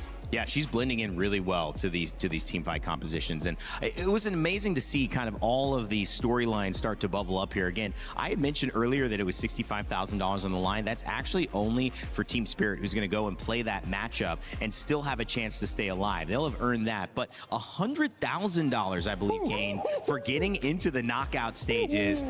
Team Vamos got to be happy about that. They got to be happy. More than NPL. In terms of what they got in MBL, Yeah, technically. That's why it's such a big deal. You know, we heard it in the interview for these players. They want to help their families, and that's how you do it. Now that's a turnaround. I gotta say that wasn't really an upset because we did say both teams are like. It's hard to call for both of them, but the fact that Vamos won 2-0, and I would say especially in game number 1, I think that's going to create a lot of conversation moving up into MSC because Team Liquid lost, SRG lost, and now Vamos is showing up. Yeah. And honestly, like, yeah, this MSC is turning to become a very interesting international. I'm glad I didn't predict, by the way. You could have gotten in trouble. You could have gotten in trouble there as well. Obviously, just expectations, just keeping things fun. Well, we got more expectations coming up. Let's take a look at today's schedule because, of course, we just saw Team Vamos and Team Spirit. We also had a chance to see Guangzhou Gaming take the win. They stay alive. True Rippers, our first team to go home. We will be sending another team home, but not yet. Team Falcons Meta Ignite Gaming is that one, and we'll have to wait to the end of the day to see more drama. Team Vitality and Team Falcons PH coming up next, though. Guys, that's going to be a banger as well. I'm not calling that one. Yep, we're not. Good thing you're not even touching that. No. Not with a 30-foot pole. I mean, like, here's the thing. Like, I've been known for cassacres, so I feel like if I say the team is going to win, there's going to be a lot of DMs. They're coming for you. So, you know what? Mouth zipped. Hey, locked. We're not here, at least. Oh, yeah, we're not. We're not going to be here. We're going to have lunch. Yep. And enjoy the game. Two different guys. Okay. All right. I was going to say, I think if Mirko was up here, he would say one team over the other. No, he also He will also be afraid. He's also got a cast. I think almost most casters have some sort of. No, you have that year 1, year 2 naiveness where you're like, I'm okay, I'm okay. But then after year 2, you're like, never again. I will never make a prediction. I am scared. Right? I have fear. Okay, all right. Hesitant to make the predictions, that's okay. We don't worry about those predictions when you're playing MLBB. You just go out there and have fun. The good news about it, if you've been checking into some ranked games like I have over these last couple of days, you'll notice in the shop there's a brand new collaboration with one of the oldest and most classic games of all time. That's, of course, Street Fighter and MLBB. Check it out. Human body was built to move. Not trapped at a desk in one singular posture for 12 hours a day. It's time your chair evolved. This is Secret Lab Titan Evo. Ergonomically engineered for you. Gamers, hybrid workers, artists. Backing your every move.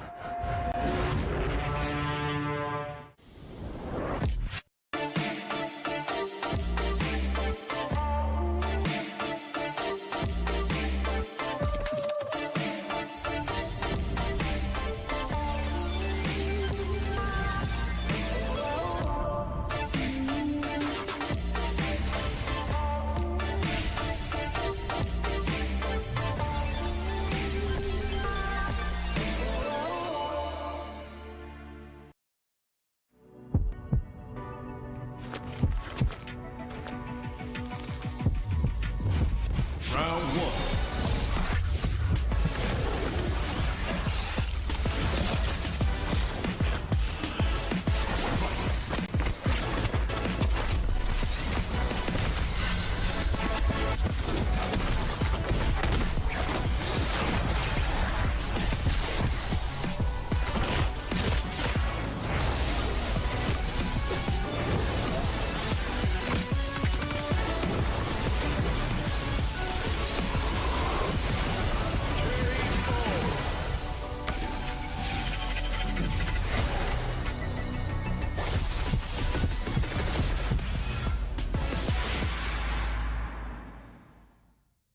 Thinks he can come in here and play my game. He knows nothing. Let's go! Tyler 1, you're done. Raw energy. Aufa, blow the house down.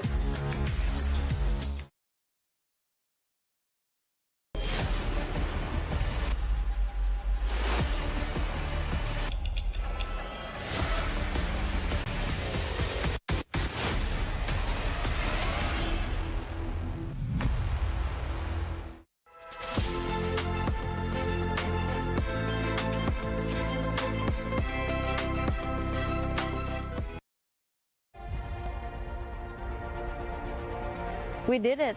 Back-to-back champions. You think you can do it? If we did it in MPL, I think we can do it here also. That's overly ambitious, don't you think?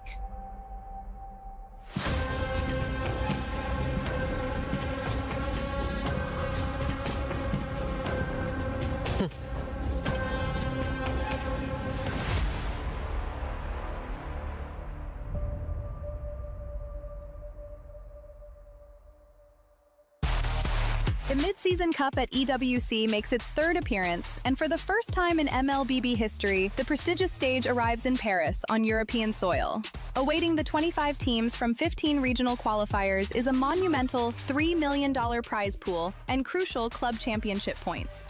MSC opens with the group stage, where 15 qualified teams and one team from the wildcard qualifier will be split into 2 groups of 8. Both groups will compete in a double elimination bracket, where 2 wins secure a spot in the knockout stage, while 2 losses send teams home. The top 4 teams from each group will advance to the knockout stage. More unforgiving than ever, the knockout stage puts everything on the line. In this single elimination bracket, teams will clash in a best-of-5 series throughout the quarterfinals and semifinals. For those denied a place in the grand finals, one final battle remains, a chance to secure a podium finish and claim an additional $100,000 in the third-place match. Here, one moment can change everything. One mistake ends the dream, one clutch play creates a legend, and at the end of it all, 2 teams remain. One final series in a best-of-7, all for the grand prize of $1 million.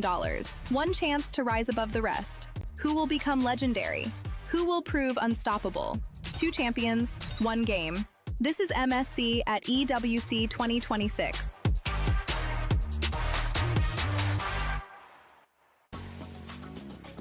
Welcome back to MSC at EWC 2026. We're here in France having a great time as 2 matches have just gotten underway. As we begin Series 3, more upper bracket, $100,000 for that top 8 spot at least guaranteed. And that means one of these 2 teams are going to be very happy about this result. One team will go down to the lower bracket and fight the winners of the next series. My name's Randy. I'm joined by a new but very familiar panel to all of the MLBB community, Renmar and Trex. Hey guys, how you doing? Renmar, we were in the backstage. You were talking about those drafts. How you been feeling about today so far? Oh, very happy. I think my sentiments towards the drafting and the unique choices still remains. People are still getting creative, but some teams proving that sometimes the safest, most viable pick can't go wrong, and they're doing really well with it. Trex, you were down there casting a little bit. You've been on the desk. You've been all over the place. It's day 3. What have you picked up on heading into this match? I think today things are starting to get regulated a little bit. Things are starting to calm down a little bit. Not as crazy in terms of draft as what we saw the past few days. But we'll see. We still have 2 great games ahead of us, and anything can happen. Yeah, all right. Well, we'll see. And of course, today, and in this series specifically, our 3rd series of the day, there's a lot of important storylines. So important that we had to give this one our Crunchyroll storyline of the day. It's the Maestro versus the KDA Machine. Of course, when you talk about the Maestro, I mean, there's really only one person to say, Renmar. Yeah, man, it's Moreno for Team Vitality, and you really see why he is the Maestro for the team. I think he really earned that, especially the previous season of MPL ID, where they became champions, how he placed the juice in, and how the symphony and the orchestra that is Team Vitality just looks so much better when Moreno's leading the charge. Loyalty as well, a big name, finally getting them to this position. Talk to me on the other side of this matchup and this story with the KDA Machine, Trex. I mean, he's got the name for a reason, and this is going to be a big match for Vitality. And there's a reason why this is the match of the day, in a sense. The anime battle, what we've all been waiting to watch. And it's even bigger because it's a deciding match, right? Yep. One of these teams will move forward, and one of these teams are going to have to fight for life in the lower bracket after today. It's going to be a big run and an important run as well. Every moment here can decide your fate. One draft, one pick, one setup for a Lord fight that goes awry or goes your way could be the difference between $100,000 and maybe even $1 million if you can make it all the way up. Renmar, stakes are super high, but focusing in on this Vitality roster, you know, there's just so many players to pick up from that can make an impact today. Yeah, I mean, we've already discussed Moreno, but I think you really have to look at Eman. Eman against Super Marco in the gold lane is going to be a battle for sure. These are 2 gold laners who do not want to lose the gold lane. There are some gold laners who just want to stabilize things, make sure they get their farm, but these 2 really want to win. Well, I love that you highlighted Eman. We've got 5 players on Vitality that are going to hopefully make a big impact coming into this set.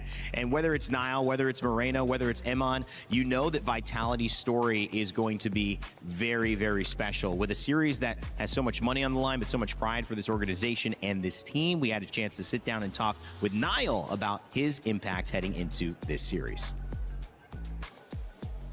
We're now here with Niall from Team Vitality. Niall, yesterday we saw, I think, a quote from you. Top 3 junglers in MSC. It looked like your name wasn't on that list. Because they say it excluded me. Oh, okay. But if we had to include you, what would your top 3 be? 1, me, Nanael. 2 is TNG. Rest of it, no one. Oh, so not even Kyle, no Carl, no one, just you and TNZ? I'm talking based on scrims, right? Based on scrim, for me, only TNG is matching my scrims level. You know, like not tournament level, like scrims level. Oh, okay. So, wait, you called yourself Nanail. So do we call you Nanail too? Up to you Or guys. Niall? Up to you guys. Which one do you like more? I prefer both. It's okay. Oh, so both can? Yeah. Okay. But what do you prefer in the assassins in the jungle? I mean, we see a lot of Lings, we see a lot of, Hiraras, but what if those 2 get banned? What do you choose next? I mean, I still have Fanny, Nolan, and one more secret assassin. One more secret assassin. It was flashy also. Oh, because earlier on we saw a Saber in the jungle. What did you think about that? Saber? Yeah. Speaking of them. The one before this match, I forgot as well. I have bad memory, guys. I think Saber is not fit in this meta, I think. Oh, okay. So more assassin. Yeah. Do you think the tanks in the jungle still might work? Absolutely, because if we play tank jungle, it will become more easier, I think. The game, it's not complicated. Oh, okay. So, Niall, we got to ask you, I think someone's asked you this before, but we want to get you on camera here for the main broadcast. What difference do we have for you? Back from M4, and now you're here. What makes you you now? First of all, I've been through a lot. Like, for example, I'm losing my brother or something like that. So it gets me humble right now. It's just that. And maturity, yeah. So does that mean that you're also doing this for your brother? Yeah, of course. That's my #1 motivation right now since MPL. Okay, so everyone's rallying behind that. That's a really good motivation, Niall. So you're motivated. Are you confident as well up against one of the biggest teams here at MSC?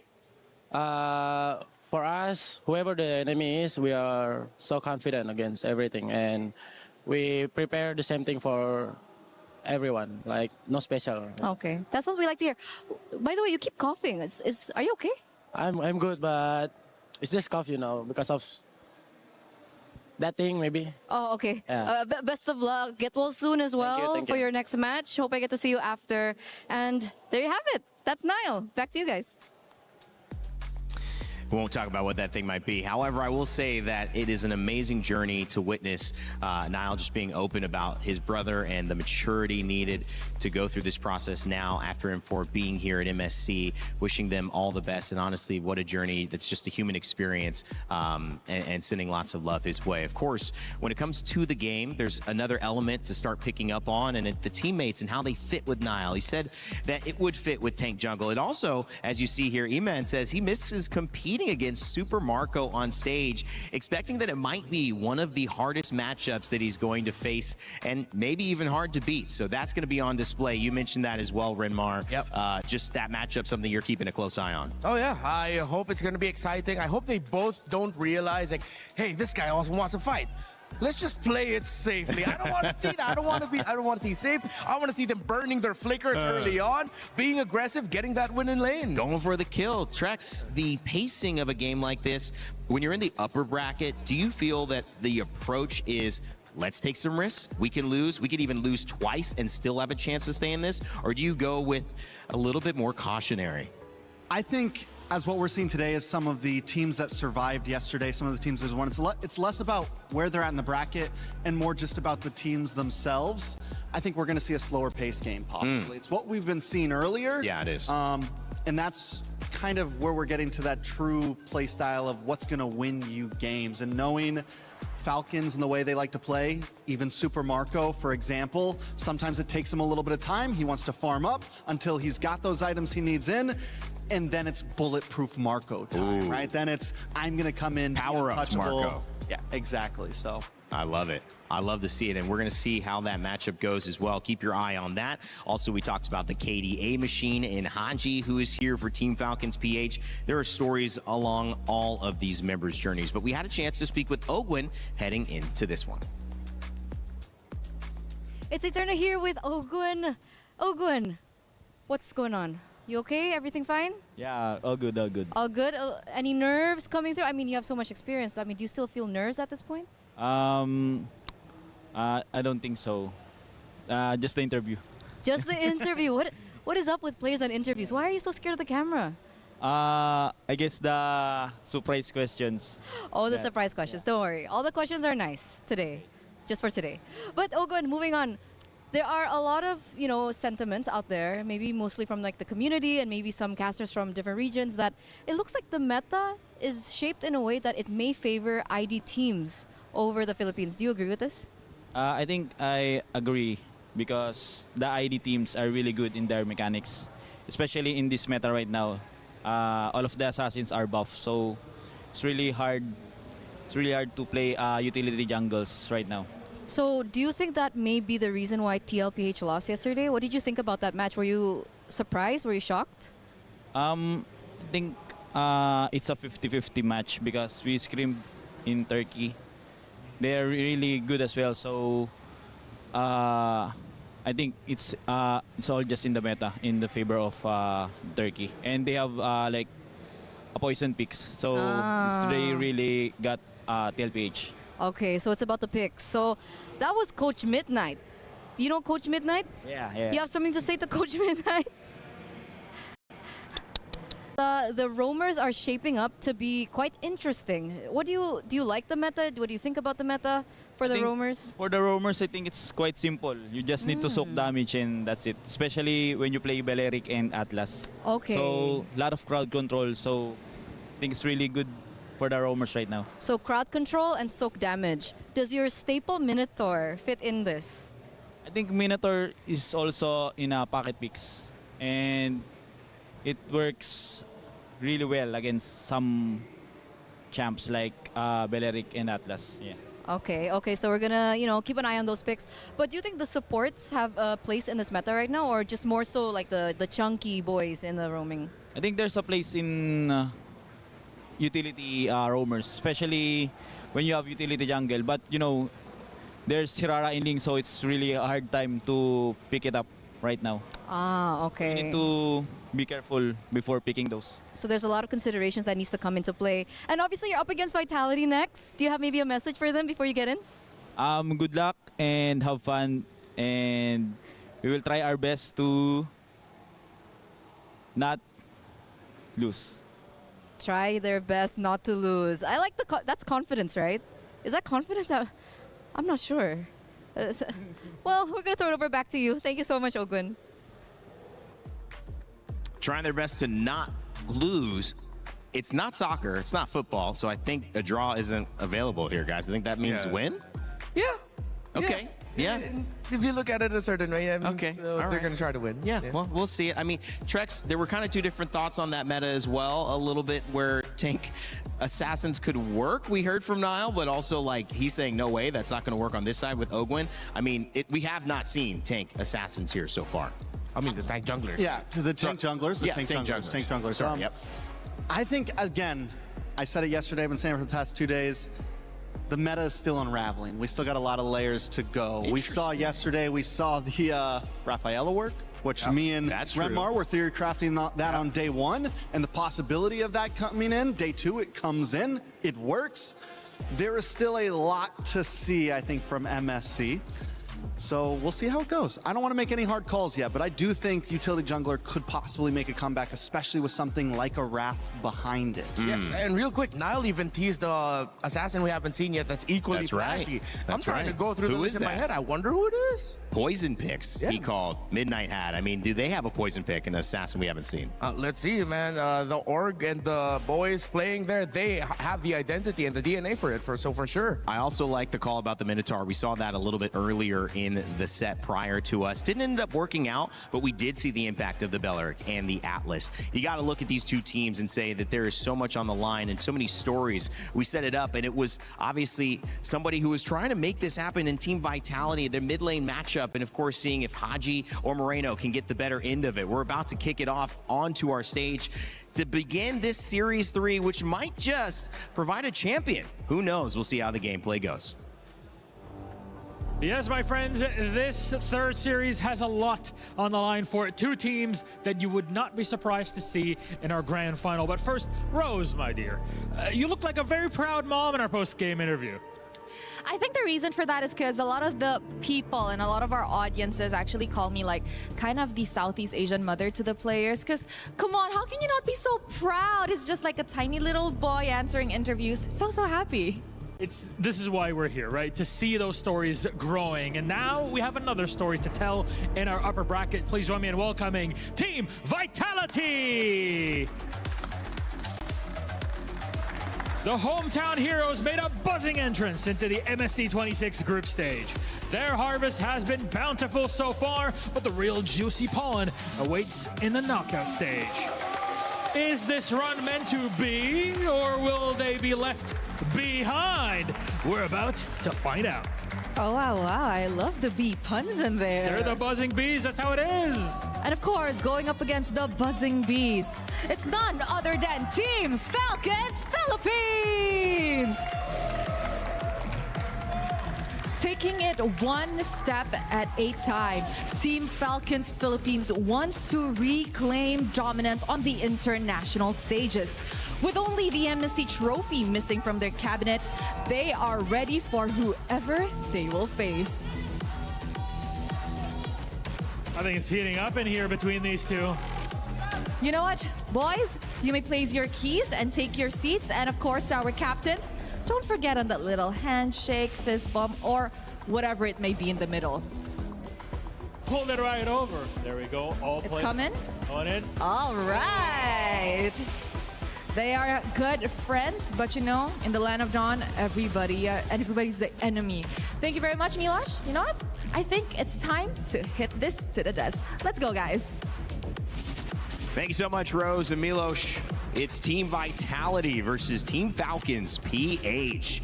It's time to see if this team has what they think, the mechanical prowess of Indonesian teams versus the classic stature of Philippine squads here at Team Falcons. Bryn Mawr, it's going to be a good one. Yeah, it's going to be a great one. And I have to admit, this is going to be a very difficult match for me. Why? Because in many years, I have been very honest with my professed love for Vitality as an organization and my professed love as Falcons being my favorite team from the Philippines. So I don't know where I'm getting pulled towards, man. I was cheering for Vitality. I was cheering for Falcons. This feels like the MWI Grand Finals all over again for me, bro. That was me yesterday with Aurora versus TLPH. All right. Yeah. Just to remind you guys before we jump into this one, My Champions, 2 champions, 1 pick. You can grab your My Champions pick and pick your dual champions and win 50,000 diamonds. Make sure to scan that QR code with your tablet or your phone and get going because the event lasts until July 27th and it is currently live. Trying to think now. I wonder how crazy we're going to get with the trade and the roam, or are we just going to have to double down on the fact that it's just going to be Atlas and Belleric? Well, we have had a few games where we've seen the Atlas banned out. Yeah. Which means Belleric most likely gets banned out as well, unless it's red side looking for the Belleric pick. Yeah.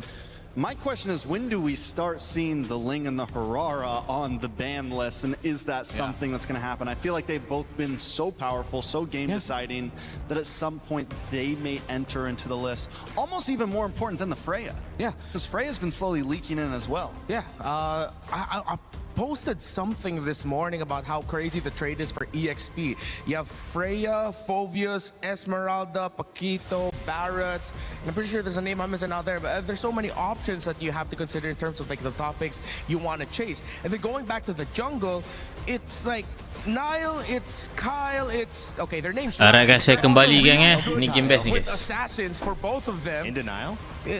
Yeah, in denial. I like that. So how are they going to balance making sure they have assassins available for their own team while still taking out the other? Because if you name them all out, the Fanny, the Ling, especially Fanny, Kyle and Nile would both want to really go for those two. The Hirara that Trex mentioned. It seems like just looking at the jungle picks alone is going to be tough. So this is why I go back to the roam. Will we see an earlier prioritization for something like the Cho? Will Hilda somehow make a comeback as a means to invade the jungle a little bit more? That's where my brain's going through. Notably, we didn't see Cho at all in that first series. Yep. And what has been missing in the first 2 days is him as a pick. Atlas was heavily prioritized, either banned or immediately first picked, which opened up the Belleric. He was banned alongside the Belleric, like you said, Trex, earlier on as well. What has been happening, though, more so today, has been Eudora getting banned instead of getting prioritized on that first 2. And of course, Freya also the first ban as well. So maybe that's a little bit of a different evolution. Some of those things that are becoming more of a problem, right? Because Eudora, doesn't matter what assassin you pick, it'll always do well against it. Even if there's no Ling, even if there's no Harara, Eudora will always have a place there. Outside of that, we talked about the Cho a little bit. You know, I think Cho got a little exposed the other day. The Ruby was just a beautiful answer to it. And the Ruby's not something that's going to get banned out in first phase, meaning it always has a quick response. And normally if you're going to lock in the Cho, you might just lock it in that first phase, which means unless you're a last pick red side, that P3, most likely, I don't think we're going to see the Cho anytime soon. Yeah, we saw it go well for Keyboy, but it also went badly yesterday. Very up and down. Yeah, it's up and down. It's either going to work or it's going to ruin your trade. Yeah, that's why you really have to prepare for it, I think. If any of these two would want to pick up something like the Cho. But then if your Falcons are also looking at someone like Finn and acknowledging that he is one of the best Atlases in the world. He tore through MPL ID with that pick. And then now, so far, he's done a great job here at MSC EWC with the Atlas. So I think it's in consideration for taking it away from him, or you open the Valentina so that Vitality picks up the Atlas, then you pick up the Valentina for Haji. Here goes that Ling ban though. So now Falcon on the gun of, do we ban out the Harara? Right. Or do we go for a possible trade? Because there's not much left with the Freya gone, the Eudora gone. I feel like at this point you have to ban the Harara. And then we finally get the answer of, what's left after that? Do we get one of those picks up front? I think you can leave the Hirara open, because if ever it's Hirara Fanny, that becomes a trade. Fanny, yeah, I guess you have to leave it, and that's the trade. And they take away the Atlas, actually. Fanny's kind of, but you know you're going to have to pick it early. Yeah. Which means if Vitality says, we're going to take the Harara, we know we get to get 2 immediate answers to your Fanny. Yeah. Well, they've got a chance to grab the Fanny here. We'll see how much they prioritize it on the team vitality. We know that Harara's also available, so if Niall feels Aku rasa confident Vitality in menang that apa. matchup either way, they don't have Oh, to Ling Ben. force their assassin pick here, their jungle pick here. Ada And they can Fanny try to tu. cryo something else. With Atlas gone, does Beleric become more important? Oh, for sure. But I think if ever, it'll be Falcons who'll be incentivized to pick it up as one Dia of the kena first decide two nak ambil picks, Fanny ke tak. Honestly, yeah, Beleric could just be up front because either way, you get the Harara or the Fanny or something else. You get one of the two power assassins. Regardless. It's not worth they Irara. go for it anyway, so Okay, they so take they the want Harara. Okay, so they get Harara, then Dia in nak main terms of rusuh the ni, theories Rara. that we've been making, then it's probably going to be like a Beleric plus a Fanny early on now. Well, you take Fanny third pick. Yeah, you don't need it now, right? So Beleric and Beleric plus one. Atlas is gone. What are the other big names that I'm missing out on? There's always someone that I'm missing out on. Beleric and an EXP here, maybe. Beleric Yeah, is it gold. exposing it? You know, if you have an EXP lane, like we've seen Barrett's banned, we've seen Paquito banned, Yeah. we've seen those be able to continually flex Paquito specifically in some double fighter compositions into the gold lane. Is that too early to grab something like that because you have more options?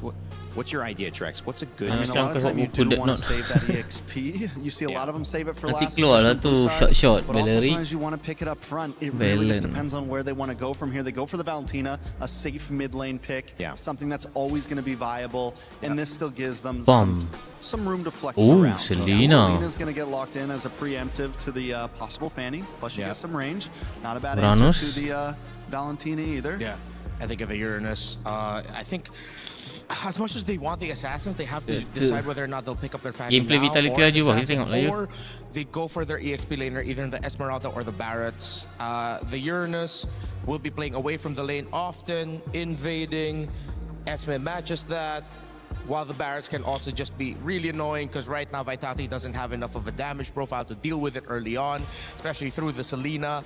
It's not going to be a good time. Then they start banning out things like the carries or Moskovs, if ever they do decide to pick up something like the Barretts here. So it's a tough choice for Falcons.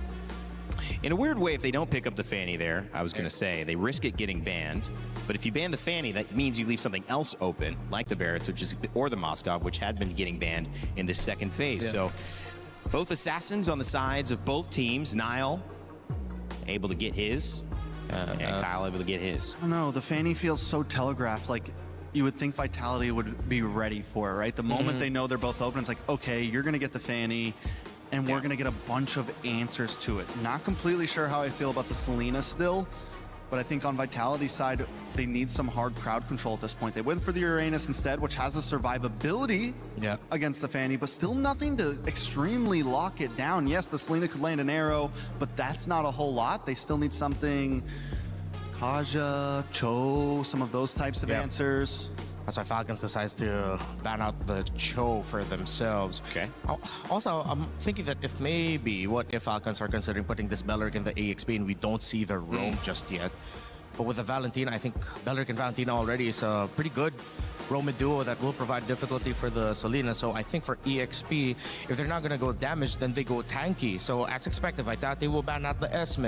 I think it'll be also very safe for them to ban out the Barretts. And then in terms of the really tanky EXP laners, the lineup is too mobile to pick up a glue. They might have to fall back into something like a Terizla, which is really slow. But you just want one lane that you know is going to be hard to kill. Brody banned from the side of Falcons. They're Akhirnya gonna be on Emma first jumpa pick lagi here. pemangku musuh They dia. do Ya, still need a bukan marksman. ya. I think Moskov, yeah? Moskov could be a decent answer. You have the movement. You have the shred. You already have the Beleric, so you don't really have to Fanny worry that much about the ngeri prod. tu Just bah. about it, yeah. I mean, Fanny, like any of it would Nile ni work pun at ngeri this juga point. guys.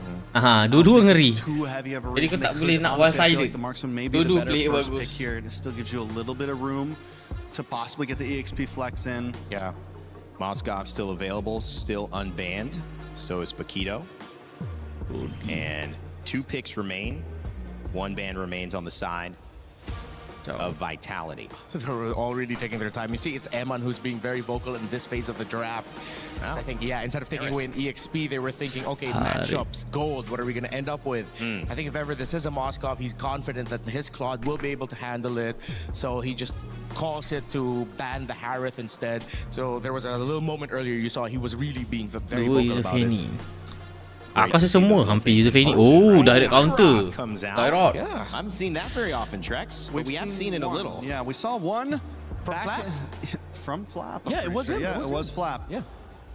This is a pick that used to get used against things like the Uranus, the Esmeralda. It was kind of a cheese pick back in the day, but it has the armor shred. Yeah. It has the burst damage. It is a high risk, Sekarang ni dia kena ada high CC. reward pick for me still. If it pops off in the early game, this could be a huge threat to everything down the Untuk line. Fanny, Hilda If ke? he takes 2 or 3 deaths early on, it's a wrap. He'll be useless the whole game. pretty Badan much. Zoning dah ada. Badang. so they'll pick up the Okay, Badang tapi badang ni here. susah sikit lah guys If they go sebab for the ada Melissa, I wonder Belleric. if Falcons will lean back to a very old combo Melissa. with the Deeroth, which Ambil was Moskov, the Irithel, because the mobility would help from getting away from the Ni bobo getting macam linked Cloud. by the doll of the Melissa. I mean, most Tak likely ada they're orang still dapat gonna end up stokkan with Cloud. either, I don't know, maybe like still a Moskov, but Yes. no, they still go Claude, and they played with like one of the safest gold laners.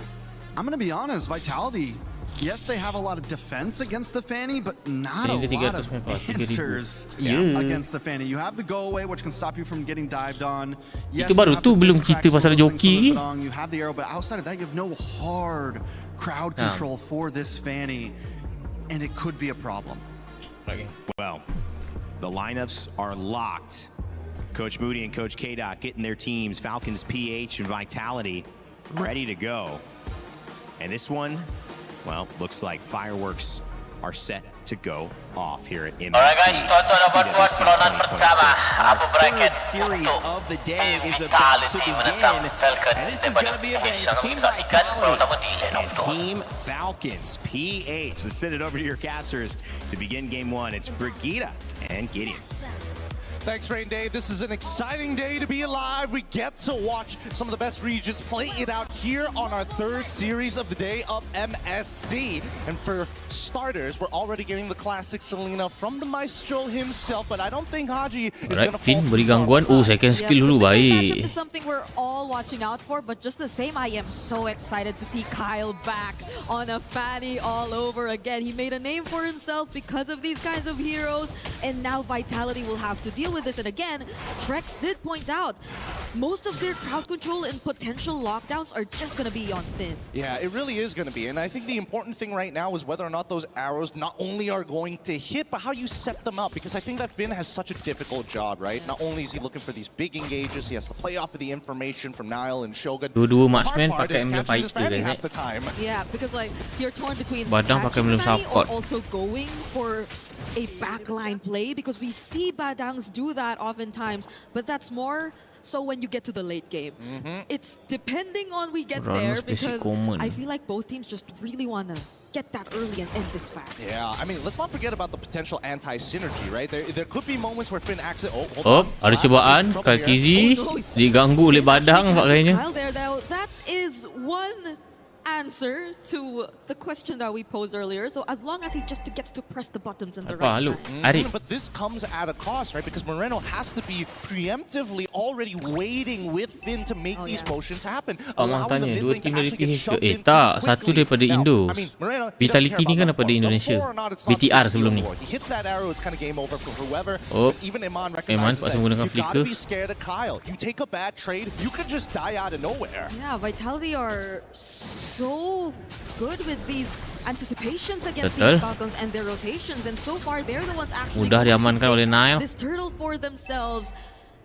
We saw multiple rotations from Falcons already, but every single one of them have been answered so far. They have been, and I think the best part about it all is the fact that Vitality are playing super responsive to how Falcons are moving across the map. As soon as Kyle showed up, Dok that's how they pemabah set up bah. for the Soalan yang turtle baik take. nanti Did ya. not waste any little bit of time here. Tak nyambung dah They ke? also have to be, just as careful to not put themselves in compromised positions. Top side, you really see that Shogun Kau trying nampak to ya? get the wave. Notice Korang kena Fanny bantu is aku around lah back tu. up to try and set up for Nile Tengok right ads. here, 'cause Kalau he's tak just YouTube too Premium.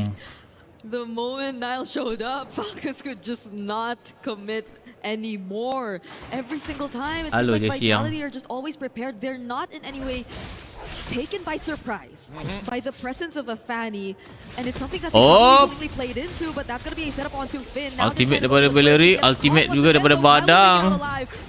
Badang, Finn down. Kaltizi hampir ditumbangkan. He couldn't live that. He wasn't 100% sure about the timing, about when Dairoth's ult actually finishes the channel. Yes, there's a bit of a channel time. He could have just pushed himself out of there, but wanted, hey, no abilities, I gotta just Badang try ni and susah pump sikit sebab somebody Bellery ni backwards. guys. As best as he can, this is what we should expect, right? Tengok Falcons X kau bah, terima kasih Pak kenapa tak tengok caster Malay. Sebab tak semua benda kau dapat dekat caster sini. Sebab dia dekat main stage. Beza. So much. It's not like you can just go back into your jungle and charge it all back up and you know, farm extra fast. It's all about, hey, I go in, if I don't have that purple buff, I have to. Bukan tak nak tengok. Kalau dah ada hantar caster Malay kan. Aku buka untuk korang. They've been trying to, but they couldn't really get the sides. It's always been either Finn intercepting or even Moreno and Nile. So they just settled with Finn, who at the time was isolated from the rest, just trying to check wherever Falcons were trying to go for next. And I think it's a great answer. They finally found a way to at least get a slight advantage, though the gold lead is very insignificant at this point, honestly. And honestly, a really difficult comp to pull off. I mean, I'm thinking about how Moreno needs to kind of keep up with everybody else, but wait, hold on first. Flap. He's already get chunked down to 50%. Now, Falcons, this might be a harder contest. Nile beli Sky Piercer. 4 Flap, so he's going to top himself back up here, but I think the real question is whether or not he gets caught when he tries to shred down that front line, right? Whether it's front line or back line, that shred is only good for Conceal pada Badang. Bellery ulti dapat 2. Macam setup yang salah. Nile down. Kenapa dia all in dekat Bellery? Memang auto kena counter. Despite Vitality being the first ones to set it up. And look at Owen. Betul, mudah diamalkan oleh Falcon. Sure that the softer members on his side don't have to worry about some tough angles that are being set up by Moreno. Is this a potential punish? No, he should be able to get out. Blazing duet, flicker kat pada Moreno. Moreno masih lagi hidup. To dash away to safety. Shogun will try to block the rest of the members of Falcons, but they're not going to force it anymore. Still though, it's a 3-0 lead already in their hands. Cobaan lagi ke atas Ogwen. Maybe a 3-0 lead with 1.4k, but we're not seeing structural damage. We haven't seen. Oh, speaking of structural damage, first person there to actually open up, and surprisingly enough, he's the one who actually unlocks his lane first, which is great for him. But what does that mean for the rest of Falcons? Sekarang ni gameplay dia tak jadi ni. Sebab apa aku cakap tak jadi? Selena dengan Badang ni tak dapat nak lakukan job desk dia pergi merusuh. Sebenarnya gameplay dia ni gameplay rusuh. Masalah kena counter engage. Clearly winning the lane, already taking that tier 1 up top, and the fact that he was Sebelum also able to be Kuba active in the first few skirmishes and even pick up kills too, I think grants him a much bigger advantage to serve as a threat against Vitality, who at this point have mostly been responding and answering back to Falcons rotations, but we're not seeing any of their own just yet. Or maybe it's also, in a way, an effect of having very slow clearing mid duos in the form of a Selena. Kalau TZ masuk balik, tu dia kau tengok kenapa dia bagi bapak dia guys. Kepala bana dia guys. I hate the fact that 1 lawan 2 gila. Already, and now they create another attack on the bottom side, and they can't do anything about it. Down, Hilman just had to flicker out of that and use the go away, but Flap now is unstoppable too with the help of the other members of Falcons. Memang auto kena ban lah Fanny guys. Kalau menang lah cerita dia guys. Kau tengok fancy move duk. Sop 1 lawan 2 duk. Mahal bodoh guys. Sop. Dirty outplay. Dodges the immobilize. Waited the iframes out. Even dodging the knockback. And you see that cow. Biasa bukan Fanny tak fight turtle ke? Ini MPL guys. Level MPL. Bukan level MPL lah. Level international lah. Jadi ada setup dia. Fokus objektif dia apa. Tak ada orang nak lepaskan turtle ni duk. Abyssal arrows are not connecting just yet, but at least you also see Emman taking part in this fight. Nile will yet to have to reveal himself, because Falcons are taking pretty good control of this. Vitality will change targets. Badang dah ulti. Flicker. Marco down. Moreno asal lalu situ balik. That's a 1-for-1 so far, and Falcons are chasing after Finn, but they might not be able to find him anymore. It's not bad, honestly. Trading gold laner for mid laner, and considering that Moreno really, he's not the one who wants to be able to absorb all this gold. It's Nile and alongside with Iman. So as long as these two are able to scale back up, it's great. But Finn might be in some trouble here. They don't want to contest this. This is not the position to fight for just yet, and Vitality understand that. Yep, they kind of let go of this the moment that they went back after that kill towards Super Marco. He already also had to get his purple buff first, so Niall, I feel, is really doing a bit of catching up here in this game. He's already a level behind of Kyle here, and that's also probably one of the reasons why they just rather not contest an objective anymore, especially with Falcons just surrounding the area like that.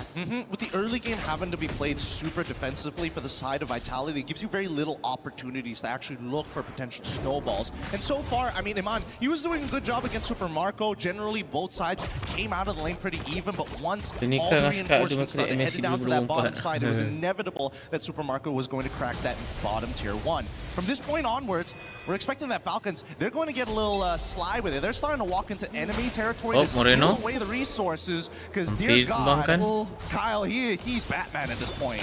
I would be afraid if I were Vitality and I was all alone, because I could just feel the presence of Kyle or maybe anyone from Falcons at this point just hunt me down with the amount of damage that they already have. And Vitality, I feel, is going to take a bit more time from them. Even if we say, let's say you say M-Man part of the fights, he just lays down Doll, but other than that, you don't really sense much threat for Falcons, but now they're gonna catch Shutdown. Kyle. That is a kill that Cobaan akhirnya berjaya Badang bersama Hirara. This is the clean version of it, but they still don't get the conversion, unfortunately, on that turret, but they do slow down Kyle. Luckily, don't have to worry about the purple buff. It hasn't even spawned just yet, so Kyle doesn't lose too much in general. Yeah, it is just gonna open up more opportunities for Vitality. You can see how they're trying to push their sides a bit more this time, but a concealed play from Falcons might just turn things around. They're trying to go for the kills. Look at how Haji sets that up beautifully, but the Wrath of Dryas doesn't allow Niall to escape. And ulti 3 daripada Valentina, di set up pula dengan Valerie. Burst damage to finish him off. They don't have it just yet. No, they don't. Wow, that was an incredibly big mistake coming out from now. Fanny senang Fanny, tapi team fight susah. Dia ada reason dia ni guys.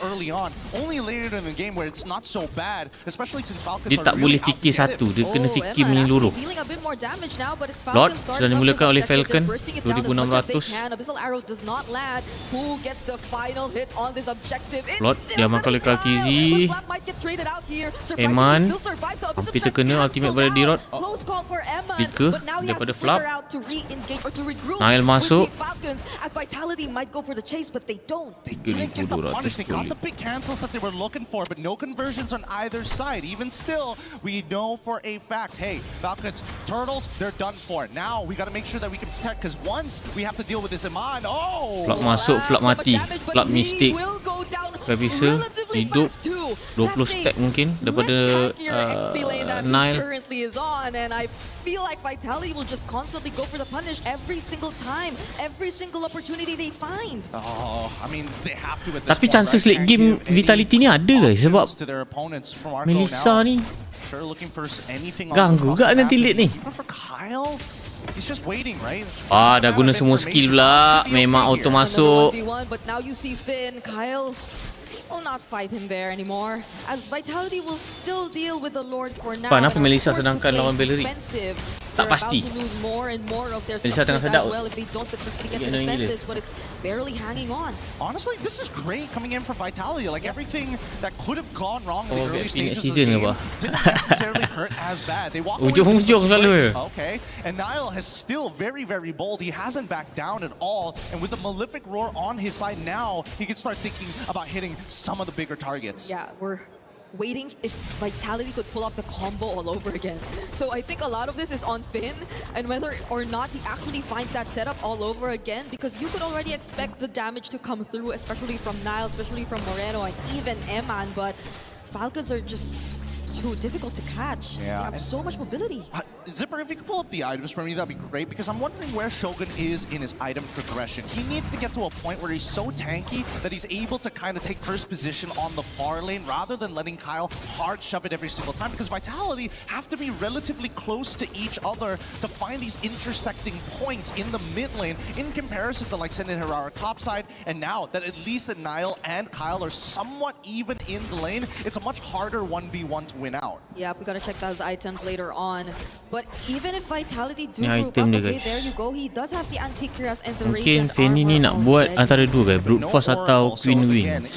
1v2, there's a good chance he still dies out here. Lightning Truncheon already purchased, so he deals with both armor. Oh, wait, hold on. This could be bad unless Ogwen wants to flicker in. I don't see this happening. But that back here. Oh, Kyle from the side though.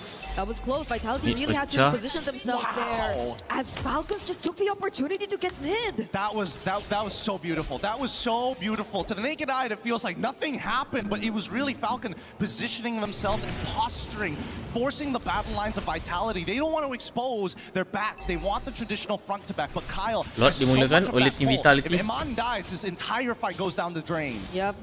And now they take that mid turret just as the Lord spawns. So imagine the space that they could really play around with.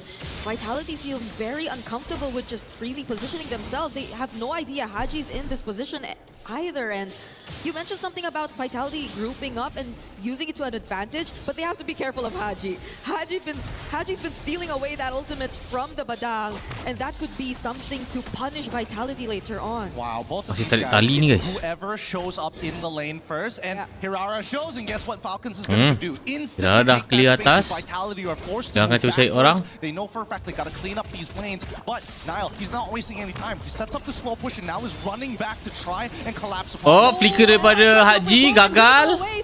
Hilman bapak fast reflect. Saya tak balik pada badang. Shutdown, Valentina down. Nanti Valerie cantik sebenarnya. Hilman masih lagi free. Flicker daripada Moreno.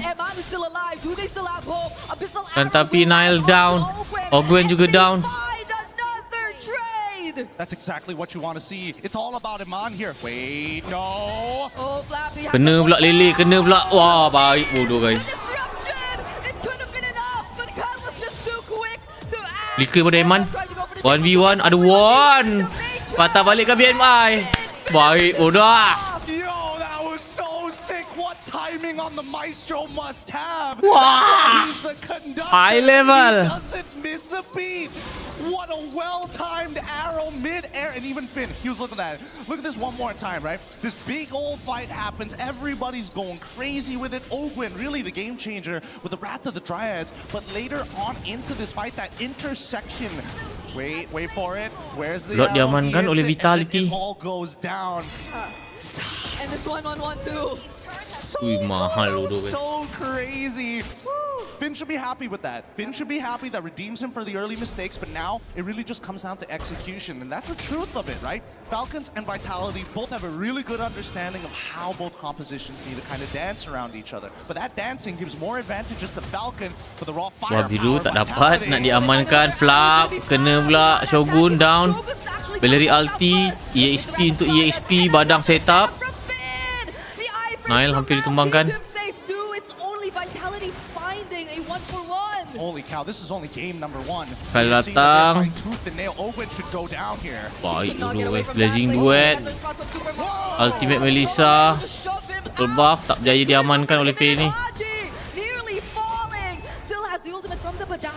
But Vitality are gonna play it safe. They gotta breathe. They gotta breathe for just a moment. Kyle, he can still deal with these waves on the sides. It's just that main Lord force that they can't really deal with it. Super Marco will try his absolute best, but they're saying, you know what? We can't hold on to this. Let's give up this inhibitor. Yes, the long lane is not gonna be in our favor, but we got Kyle to deal with that consistently. Ni dah tak ada buff, susah ni. Bagi kau MSC kali ni lagi seru dari last year. Every year is a different year. Just because of how good Emman's been positioning himself on the Melissa as well. Every single time he uses the go away. It's just so perfect. Kaya Nile, 13,000 gila guys. This is super understandable, right? Ini item juga need to get the chastised pauldron with the extended range thanks to muddles. Sometimes you're not in that range to actually get the the attack speed reduction. At this point, you got to be able to hit the right targets at the right time. And as much as everybody needs to slow it down, it does eventually come to start biting you in the butt. I think that Iman has been playing perfectly so far, but I think this chastised pauldron from Kyle, he needs it just to go in, force it away from Iman, go back up and return to the fight. Yep, and that's something they can do. It's unfanny, so you could just expect them to get in the fight fast. But Vitality, they've been holding this out really, really well. Finn gets to spot out a couple members from Falcons all over again. They're fighting for this purple buff. They don't want to hand it over to Kyle. But Ogwen, will he be the sacrifice? Another kena Lily. Purify, Cloud dah puri. From Super Marco. God, what are these angles? The Maestro finds it once more, building up to this big piece, but Falcons aren't 3,000 vitality pegang game. Man, what a turnaround with such a great Eman ni early tak game for pelik the lah guys, tak Falcons. tukar team guys. Vitality have been playing some incredible defense, and now seeing them Apa on gila the boleh attack, fight dengan dia punya ni. it's a pretty difficult game for either side. A single mistake could predetermine who wins and who loses. We're already 18 minutes into this game. The next Lord has spawned. Keep in mind, this Lord is vital. It's going to be walking around with some extra damage. Tu kena lele tak? Open goes for the concealed Conceal? ray because they spot Nile up top, but they're not able to get anything out of it. Nile's just going to really get away and now transition Lord to the dimulakan Lord. oleh They Vitality. might just go burst this down. Yep, they're Dapat definitely terus gonna Lord burst ni. this down. Let's see if the steal can happen. Here comes Kyle. He's thinking about it. Okay, the go away is still available. Dia dah dapat Lord Nile. Eman dah guna ulti. Kena lele bodoh time terbang. Sap. Wah, mahal. Emo dia beli oleh Kyle. Tapi mati juga. Setup daripada badan. Blazing duet. Eman sempat warn. Flicker keluar daripada peperangan. Steal dulu. GG. Moreno flicker. BMI Finn dah tunggu belakang. Motor pecah. Triple kill. GG guys. Apa ah. Tuan-tuan dan puan-puan, game yang pertama dimenangkan oleh Team Vitality. Wah, keren bodoh guys. Eman punya position baik duk reflect dia. Jadi guys, jangan lupa like, komen, share bagi pendapat korang pasal game ni. Yang paling penting jangan lupa subscribe. Kita dah berjalan ke 300,000 subscriber. Jadi bantuan korang sangat saya perlukan. Let's go. Second matches. Mahal. But you also gotta give it to Falcons. Like, they had such a great hold of the early game. So you just Permulaan bukan pengakhiran guys macam biasa guys. Upload video dulu. How did it turn out like this? I think a lot of it comes down to Moreno in middle school. Yeah. He learned trigonometry really fast. How do you hit so many arrows on priority targets? Some who don't even care because they're on cables. Mid-air, we've seen Kyle getting hit by this. And as much as he was able to dominate this early stage of the game and even Flap, they start to fall off. That armor shred is good, but the team fight, and especially with Finn's catches, man, that's going to be a tough pill to swallow. Finn's catches, exactly, one of the main highlights I feel in this game. Because you put so much pressure on him already before you actually got into game number 1, because he's the sole guy who could just disrupt, who could just catch and sell for the team. Jangan-jangan main Selina menang guys. Oh my gosh, look at your face. I was losing it. Hilman boleh lawan lagi. Boleh lagi tapi 50-50 juga. What an unbelievable catch coming in from Finn to set this all up, and all the while Iman, he's playing a really awal. Tapi Fanny tadi yang bunuh dua tu baik tu guys, sumpah. Adakah nerf kepada tank jangan lupa kejahatan FIFA? Pasti. Asalnya tak juga. And he played a phenomenal Melissa. I agree. Eman on this Melissa. You guys just couldn't see it, but we're honestly sweating right now. It is boiling up in here on the caster's desk, considering how much energy has been expended here on game number 1. You saw it from all the Vitality members. They all had to, crack open their waters because they were not only just communicating, they were shouting through and through. I can imagine. I guess we were too caught up in what was happening here too, but I could faintly hear the screams. Also from Team Falcons fans, because imagine that. It was so beautiful. It's great to see that now we've come to the point of the game where it's not just about learning about fundamentals, the different little types of matchups. Not only are they playing to their strengths, but it's about execution. And that's the beautiful part. Both sides have traded blows at this point, and I think that Falcons now recognize, okay, if we're going to have to keep this clean, we gotta keep it more standard. We gotta figure out a better way to start exploiting Vitality. And number 1, it comes down to whether or not they can get this Melissa out of their hands. And I think for the last 3 or 4 team fights, major team fights at that, Eman was just always surviving. I always had my eyes on Eman for some reason because I just knew for a fact that Falcons had to take him out. And you could probably expect a lot of them to do that. It's either Kyle, maybe even Flap, because I feel like Flap went past the timers where he could just deal with Shogun.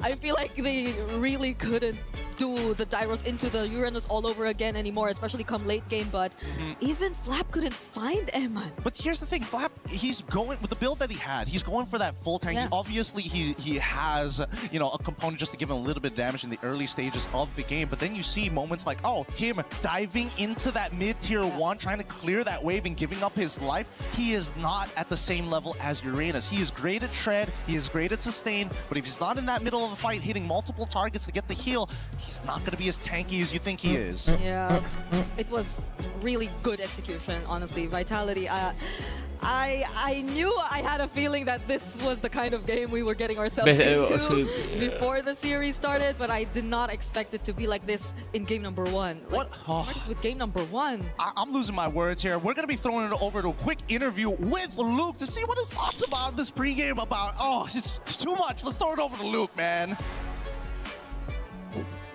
Is in our DNA. Whenever we let it out, it becomes our superpower.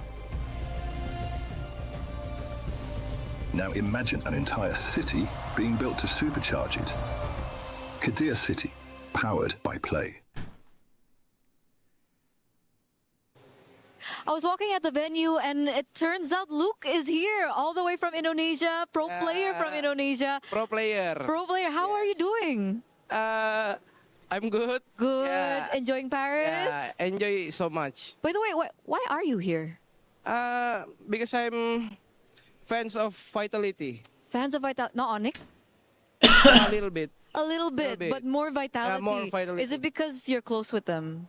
I mean, Because they are your I'm ex-teammates. Vitality right now. Oh, you are Vitality Yeah. right now. Okay. Speaking of Vitality, you caught the match yesterday. It looked like it took them a little bit of time to finish out that game. Was that a result that you were expecting? Yeah, of course, because I know they are so strong, right? Okay, so it took them a while, but you did expect them to win Yeah, eventually. video, Is it gambar because of the kabu, meta right now? Because a lot of people are saying that this meta favors Indonesian teams more than the Filipino teams. Do you agree with this? Yeah, I agree because right now Assassin meta, right? Yep. Yeah, I think both of team in Indonesia are really good at Assassin. Like Nanail and Kyrie is so good. But, I mean, on the other side, we have Sakai's from SRG. We have Zauri Egoist earlier on. We have Kyle, Carl, TZ. Are they not good on Assassins? They good, but I think I'm more biased on Nile. He's biased on Nile. Nile is so good. Nile is so good. It's not just because you guys are close, right? You actually think objectively he's No, good. I'm not close with Nile. Oh, you're not? Yeah, it's my enemy. Oh, he's your... Yeah. What happened? Just, I hate him. Okay, you hate him, but you're supporting but I Vitality. support him, yeah. Very interesting. On that notion, do you have a message to Team Vitality who's going to go up soon? Just give space to our maestro, Moreno, yeah? He will carry. Carry. Moreno, the maestro, will carry. Do you maybe have a message for Onyx? For Onyx, yeah, good luck. What is that smile? Good luck for Onyx, yeah. We hope this EWC can grand finals to Team Indo. Amen. Amen. Amen. But what about the fans back at home? I think people are waiting for you to say something maybe to the Indonesian supporters that are watching right now. Bahas aja ya. Boleh. Gue cuma 5 hari guys, ntar gue restream nonton gue ya. He said he's going to be here only for 5 days, so watch him restream. Yeah. I'll watch you restream. Okay. Okay. Thank you so much, Yeah, Luke, thank you for so your much. time. And we're going to throw it back over to you guys. He thinks he can come in here and play my game. He knows nothing. Let's go! Tyler Wine, you're done. Habis game ni tengok pula lawan apa? Falcon. A lot of people are haunted by Mena their past. lawan. I'm inspired by it. They're not just playing for themselves, they're really playing for their entire family. They have defeated their demons. They have demons. chance. They have crushed the curse. I've went and grabbed Glitter Explosion once again for a little update from the Gidea City grid. How's things going today? You've got a couple of days at your competition, but things are heating up, right? Well, they are. I mean, we're already into our finals. We have a 3-day-long finals. Day 1 has started today. Now, we're only one match in so far. However, to kick things off, we already saw a big win out of T1, and they weren't even one of the teams that we touched on in the beginning, but they are in that CC race. However, 3 days of finals means a lot of gameplay, and we still have Navi at the top of our leaderboard heading into finals. We have Liquid, we have Falcons, we have Vitality, we have AGAL, Twisted Minds, so it's busy. This is really busy for our finals. Yeah, excellent. I mean, look, we've got a lot of going on there, so we'll be keeping up to date as much as we possibly can, but it sounds like there's going to be huge implications in the club championships. Well, thank you very much once again. Minit wah. Ada hydration break ya? Serius ah? Thanks guys. Dekat dalam bangunan. What in the world?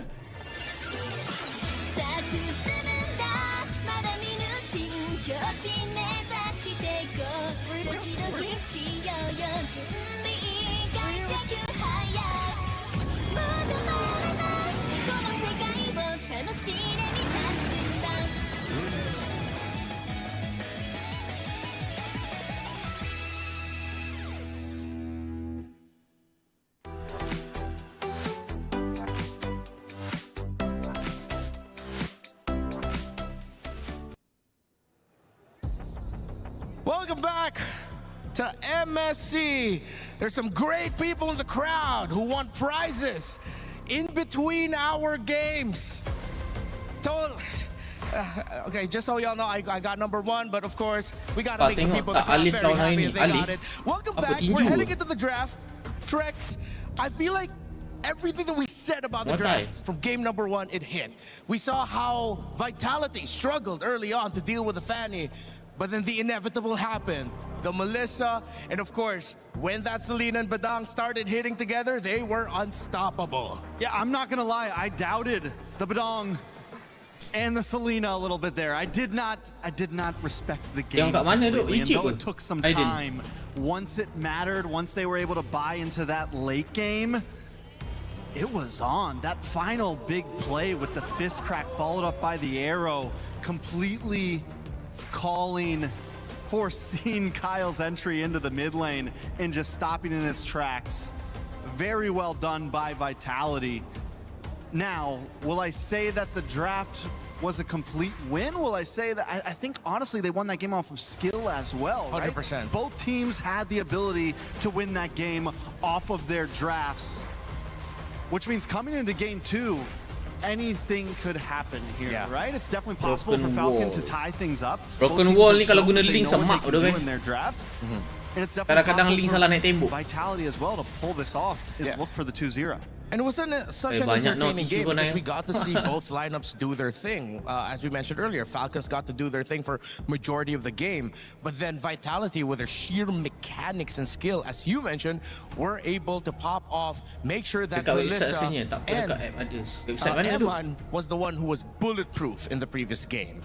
So Falcons goes ahead and bans out the Phovius, trying to bait out a reaction towards a potential first pick of Freya for the side of Falcons. But we also can't forget about some of the major trades that we have through the Atlas, the Valentina, and other great picks that we still have in the meta. Marcel is still open, by the way.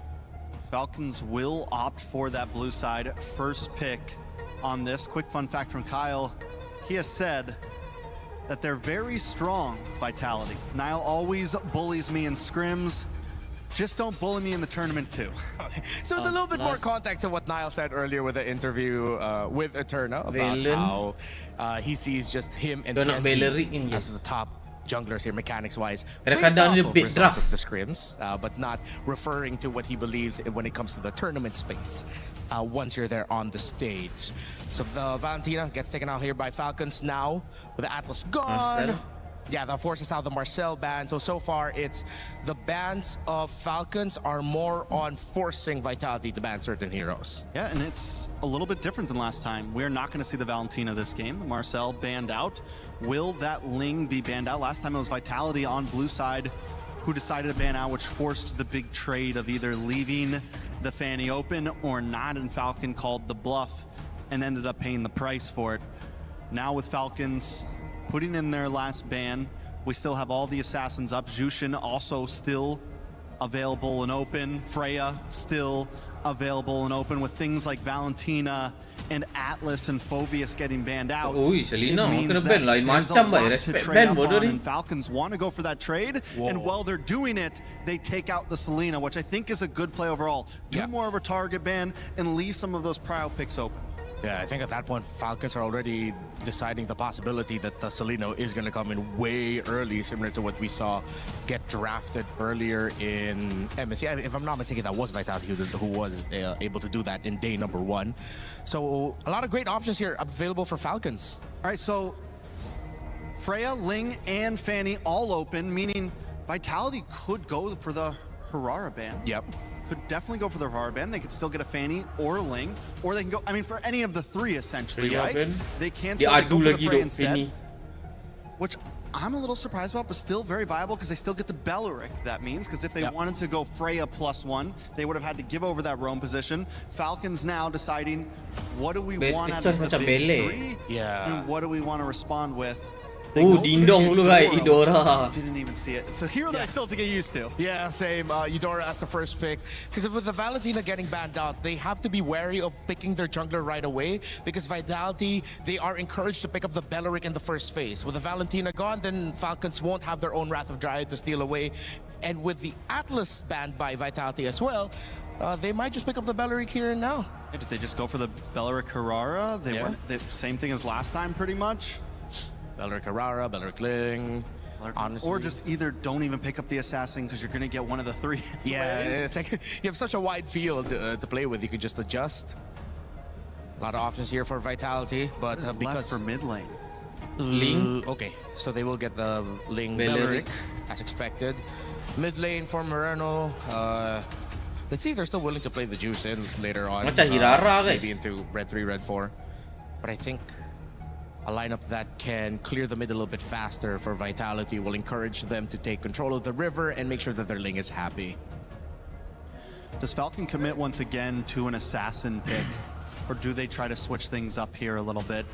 We've seen a lot work against the assassins. They go for the Fanny once again. In the Barats into the EXP this time.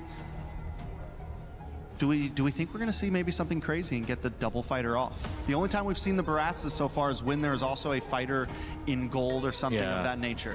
But it's tough considering that Vitality is going to be coming back at red 4 as the first pick, and they have bans. They can just take away the Paquito.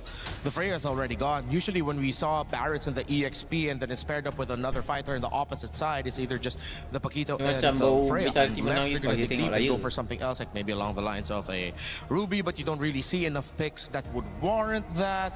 I think they can just double down and play the traditional in terms of their gold lane option, but let's see how it's going to go. Melissa is still going to be the pick here for Vitality, and the problem right now is for Falcons because of their picks. They don't have enough that long range reach to really mess up this Melissa. With the Ling, with the Belleric especially, Eman might be on the way to another bulletproof game. Looking good for Vitality in my book, at least for first side of this draft. At least in terms of how they were able to make everything work last game. Don't get me wrong, the early game could still be troublesome for them. Falcons had an amazing early game last time with the Fanny pick and everything else behind it. So Falcons maybe want to also run back the same type of game, but just play a little bit better, close it out a little bit faster. Maybe. Oh, wow, respect on the Minotaur of Ogwyn.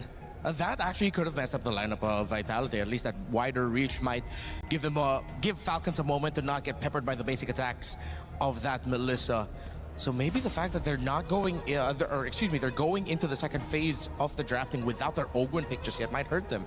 Atlas is gone, Belleric was taken away, the Minotaur option's gone.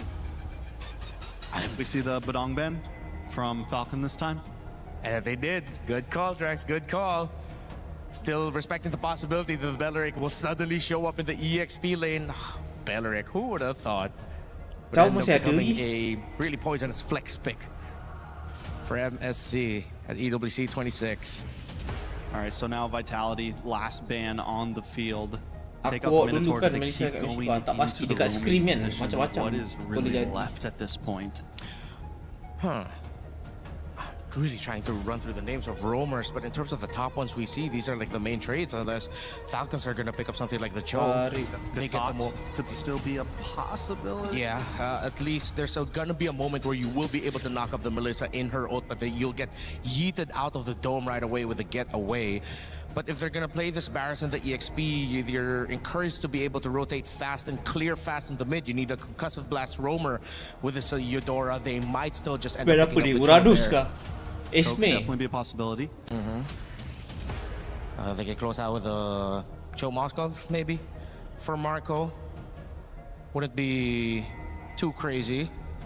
If Vitality are looking to, and if they're willing to, get a mid laner that has to shred damage for the Barriers, they might want to go and consider the Lunox at the center of the map. Oh, Sora getting taken away. Oh, Lunox definitely not a bad pick. You get the Brilliance to get away from the Fanny as well. You have some defensive capabilities. You don't have as much range against the Eudora, and you can still get one-shotted. You know, it's because the Eudora is just so quick about it, you don't have... It could be dangerous. On the side of Vitality...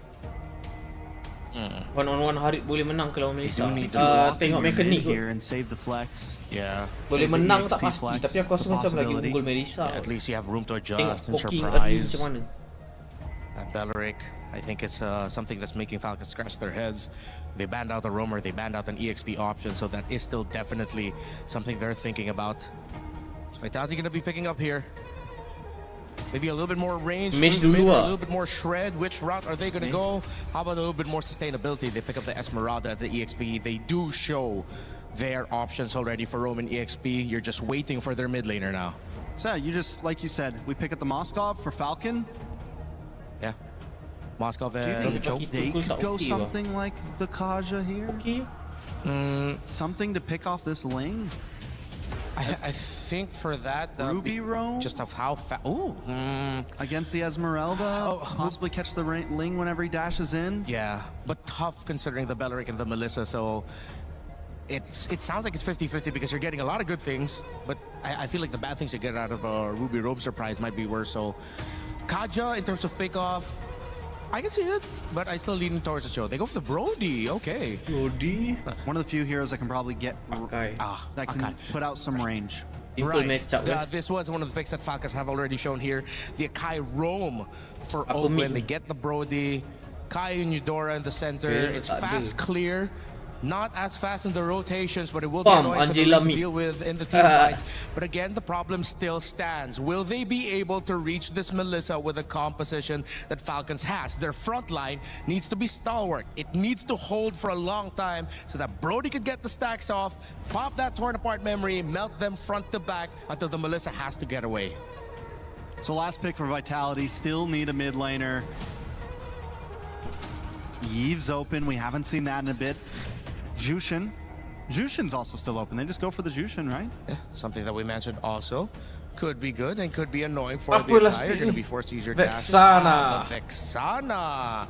Because of the Akai and the Barrets in front of you, and it does have a lot of disengagement protection for the Melissa. Yeah, definitely a great answer. Overall, we've seen it picked once before.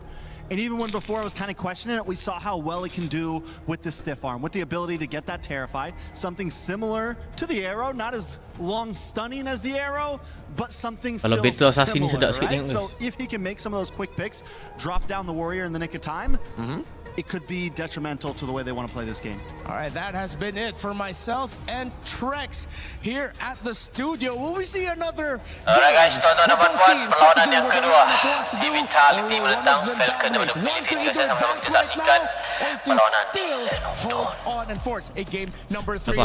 Bring you over to our casters, Brigida and Gideon.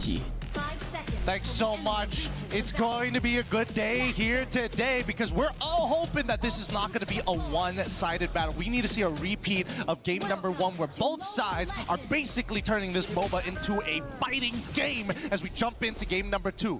Team Falcons PH on the blue side, facing off against Team Vitality on the red side. And let's go through this composition because again, that Vexana last pick actually is pretty genius here. so good at like just not only peeling off, but becoming a legitimate threat to the front line. It's like, will not be able to take that kind of damage from Moreno. And it's like adding an additional front line to your lineup in general, which I feel would work out really well for them, but that's multiple pull yourself together. So many. And now, instant evade here. Invade. Lightning, stunning multiple members. Kyle, first blood dia dapatkan. Unfortunately, had to be the first one to go down in this fight. A not so good start for Falcons, but they traded out with the Roamer, which I don't think makes it any better. It does make it any. Can somebody punish this? Yep, there we go. Nile pula dapat kill. Survives as Ego challenges it. No problem. Full faith that the rest of the team. I mean, Moreno got the last pick. He was ready to give that kill over and trade his life for Nile. Like he did not care at all. He has done his job and he knows he's going to do it again and again. Looks really good with Fort Lightning just catching multiple members too, though, but I guess you have to really pay attention to this being a Melissa menang. And you just potentially being caught Tapi again. dibantu If sekejap. Moreno went down here, I feel like that would somewhat equalize things a bit, but the fact that he didn't, I really feel like Vitality got the better out of that. But also, I feel like in terms of compositions, I also want to point out how at least with Yakai pick, they kind of forced out the Purify from Emma. So that might make things a bit better for Falcons too when it comes to the team fights later on. And that was something that I was trying to figure out, right? I was talking to you telling like, man, how do we force this Ballista to actually Susah ni kalau TZ nak Nile nak contest turtle ni. Turtle dimulakan oleh Kyle. Okay, Link dekat bawah. Yep, Super Marco looking like the target here. Doesn't have the ultimate yet, but he Cobaan. does need it anyway and will survive. Gagal. Just had to burn the flicker nonetheless, but at least he didn't have to go down with that attempt. Yep, all he lost was his flicker. He still doesn't lose out too much. And even you can see Eman making sure he's doing his due diligence, throwing muddles into tri-brushes to open up that side of the map for him, just in case anything. That was a Daytona's welcome. Oh, on to Shogun. Shogun and with down. the help of Kyle, they actually pick up the kill. So this is a different approach to the combos that we saw from Vitality. It's a Barretts and a Fanny working together now. But I do think it was interesting, right? They already knew that it was going to be Barretts playing into Shogun at this stage of the game, right? And I think the only way that Shogun actually has any chance in this lane is hitting and trading really well against Flap before he gets the stacks. Once he's gotten to that enraged Dino form and he can start doing the stomps in the middle of the wave, he will out-sustain Shogun until Shogun gets that enchanted talisman. Yeah, he didn't have the Purify at that point too, right? You're right. So yes. There was just no way to really get out of it, and he had to accept his fate right there. Owen gets poked down a bit here, though. He still have a couple seconds before the next objective spawns, but Falcons are just quietly increasing this lead that they have in their hands. It's still a small lead. We saw how game one went, so until we start seeing like a 5K lead, something closer to like the 6K, then there should be, you know, a sigh of relief. Dia tak expect Penny datang mungkin out there. But for now, 2-2, a pretty even score. As Nile has been hopping around and stealing away camps here and there. He actually got that gold crab, I feel, using the retribution forward though, but it's gonna come up again once the objective spawns anyway. But I feel like nonetheless Vitality will struggle to a certain extent when if they wanna contest, because it's an Akai still that you're dealing with. It's not an Akai jungle, but I think that makes it all the more difficult to deal with, because it's primary objective. It's not split between having to secure the objective and having to zone out. It's just really zoning out. Yeah, that was a... Wih, tak pasti lah geng. Saya tak siapa duk yang baik duk. Akai ulti, turtle lama kali TZ. And now Vitality are unable to contest for the objective. Ulti flicker daripada Beleric. Going down. Barat ulti, Purify digunakan. Nile masuk, Tempest of Blade. Gas, Nile. Last hit, Nile down. And the Terrify from the Deathly Grasp. He couldn't just freely cable his way through the fight. That's a 3-for-2 trade in favor of the Falcons here. And I think that Vitality, it was a pretty good idea overall. If they got Super Marco at the end there, it would have been 100% worth it. But just look at this Wombo combo, right? How do you deal with this? And this is why I think the Vexana is so good, because now it's not about priority targets. I do max % health damage. Build what you want. Hey, you know what? Build 3 Guardian Helms if you really want to. Yeah. So far, Moreno again and Eman have been untouched in this game. And it's starting to become a problem, I feel, for Falcons, because you even saw how Flap was just so decisive. Aku rasa macam berat kat Vitality ni kan. It's Macam not je a lah. good time to be. Look, he's not lagging. Both sides are not lagging. They're playing a perfect ping here at EWC. Iman is baiting him to do it. Oh, they're all going Tempest for of Blade. Haji! Couldn't survive that. Dora down. Now it's gonna be Kyle trying Fatidi to dah look for a trade, but he ulti. will be unable to find Nile. Valerie Now it's Finn ulti. setting up with a Penny Phantom low. Triad. Mungkin ada cubaan untuk curi purple buff akan tapi tak ada retreat Nile. Darn it, if only Nile had Kongsi just a pada little bit Outwin. more energy, he could have re-entered that fight to take Kyle out. But now, they've kind of used everything at this stage. They got their profit, they walk away. No point trying to greed out for more. And I think the Falcons this time, they need to kind of break the battle lines. I think instead of Flap having to target some of the other characters here, I think he might need to just jump on Moreno. But I want him to go for Iman at the same time. It's just a tough Nile call. main long lane. You really have to think hard about who your target is going to be because it's very single target. And Haji has just not been able to have the same time as... Betul. free time as Moreno in this game. In the series, at least. Yeah. Moreno has been too Aku free. bisa The way that they've been linking together with Finn has reset. been such phenomenal performance from Vitality so far. But now let's see, because Kongsi Falcons are pada setting Ogwen. up for this turtle. Oh, interesting. Conceal to push Shogun out of position, allowing Vitality to reveal themselves first. The big issue is that Finn has that flicker and Wrath of the Phoenix Dryad, Tamun. so, I mean, they've got good counter engage, so somehow Flap and Ogwen need to poke out their targets. I would argue that Haji needs to as well, but there's so many times where as soon as he shows Betul ni up, akan that's reset an je guys. Selagi instant Nile tak dapat engagement full from the side buff. of Vitality. Yep, at least Ogwen now somewhat finds his way back to the turtle pit, but Eman is feeling like a zoner right now. The way he just puts Muddles out there and deals a certain amount of damage towards the front lines. It's not just making things easy for Falcons, who just want to position themselves around this pit. Ogwen now below half HP. Flap doesn't Barat dah land, ulti, and the flick. welcome. And the heavy Ogwen spin pun dah combo ulti, just to flick. get away with Ogwen Ogwen, down, but he Tempest gets of the Blade. ball here in this fight. It's a killing spree for Moreno. Kyle doesn't even have his purple buff yet, and Nile's not allowing him to take it freely. He still has Buff tak ada, retribution, but Fanny. he can't get close. This is a scary game. Holy cow. Like not Dari whoa, whoa, ulti, whoa, whoa. barat Flap down. could not stand that. What?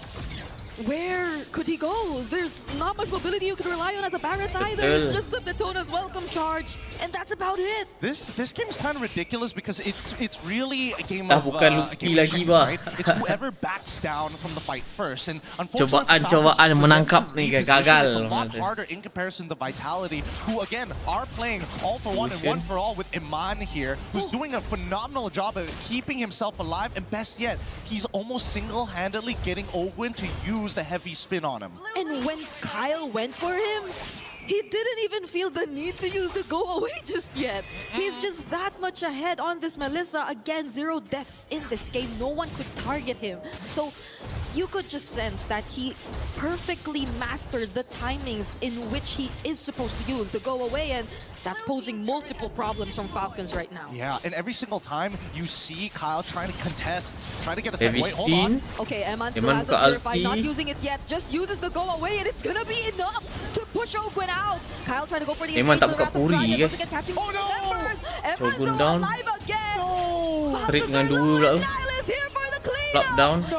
Even under the turret, he's fine. Kyle missed one cable, the most important cable from the destroyed structure of the turret. It just slipped right in between. I thought it was going to connect, but there was just too much noise in the middle of it to be accurate. Let's look at it one more time. Because again, Owen keeps him locked down, but as soon as the go away is done, Kyle instantly takes out one target, looks for the second, but that last cable didn't connect, so he couldn't get that last bit of burst, allowing Iman to reposition. How unfortunate. It just got a bit too messy, I agree. Dia tak nak rapi apa? Tak tahu Now duk. you feel the responsibility that Kyle has right now, because at that point, Eman was within reach. It was. They were. And I think that right now, if they just need Super Marco to just Oh, live for a little purify bit pada longer. Eman. Okay, To expose position dia, Eman down. Warranted attempt from Falcons. They Pin. finally get the kill Dapat onto Eman. ulti. Finn now left alone. Calling Using Wrath of Dryad, Stamun. still surviving for just a bit longer. Nile though, Down. does he want Nile to datang win? cuba beri bantuan. Will he find a target? He Nampak gaya tak nak will masuk. probably wait a Bahaya. bit more and just play it safe for now. And I love the fact that Nile, they both understand each other's composition. So now, just existing, just putting himself in a position where he is visible to the Falcons will make them second guess, hey, We don't want to greed this out too much. We already got what we were looking for. Finn and Hilman are down. We can take first position at this point. Now, the next problem is Moreno until Hilman gets back to the pit. Yeah, and that was unexpected. You wouldn't really expect Sir Super Marco and Haji to be the combo to take out Hilman. But I guess the damage really is going to come from them. Now it's during the objective, but Nile goes in. Haji very low HP. Hilman's finish him off. And the guys are being taken care of as Emma's just really throwing out these needles. Shogun being in the face of 3 members of Falcons. And now there's an bonus welcome coming from Cloud, but he will not survive. Ini datang.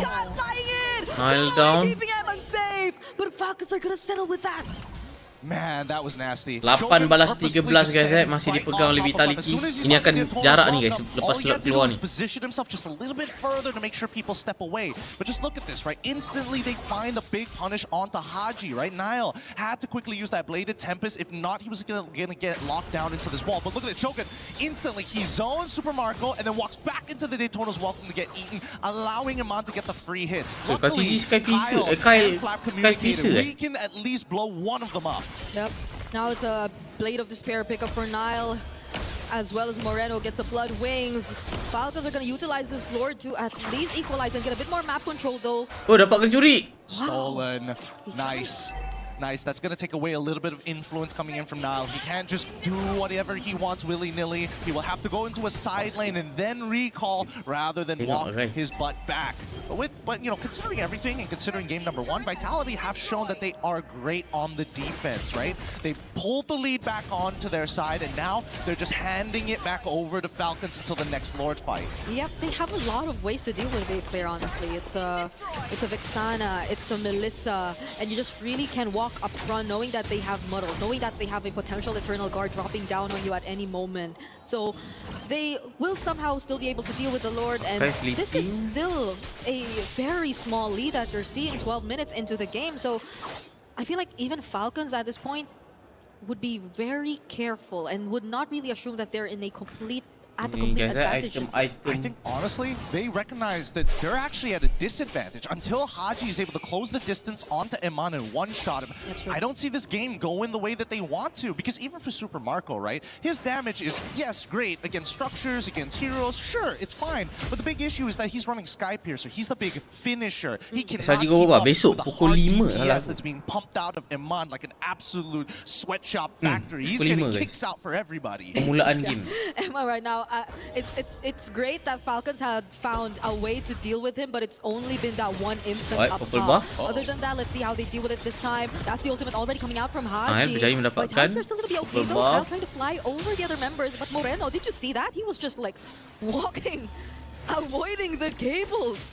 Not even much reaction coming out of Moreno in that sequence. Yeah, does Nile have his purple buff? Because I saw Haji throwing out his ultimate like, you know, his life depended on it. Luckily, Nile does actually have his purple buff. So good. At least we know that Haji, he's willing to throw his ult out. It's pretty short cooldown at this stage of the game. And I think this next Lord spawn, it's a make or break it for either side. They're dead even in gold. Majority of the outer turrets have been destroyed. It is a very awkward parallel between the two. I'm so not used to seeing this small start balik bila berapa bulan it's 26. It's literally insignificant. It's so close between Team Falcons and Team Vitality right now.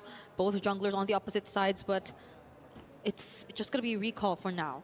Now it's about, I think it's the macro, right? At this point, it's how do you get under and how do you figure out good timing. And I think that both Vitality and Falcons, they're junglers, right? They're not showing themselves on the side lanes. Vitality have at least a huge advantage when it comes down to poking them out. Because every single time, right? Hogan walks up, Hilman instantly throws out Muddles. Waits for the cooldown, rinse and repeat. Watch out for Haji though. They gotta watch out for Haji. They gotta check where he is. Oh, he doesn't know.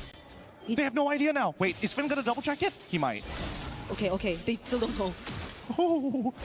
Because I don't think it hit. I don't think the first still connected. And it doesn't reveal the entire bushes until it Shogun macam tahu. You're absolutely right with that. But Nile finally gets the endless battle and his position. Oh my goodness. Oh my goodness. Hey, Finn, you're walking straight into something. Okay, now they spot Haji.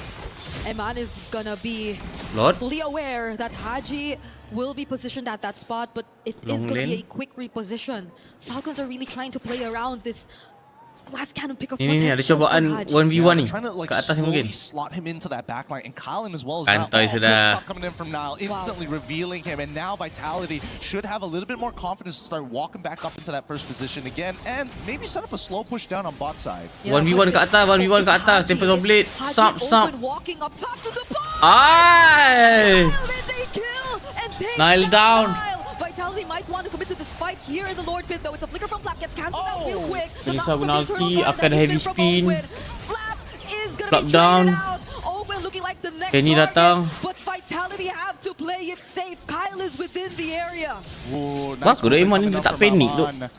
Purify tak tekan, Won pun tak tekan lagi. Maybe I go for the chase. I Dah kenapa pula lag pula saw the guys. stun get thrown out. I saw the taunt get thrown out. More importantly, wait a minute. The Wrath of the Dryads has come back off of cooldown, right? Finn has been holding it for the longest time. And even though they don't have their retribution for the next 7 seconds, they're trying to make sure that Falcons, hey, you're going to fight on our terms, on our turf. Okay, they're starting this. Niall's gonna be back. He's going to be back real quick. Owen now facing the damage already below Okay, half diorang dah HP. ulti. Haji already using the ultimate. Kyle showing up behind, but they're just going Lord, for the Kyle. Kyle tak dapat Lord. Naya dapat Lord. Kyle. This game, Kyle down. Wait, Finn, Last hit he dulu, might flicker for this, but now underneath their own inhibitor, that Lord dah conceal's sebab, gonna keep them safe. yeah. The trades have been Pro beautiful player guys. from both Tak sides. sama What dengan a public tight rank. game this is, and really just showing the extent of Melissa. She can sustain underneath the Lord, no problem. Throws out muddles. She can not only kill the Lord, but also poke out Ogwyn at the same time. And deal with Kyle. It's crazy to think how Eman is able to do this on a Melissa. 1 man, 3 problems solved. Now they're taking one base turret down bottom, and Melissa they still tu. have the Lord marking the base. That's a Dahsyat. vitality pickup for Finn.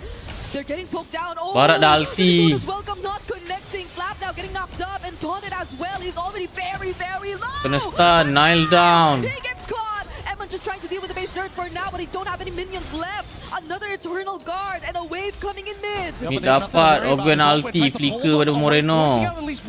Flicker daripada Finn, counter engage. Baik Brody down. Barat down. And it's only Kyle, Haji and Owen left to defend, but can they? They're approaching Ya kan, Idora tak dapat sentuh pun Melissa ni. Memang low. Terpaksa guna flicker kalau nak sentuh dia. And the defense is successful from Falcons. Haji, despite all the damage thrown into his face, manages to hold on. There's one more And wave sudah though. ni aku rasa ni. Kyle, he's gonna have to pull it somehow. Eman got his HP back. Eman buka won. Dah kat strut. Heavy spin. Crystal. Got light untuk Moreno. It takes out immortality purchase with a Haas claw. Flicker pada He's Ogwen. gonna be able to sustain. Finally, Ogwen down. GG. Kalau ada puan-puan. 2 balas kosong guys. Team kedua yang qualified ke knockout stage. Vitality. GG. Jadi guys, jangan lupa like, comment, share dan subscribe guys. Kita dah perjalanan ke 300,000 subscriber. Bantu saya guys. Let's go for our next matches. Baik tu. Just one more game. Sheesh. That would have been great. But now a new problem has arisen. A polished Melissa coming up 2-0 from lagi. solving 3 unique problems all at the same time. The tournament meta is starting to evolve and really coming into its own. And it feels like each team has their very own version of it. It's so crazy. It's so crazy. I'm speechless because Sorry this gang, early 3GP game, lu right? guys. This Vexana pick, right? This Vexana pick Vexana really menggendong, came in guys. clutch to kind of work in the same way as Vexana the yang Eudora. tak panik You main. want to hurt your opponents, but at the same time, the big problem with Eudora is she's oppressive when she's ahead. But she, unfortunately, similarly to Moreno on this Vexana, are hyper squishy and are very useless once their cooldowns are depleted. Yeah. The only times we really got to see them maximize the Eudora burst was when they had to burn the flicker alongside it too. So that put Haji in a very vulnerable position already, and that's something they just had to accept because they weren't able to really make anything out of it if they don't make these certain sacrifices. And Vitality just take advantage of it every single time. Oh no, look at us again, we're just losing it. This series has been a 2-0, yes, but it did not feel like a 2-0. It was not a close 2-0 at all. Every single moment. I think, unfortunately for the Falcons, right, you cannot just out-mechanic these boys anymore. They're going to have to rethink it. The tournament meta only develops as we continue on. Let's throw it over macam to TA ni pak. Dia kat upper bracket team B keras tu. Rose for the interview. Alif Rakib champion ya ke? Goodness, this match literally blew my mind away. Team Vitality winning 2-0 clean sweep up against Team Falcons Philippines. And right now we are on stage with Shogun. How are you feeling after such a crazy game? It feels great, but we need to improvise something that we could do better like that. I agree, but that was already an amazing game, you know. It's your debut in the international stage. You have already qualified for the knockout stages. Shogun, I gotta ask you, how are you planning to spend your time? Perhaps maybe an off day, walking around Paris? I think most likely we will practice more, but yeah, maybe we have a chill time also, but not as much as practicing. So the focus is more practicing than the others one. I like that. You guys are very focused. Head is very in the game, prioritizing practice and scrims over, you know, experiencing Paris as a whole, which I'm pretty sure you guys can do afterwards, as after all, this is definitely your home ground. Now, let's talk a little bit about the game, because currently this new meta, this new patch is driving everybody insane. We are seeing so many incredible new picks coming out in the Land of Dawn. But for you, as an EXP laner yourself, how are you actually adapting to the meta in the EXP? I think as an explainer, it's not too much to adapt, but my teammates, I think my teammates adapt a lot from the meta, but I think we win on the good line right now. That's all. And I think you guys are definitely on track. Now, you know what? As you head onto the knockout stages after today's win up against Team Falcons Philippines, how does this win actually boost you guys? Are you guys like morally even, I don't know, better? Are you guys more confident heading into the knockouts? Or are you guys still just chill and taking it one step at a time? I think not boosting, but I think we treat all our enemies the same, like that. We treat they're the same, so confidence is all up there. Oh, wow. Okay, I like that. I like that. Very humble. You know what, Shogun, I know a lot of the Indonesians are, I'm pretty sure, very, very happy to see you guys taking these second ticket to the knockout stages. Is there perhaps any message you want to tell them? I think yeah, just wait and see. Wait and see. And as you can see, Mirko is there screaming his voice out. Thank you very much, Shogun. I'll see you in the knockout stages. Once again, congratulations. That's it from us over at the stage. Showing it back to you guys at the studio to break down what happened in the series.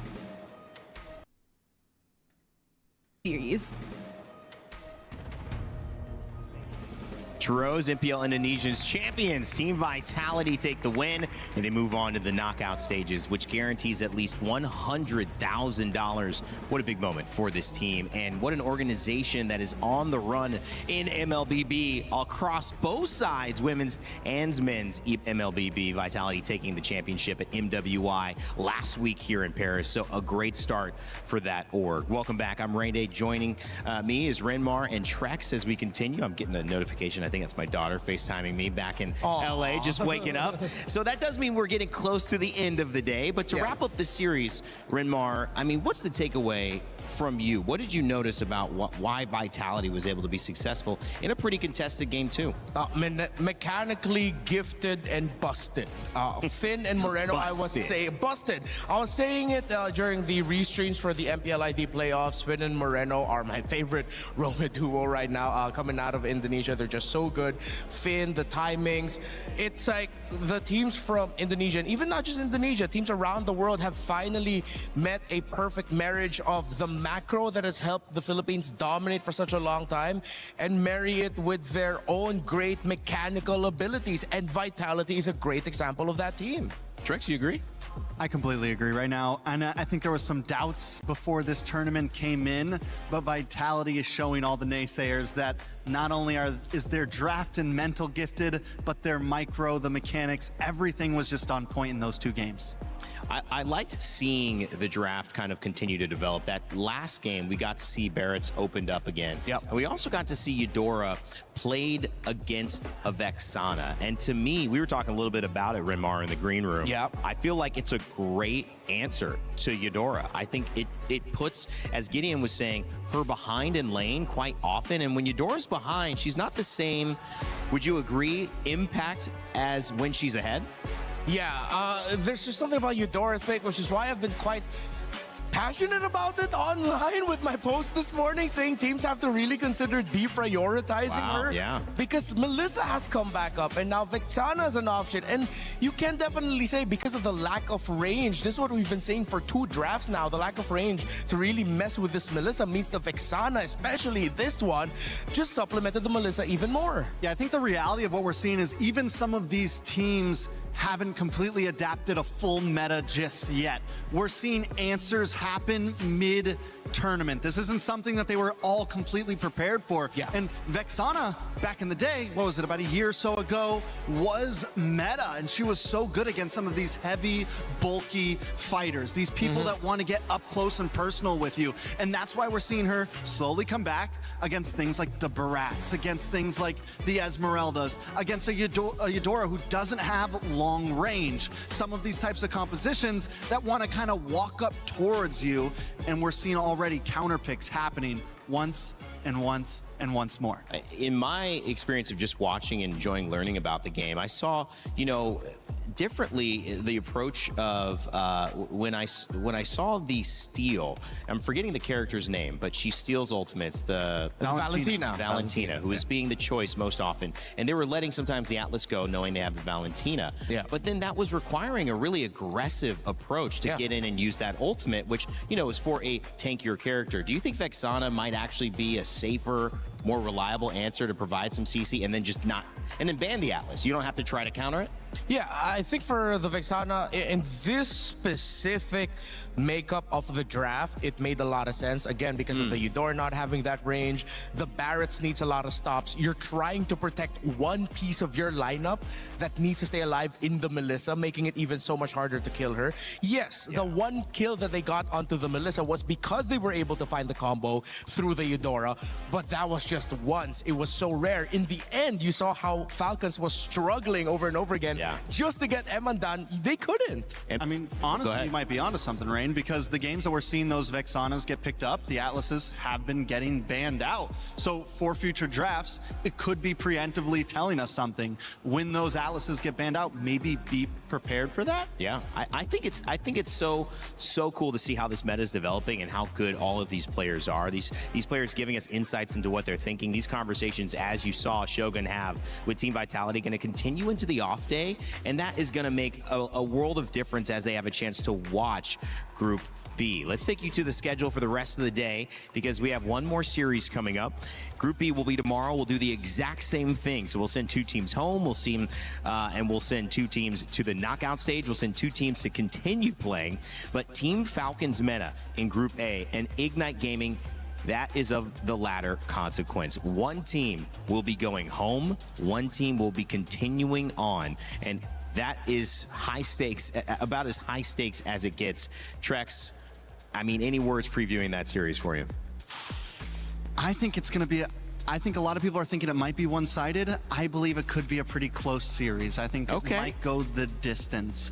Falcons meta, yes, a great team. Ignite had a bad showing in their previous game, but I think they still have a little bit more in their pocket, honestly. 51-49, who you leaning?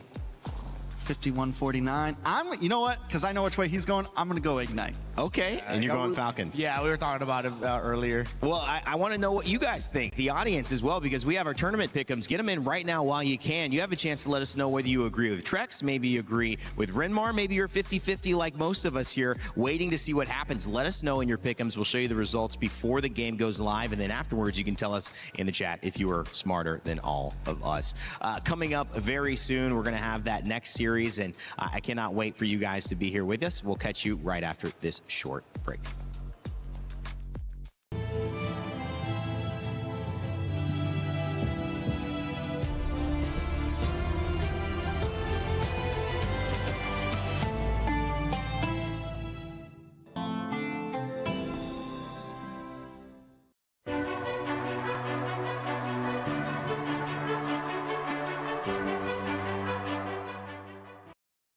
Tinggal pre. Tinggal pre. Nice. Ada na buri ya? Ayo mo. Arit na ulti set. Ready touch. Boleh.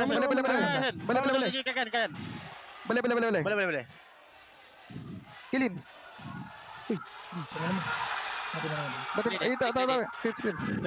Nice one. Aman. Nice try. Nice try bang. Bang dai guys. No tailing. Go guys, behind ladder. Nice one. Imaw. Half clean. Tinggal sa akin. Clean. Wait ba, wala akong skill ba? Cannot ko. Nice one. Nice one. Time big one guys. Big. Nice one. Nice. More. Let's go. Minion. Let's go. Nice one. End first. Anpa. Maharapan ko to ah. Mabubuhay din ako. Okay, kaya Deb. Si Teddy lang. Wait, light up. Wala pure si Ted. Bigyan na. Kaya alis ako. Si Ted. Makulit pa ako ah. May ulti ka sa Sanji ah. May ulti ako. Ulti rin ako. Boy pa ako. Mga low pre. To, sa akin pre. Gonyo. Wala sila skill pre. Sa akin pre. Gonyo. Puro low. Nasunog ako. Ginagawa ko lang. Babalik. Farley. Pakito. Binata ko. Hindi natin kaya pre. Ang damage. Flash will out jump. I go consec. Anlaşın. Go zone. They can't do anything. Go tower. Kesin bunu ya. Keselim bunu. Yut. Just kill Belerik. Belerik. It's okay, we don't have. I have flicker guys. You good Arlot. Just kill Arlot. Careful, link. Nice. Bak, nice amına koyayım. Link 1 HP. Ada WP. Bisa. Oke. Enak aja. Kontol gede banget badan gua. Savage gak? Langsung aja, nanti aja. Coba guys. Gampang itu. Coba. Gua 21 ya. Try mo. Kayak. Kontol gitu tuh. Dia spawnnya dekat banget sih.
Play is in our DNA. Whenever we let it out, it becomes our superpower. Now imagine an entire city being built to supercharge it. Kadir City, powered by play.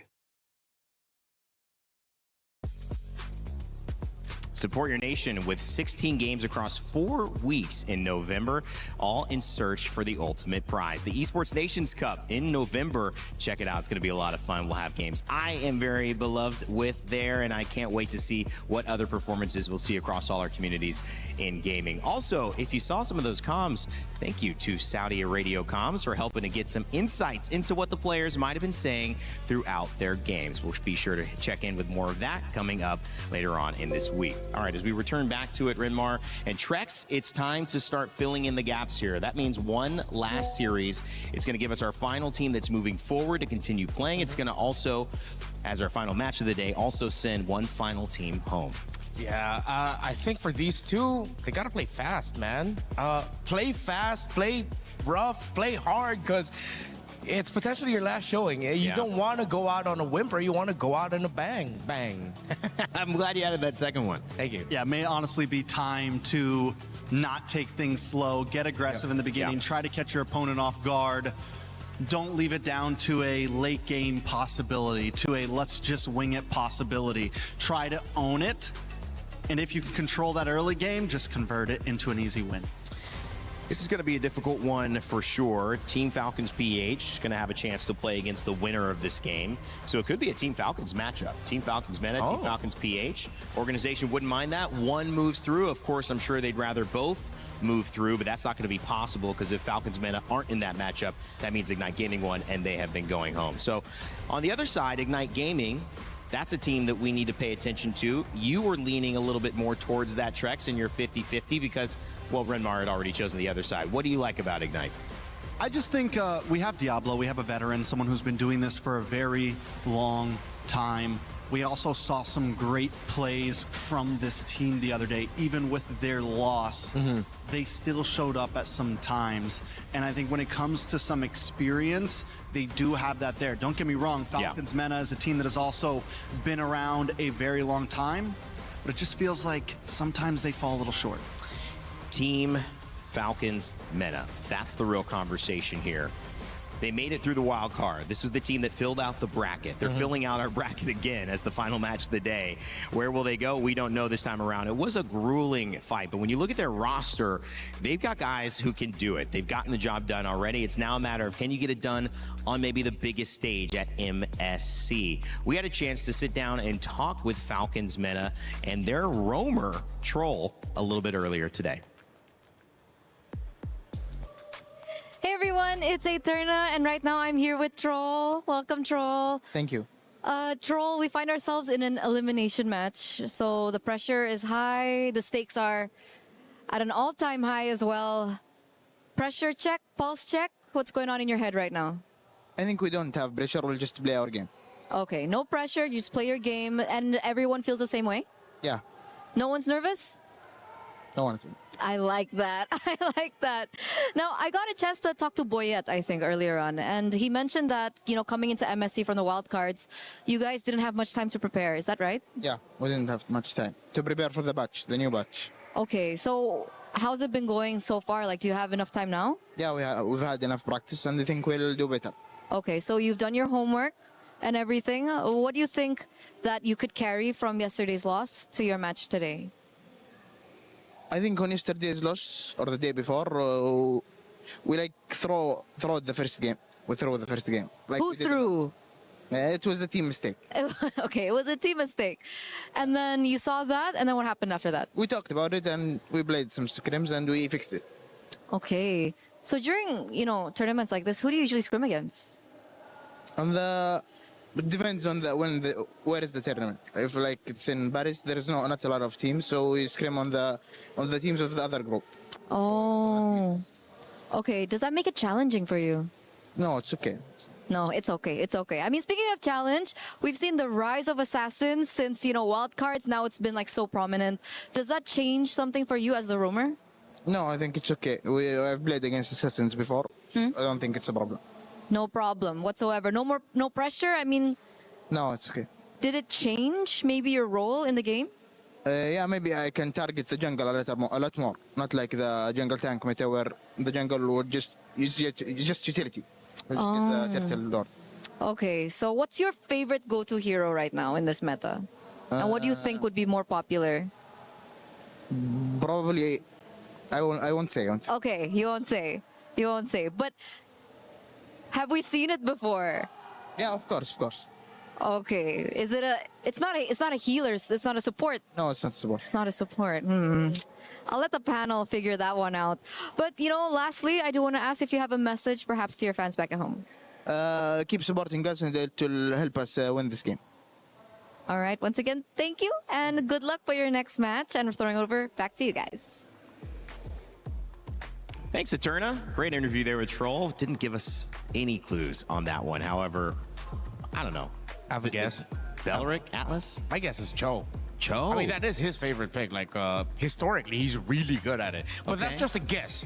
I'm not thinking anything. I'm straight up guessing. It is Cho. No, I don't know. So that's confirmed. I'm straight up guessing. Clip it, guys. Clip it. It's confirmed. It's Cho.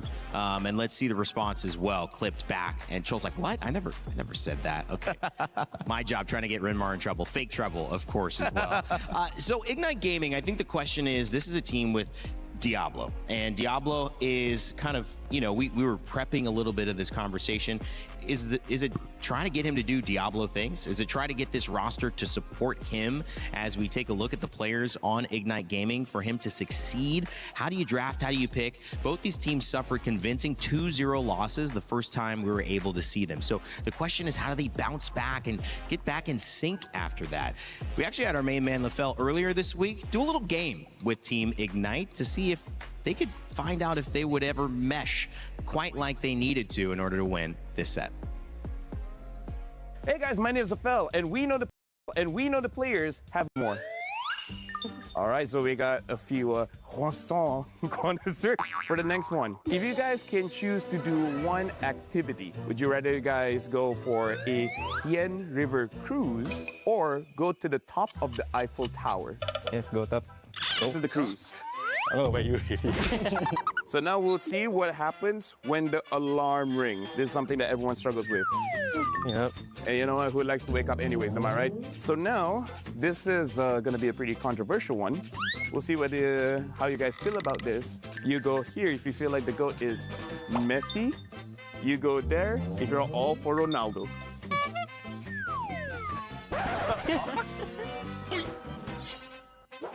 This is gonna be the final one. When you try have a nice French dinner, would you rather go with Diablo or Jay?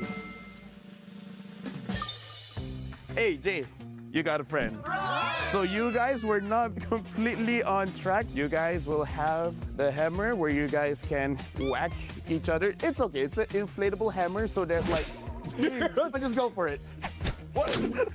all right, that's good, that's right. So that is Ignite Gaming. I kind of feel like whether they got it right or wrong, they would like to have that. So good luck for you guys at MSC, and we'll see you guys next time. Now, what I would have loved is to come back with those hammers on the panel and all of us to get in that game. That was fun. Yeah, can we get that? I want it. I wouldn't even need to play a game. I think I'm just straight up whacking all of y'all. Turning in what an incredible international competition for MLBB. Let's check out the broadcast and just swinging some hammers, having a good time. We do that too here at EWC. Hopefully you guys have been enjoying this one. It's been a phenomenal day. Our final set of the day, our final series, we've kind of previewed a little bit of Falcons Men and now Ignite Gaming. Trex, I mentioned Diablo. Kelvin is a great talking point here. Who stands out for you? I think Kelvin, honestly. I think the whole team, we're at a point where we know Diablo, right? Yeah. Diablo's been around. He's been in multiple internationals. Now it's time for the rest of the team to show up, right? It's time for the rest of the team to show that they can also be names. They can also be mainstays. They can also show that they belong in that top 8. And the only way they're going to get closer to that is by winning today. Yeah, Kelvin was a standout, and I think a lot of people, despite the tough loss that Ignite suffered against Team Spirit, a lot of people were pointing out that Kelvin looked pretty solid. Yeah. And I agree with Trex. I hope this continues to be a name-making performance for Kelvin. Diablo, he's going to be there. Hopefully we just gets to draft heroes where he can actually be, you know, really felt in the map, if you guys know what I'm trying to get on here. But yeah, Kelvin for sure, for Ignite. And Troll on his famous Joe, right? Joe, which is his favorite secret character. Which is, again, just a theory. No. It's real, guys. It's real, right? Let us know in the chat if it's actually happening. Imagine it is a Joe, because then that would be like the best call of all time. Yeah. That'll be looking good for myself, but then the men and boys might come up to me and say, hey, don't give our secrets away. Why did you say that? Yeah, don't give our secrets away. My friend Mar knows so much. I mean, I'm excited to see how the Melissa starts to have an impact. Was that just last set that we saw the impact? But I mean, it was 2 sets in a row now that we've seen Melissa be prioed, and sometimes like that pick that counters 3 picks I'm wondering how many teams are actually ready to use that. And Mon, obviously exceptional on it, but I feel like he's had a bit more experience playing this hero. And I'm wondering, yes, I do think we're going to see more of it, but how many teams are ready That's a good to question. actually slot it in, and how many gold laners have played it as much as some of these other players? Do you need the same micro to be effective with the Melissa the way that you might have that conversation around hitting Aurora, iframes, and min-maxing that, item buying, and all those crazy things? I think it's a lot about positioning for Melissa. Yes, there's some micro, but so much of it is more in the sense of where are you on the map? How good are you at kiting back and forth? It's a very different type of micro than, say, a Ling or a Harara, right? Yeah. And it really depends on the mastery of the composition with the team. Yeah. Like how well does the team position around their Melissa? Vitality positioned around Eman and their Melissa really well in those two games. I'm curious, you know, if this is going to be as even as we think it is in terms of the votes. I know we may not have the pick'ems up yet. I'm curious what you guys voted for yours as well. I think it was up a minute ago. What was it? 83%. Oh, 83% for Falcons meta. Falcons. Wow, that is a lot. Okay, so a big Falcons fan base here. I mean, EWC Club Championship winners 2 years in a row, so there's no issue with that as well. Team Falcons meta, they headline our final game of the day, and as we continue to move on in this series, we're sending one team home, and unfortunately for them, that'll be the end of this tournament. However, one team fighting for their life, which makes this a must-watch. Don't go anywhere. Let's send it to the stage and kick it off. In the previous match, boy, was it interesting as Team Vitality drops Team Falcons to the lower bracket. Milosh, how did you feel about that? Honestly, I saw you how happy you were also the preparation after, right? Falcons so far not really soaring too high, but that is only in the context of qualifying to the knockout stage, right? And that's the upper bracket. That's the other question. It is not done yet for Team Falcons PH. You are right, but this may be the last match of the day, but to one of the teams, this could potentially be their last match of the entire tournament. They've heat, they've hot, and maybe it'll be their last caca. Let's bring out our first competitors, Team Falcons MENA! It has been a long, dark, and lonesome road to qualify for MSC 2026. That first step was successful on wildcard, but the pressure is fully on at the moment. Will the journey be over before it even begins for our MENA boys? We're about to find out. Oh yes, we are about to find out indeed. And of course, going up against them all the way from Singapore, it is Ignite Gaming!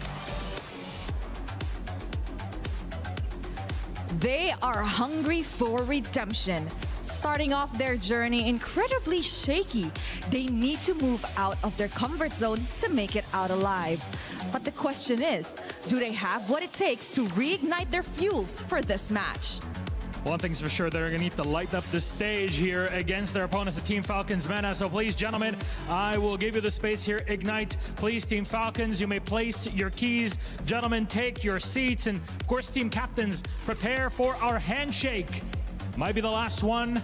It will be for one of these two teams. The fist bumps are in. Our game is ready. Our final one for today. Elimination on the line. Who can survive? Who will go back home? Team Falcons, Team Ignite Gaming. Let's get it going. Survival is on the line. Team Falcons MENA going up against Ignite Gaming. Diablo, I asked Trex, he said, we know about him. We need to see something from Kelvin. We need to see someone else step up and make this their moment. Will it be Jay on the roam? We've seen so much impact from Bellerix, from Atlas. How deep will that pool go? But to add to the question on Jay is, Roy, will he be able to step up against Coffin, who of course is one of the more iconic Valentinas that we've seen throughout the history of MLBB esports internationally, which we have discussed as one of the top picks to watch out for. Think about it from the perspective of Falcons, how tough it must have been to go from winning and going through wildcard and then suddenly the meta completely shifting right under your feet. That is a tough task. Well, as these teams prepare, make sure to get your Happy Rhino Day interactive effect. MSC and EWC has so many fun collaborations here, and so this is new in shop. Make sure to grab that and spam it in your games. Happy Rhino Day, everybody. Happy Rhino Day. Have you got any of those yet? I can't tell whether she's... I pressed so much buttons and claiming stuff. I think I got the Lily already. Fair enough, fair enough. The really funny looking one. I like the ghost Layla. I don't know if she's a ghost or if she's scared or exactly what it is, but... Yeah, it's like that anime reaction of just like something bad happens. Like, oh. Hopefully, well, one of these teams will be making that face by the end of the day, sadly. Back to Diablo. You know, in that interview we saw the other day, the one with Eterna, you know, where she was blushing. That interview, he said, we're probably not going to do any cheese picks unless we get a little bit farther. But honestly, with this being their last game, do we think there's going to be something a little crazy coming out? And in all reality, the teams that have been getting a little crazy have been getting favored. Some of those off-the-top drafts, some of those thinking outside of the box picks have been working out. So this might be a time for Ignite to dig deep and look for something different. Yeah, but at the same time, I know I was asking for it from Diablo. I keep bringing it up. We look for the more impactful heroes, but it seems like because of the assassin in the jungle, it would be best if you get an EXP laner that can just hold really well. Yes, the Paquito is still an option and it's great, the Freya, but that's not going to be let through here by Ignite themselves, as it could be first pickable for Falcons Mena. It looks like it's more important to just have stability in the EXP lane, be unkillable, and then the other team would then be forced to try to go into the gold lane. But because of rotations, the Roamer and Mid are there. And then what happens in the jungle? Things like Hirara, but it gets taken away by Mena. Yeah, the jungle's definitely going to be different here. In the moment I saw that Ling, I'm thinking, what if Falcon just bans out assassins here and completely switches how things are going to go? Let's try to revert back to that meta we were comfortable with. And what's the way to do that? Take out Hirara, take out Ling, take out Fanny. But then, so that would, in my eyes, shift them to, let's grab Atlas early. I think if that was the case, because if you ban it out, and I think the thing we did see is somebody tried to grab the Fanny and prio it, but then you leave a 2. Yeah, okay, yeah. You're right, it looks like it is going to be an Atlas priority with the Valentina getting banned out. So and I think can't steal. Yeah. Unless Ignite leaves the Fanny open? If ever Ignite, I think Mena might be okay with Fanny going through. And then they're just going to pack a lot of heroes that will disrupt its jungle rotation, which is easier said than done. Waiting on that final ban as well. You guys said that you need to find a way to distinguish yourself, maybe be a little bit unique. Throw out some of those picks you weren't expecting. This is your last chance. You're either going home or you're moving on to another elimination game after this. There is no time to waste. And it's interesting, the Atlas ban comes out. So Ignite roll the dice here. It's okay, fine. You want to leave one assassin open, we will leave you the Fanny. Can you pull it off? Can you first pick Fanny? Because most of the time that is not always a great choice. A lot of the times Fannies are, you know, at least back in the, ooh, but the Marcel. Yeah. Marcel goes through. So they force out the Atlas ban. They don't have to worry about the golden hour of the Marcel getting taken away. And now then they can get creative with how they're going to pack it. If ever they do want to go for the utility jungles, they can go for their Fredrins, they can go for the Kimmies, they can pack up the Granger if they want the combo with the Marcel. If they're just using it to disrupt, then Ignite Gaming will have to double down on the fact that they want damage. So yeah, this is Falcons Mena softly trying to force Ignite Gaming into the meta that won them through the wild card. Exactly as you mentioned, take away the assassins, and this is a little bit more how we were seeing the draft back in wildcards just a week ago. We haven't seen the Marcel yet in play, at least for this stage of the tournament thus far. I think we saw a little bit maybe in wildcard, but not quite. He might have been played once. Yeah, at least once. But has made it through the ban phase at least once. Yeah, but I think only one. I mean, it's not been prevalent. I mean, what's the strategy too? Because I was going to ask with Fanny, and now you see the Gourd coming out on that side of the Akai. Do you play your hands, your card too early? Do you give them 5 picks, 4 picks to build against what you're clearly going for, prioritizing? I don't know, Marcel's just monstrous, and honestly, Mena's doing a great job at not showing their cards at all. This Akai could be roam, it could be jungle. I don't know, it is already jungle. They have the Marcel. Oh, yeah. In their own, yeah. So yeah, then maybe they are showing their cards a little bit. They are honest with it, but I think they would like to be honest. Again, your prescribed approach for MENA was to just straight up bring it back old school, take away those assassins, and I mean, again, it really feels like I just went back to the wild cards. Who knew that just taking away the Hirara and Ling would result to this in the draft? And Ignite's answering it with old school as well. The YSS picked up. Yeah. Paquito, a little bit of flavor, but Zushin. I mean, overall, here's the thing. With Ignite's draft right now, you have the Paquito, most likely going to EXP for Diablo. You get the YSS. They're looking like a lineup that could go fighter. Yeah. Do you want to do that against the Akai, though? And against the Marcel? Yeah, I think that's going to be the tough choice here. I think if MENA still, Falcons MENA, still ban out the Esmeralda, then it might be a little bit of a over-respect towards that possibility, because you already have the Marcel and Akai together. That double fighters might be too disruptive, but let's see. Belleric in the roam. Arlot banned from Ignite. So Arlot Belleric taken away as our second phase of bans begins. Each team gets 5, and it'll set us up for our final 2 picks. 1-2-1. The more I think about it, they might just double down on the double fighters. Sustain the sides, keep it strong. Or if ever they send the Paquito into the gold, keep that as an open option. But then the Akai means you lose a lot of damage for that. It might be best to just put it in EXP. But the Esmeralda is still open. It makes sense that Ignite would want to pick it up, because if ever you get the Esmeralda for Falcons MENA, then the Paquito EXP is pretty much scuffed. I don't know, MENA is still kind of lacking in burst damage, lacking in damage overall. You have the gourd, yes, but without a sufficient combo to really make that magic gush hit, there's not a whole lot you can do with it. So MENA definitely needs to round out, and I don't think they want to go for a shredder, honestly. Yeah. I don't know if the Claude is exactly what you want to pick up. They might double down on what we saw from Onyx during their very first game. Just get a Granger with a Sky Piercer. Yeah. Well, looking for that gold, you would assume, right? Yeah. Side of...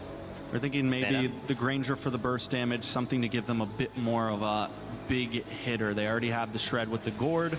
They need something that's gonna, pack a punch against this YSS, against this Jushin, something that can have some range. What if they do? They should just pick up the Esmeralda here, right? Esmeralda then gourd to round it out. Ah, okay, they go Uranus. Oh, and the Clint. Oh, yes. So the burst. Clint. Yeah, still pretty much like the same approach as to wanting to back up the Granger. And it is well supported with the gourd, the Marcel, the Akai, and the Uranus up in the front. The gourd with it in case someone gets to penetrate their formation.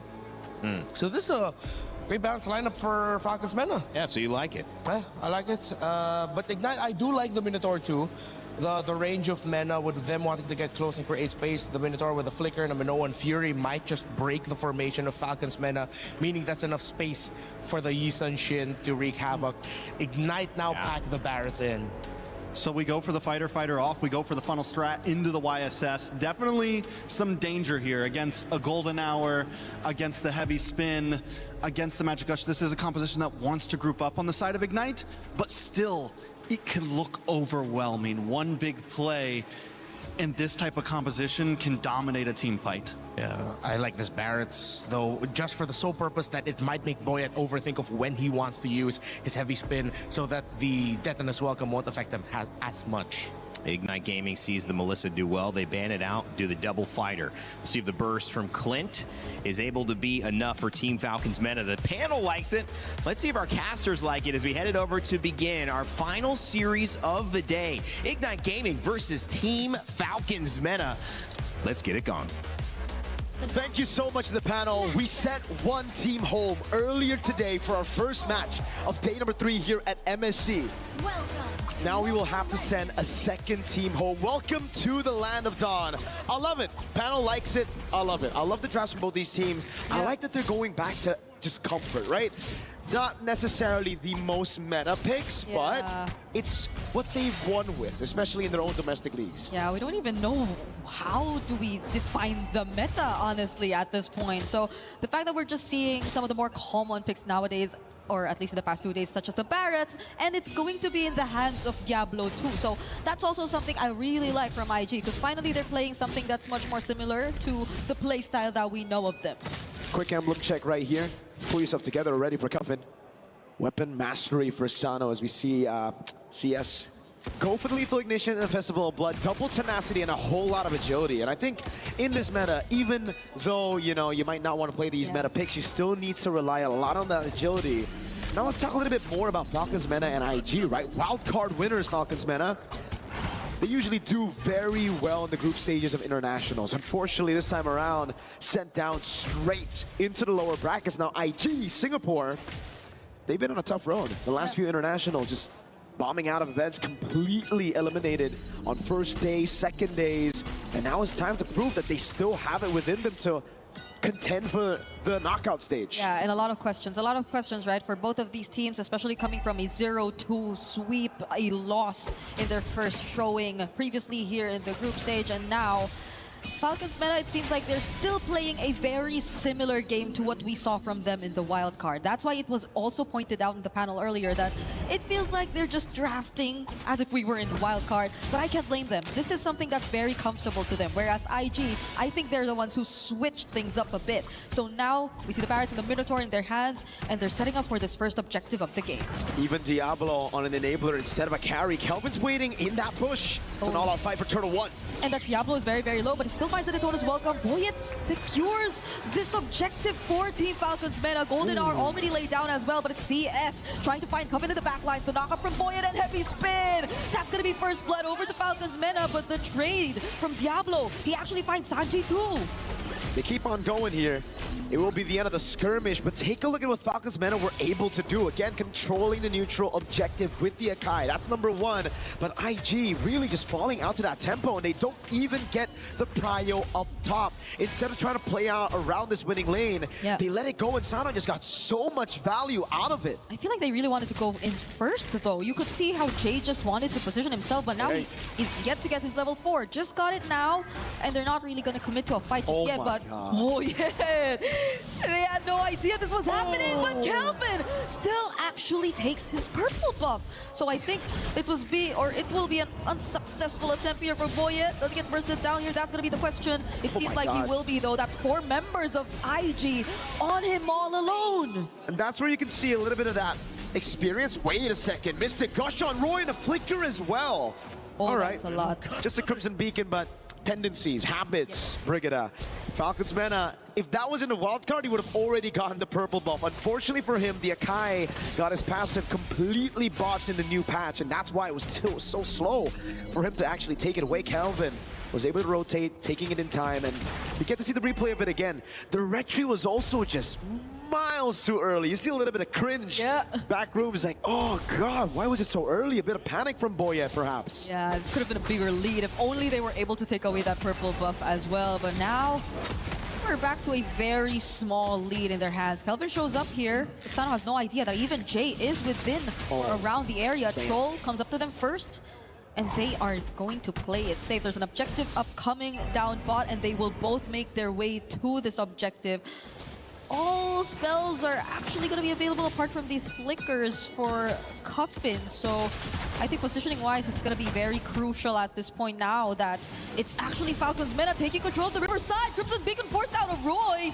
Golden Hour laid down too, but it's CS bursted down and forced to flicker out. Looks like it's going to be free here unless Diablo is able to get in, but no chance. Boyet with the red tree, and now it's Troll. Diablo has a flicker.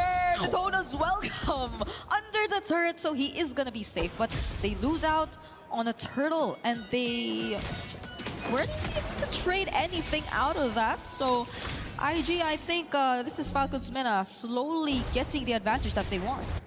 I think it's just the pure control, man. With the Akai, it's just very difficult for IG to come in with the Yusum Shin, and it's also just them protecting their new... Yeah. No one saw that. No one saw that. It's okay. Falcons meta protecting their structures up top. Mystic Gush! Okay, the flicker's only back for Jay just a bit, but it didn't make it. He wasn't able to survive that. Look, his flicker came back just now, and he's already taken out by Falcons meta. So this is space for Sano. They're possibly taking this turret up top. Mystic Injunction landing onto CS, and he's bursted down too. Okay, IG are just losing the plot here. A few resources spent. Roy's gonna be caught again. It seems like there's only been one time, one style of Crimson Beak in this game, and it's all defensive. We don't really see them going in, and the few moments they do actually try, it's either there's a huge disconnect or they're just all alone. You saw it from Jay earlier on, Mystic Gush, and speaking of Jay, he had to use the flicker defensively as well. IG, there's just so much disconnect across the map, and Kelvin couldn't even handle Sanji by himself. No, definitely not. Not against Tro in a 1v1. I thought Tro was going to pop the golden hour, try to go for that Sokolil. But no, Kelvin's able to keep himself safe under tier 2. We gotta take a look at the emblems, or sorry, not the emblems, the battle spells, and all of it is just down because again, Falcons Mena have just been reacting to IG's plays, but they've been forcing out these battle spells, these resources, and IG, every single skirmish. It almost seems like they use their battle spells before the fight even starts, so it already puts them at a massive disadvantage. Yeah, they gotta get back in this game. They got to sort this out. This is an elimination match you're talking about, but IG just don't seem to be playing the game that they want. Falcons Mena in control of this objective, and all they're gonna settle for is a wave up top. Not even a guaranteed turret just yet, because even Sanjay is going to deal with it by himself. So we're seeing action down bottom though. Falcons Mena, does IG respond to this? Nope. I mean, what can they do to respond to it, right? Their clear is horrible. If you look at their composition, it's a double fighter composition. It's a juice it. Oh, they go in! Okay, Falcons Men are gonna take another kill. Now it's CS going into the back lines. Crimson Beacon in finally from Roy, but it gets caught in the golden R. There goes Aditona's welcome for Boyet. He's brought under the turret, and he safely gets away. IG, they weren't able to take anything out of that. Not a single person down despite everything kind of falling to what IG wanted. You know, at the start of the game, this is the team fight that you would expect for IG, that they would want to win. But they just can't. They have no damage. And again, those battle spells all taken out. Sano was able to just free hit in the back. We get to see the replay again, and it starts with Jay taken out of the skirmish way too early. It really just seems like there's just a lot of indecisive moments here where they hesitate, right? Because even for Jay, if you know you're going to die and your team's call is still to fight, you might as well pop into Minions Fury. You die, but you get a few members knocked up. Yeah, but also the Golden R just interrupted so much of what IG wanted to do, I feel. Because even Diablo on the Daytona's welcome was kind of caught in the Golden R as well, so I feel like they were delayed to a certain extent in terms of how quick they wanted to respond to Falcons Mena and that sudden burst through the Mystic Gush. And I think that's another layer to the problem, right? Falcons Mena have reliable burst if they just really want to focus on one member, and it's always been Jay. Whereas IG, I doubt that they have the damage, as you mentioned, to actually respond to Falcons Mena at this point. So it's always just been slow and staggered team fights for IG where they don't really get to trade anything every single time. And the slower it gets even worse for IG. Oh, they go up top, Sano. Oh, now they want to find a target, but the Golden R might just save Sano this time. If he didn't actually go down there, I would have felt really bad for IG. Fortunately, they find him though, and now it's just gonna be a 1-for-1 trade. It's a gold for Rome. I think somehow they will be happy with that. Step by step, but a concealed play from Falcons Mena. You definitely see just a bit of a glimpse of that brilliance of that composition. Roy gets bursted down by Cuffin. Straight up against the Panda, face checks the bush, doesn't let Parats do it. And now Kelvin's pinned. Okay, it's Troll and Boy. It's surrounded by Diablo and Kelvin, but Kelvin, does he want to be in the spot? I don't think he should have been there. Trace this out, but you can't run away from Sanji and Cuffin. It's Diablo left here instead, and IG, I feel like they want to do something, right? They've been trying to do something. It's always CS trying to go for these backline plays, but it doesn't work. Oh man, that was literally the window that opened but instantly closed again. But it was shut by themselves. Falcons Mena now capitalizing on the mistakes of IG, picking up the neutral objective, not giving any space for IG to even trade on the map. Sanji goes straight into the bottom lane. That's a Lord up top, and Falcons Mena, they'll definitely learn from that mistake earlier, right? Where Sano was caught in the bad spot. Now they're gonna play for Sano all the way in the back. Everybody's just gonna peel for him. Everybody's gonna open Troll with the conceal. Oh, Troll going in? forces out the Crimson Peak, and then the burst on CS. This is crazy. Was that a Sky Piercer even? I'm not entirely sure anymore. It was. So Coffin at this point is a very terrifying player on the side of Falcons Mena. They also still have a Lord Marching and Kelvin. Oh no. All he can do is just attempt to go for a cut, but he is being dealt with by Sanji. I don't know how Sanji became an XP laner from a mid laner, but Sanji's doing it in a 1v1 against Kelvin. Who wins it? Oh, Mountain Shocker already used. He's pretty low on HP now. Oh my He'll god. settle with the orange buff, but there's Just Troll that. already spotting it out. I think we all know how this is gonna end. The Traceless, he didn't get out of that wall too. Oh, But he's still trying to survive. In between turrets though, and with Sano there, I don't think it's possible for him to survive. It was a valiant attempt. Yes, it wasn't possible, but it's all about delaying, right? It's all about buying time for space on the map. CS get some space, but unfortunately he's on a Paquito that doesn't really scale too well. And Troll, oh god, he's already got the read on it. CS cancels the recall. Okay, CS. Oh, that is not your side of the map. He gets caught under the golden art, gets to take down the turret before he does. And Sano's now on a killing spree. This is a Paquito who I feel like is just really having to sacrifice himself every time he wants to go for something. He's 0-4 on a lethal ignition and a damage build too. And the 12-minute hits the clock. That says, or that means, goodbye to the Holy Shields. Falcons Mena are just gonna look to go for the siege without the Lord. Minus Fury! Okay, knocks up 4 members, but Coffin responds with a Mystic Gush. Diablo couldn't catch anyone with that Detona's welcome. At least they defend the base turret, but they had to lose Diablo in the process too and his flicker, so Falcons Mena still win it out there. Oh god, it gets from bad to worse. Falcons Mena again just sieging it down, but there's literally nothing IG can do. Diablo tried his best. Now Sanji on Uranus. Oh my god, it's Troll getting frozen moments as well. Look at that poke on Roy with just a projectile. It's so difficult if you're IG, because you look at this composition and you have to bring up the point that I made earlier. Yeah. No clear. They have horrible clear. If waves are gonna come in with the Lord, who's gonna try to actually get through the minions? That's why it seems like they have to sacrifice at least one member from their side if they just want to guarantee that Falcons Mena will not have an easy time going for the siege. It's either CS, it's either Kelvin, and I'm not sure who you really want to put out there at this point, because you'd really want all your resources to be there when you go for the defense, because again, it's not enough. Now Falcons Mena with a 5k goal lead just really secured this Lord, and CS isn't even able to push that wave up top as much. You can't really put yourself in a very dangerous position, not at this point where Falcons Mena are just moments away from another Lord Siege. I mean, you can, right? I mean, you got that PTSD as well, a bit of trauma. Last time he tried to clear up top, it went really bad. He had to die for the 4th time in the game. He doesn't want to, you know, increase those deaths, not to 5. Although, there might be a case to be made that, you know, he needs 7 to get a power spike. Who knows? Maybe the BBB special. And not on the Paquito, maybe on that Minotaur. Diablo! Troll getting the stun. It's Diablo, they're bursting down right now. Not even with its own as welcome. Will they find anything? IG just lose one of their frontliners, and now they have to deal with a Lord and multiple waves. Roy, Jay, what can they do? There goes the heavy spin from Boyet. The knockout from the Minuan Fury and the Golden R onto Roy once again, but the burst! The burst coming from Sano, and he's still alive! CS trying to push them back, but it's not gonna work as Team Falcons Mena secure this game.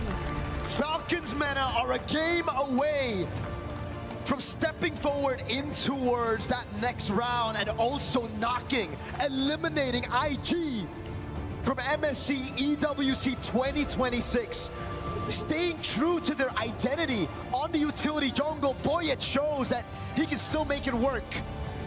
Now it's up to IG to go back to the drawing board to see if they can make their identity work, if they can adapt to this style, because right now it's looking bleak.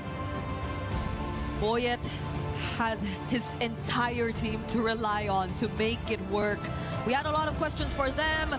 Were the amount of practice that they had, as minimal as it were, enough to actually get them through the group stage, the main stage.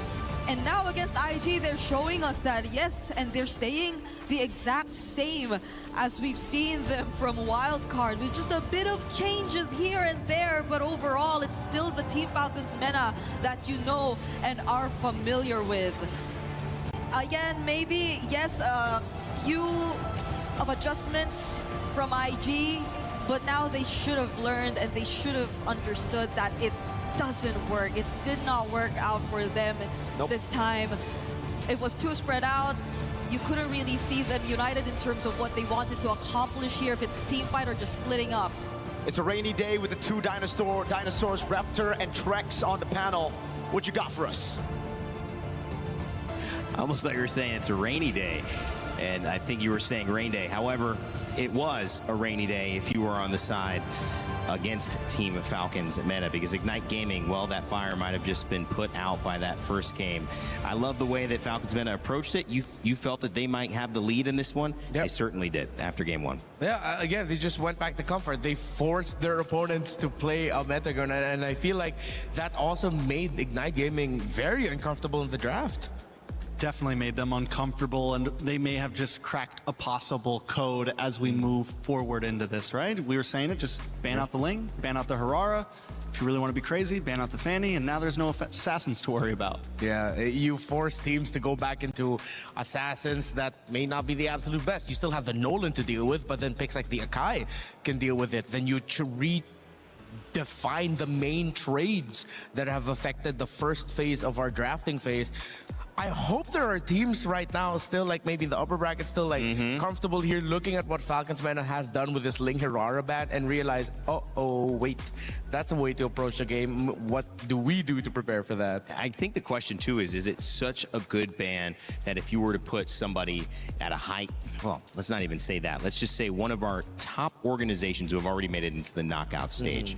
If they were to play against that, do you think it would have the same impact? Or is this something that, you know, we're seeing Falcons meta abusing this certain matchup right now against Ignite Gaming? Yeah, I think they're definitely, it's not just a cheese pick, it's a cheese draft approach that they use coming into this matchup. Right. The fact that they banned out the Ling, the Hirara, the Valentina, which forced out the Atlas ban, but I feel like if that's one thing that Ignite Gaming could have changed up, now that you know the type of opponents you're gonna go, you're going up against with, you take out the Eudora ban, you keep your Freya ban, you change the Atlas ban to a Marcel ban. Again, that's considering they stick the same sides here, and I feel like if Ignite want to keep things a little bit more familiar, stick on the same side. You already know what Falcons meta are trying to do. Yeah, Melissa also being banned as well has been a kind of final answer for some teams that are going up against lineups that feel melee heavy, but also I think just Trex, is it maybe being on the back foot early and now you're kind of, I don't know, in water, treading, trying to just survive?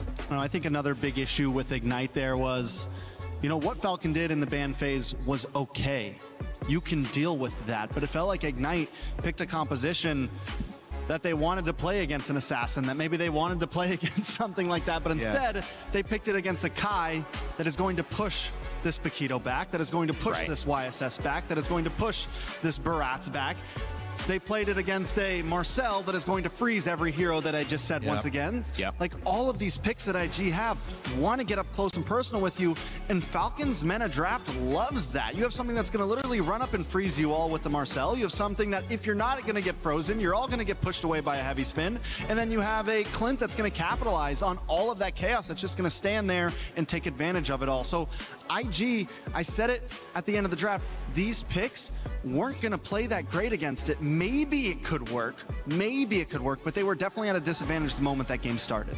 Yeah, it was really tough there for Ignite. Despite the few slip-ups here and there for Falcons meta, at the end of the day, their lineup is just so much more solid in the big picture of it all that it would be rare for Ignite Gaming to get wins wherein they would be victorious, that they would be the ones able to build through a team fight win, leading into map control. Nah, it was just all pretty much Falcons meta's game to lose.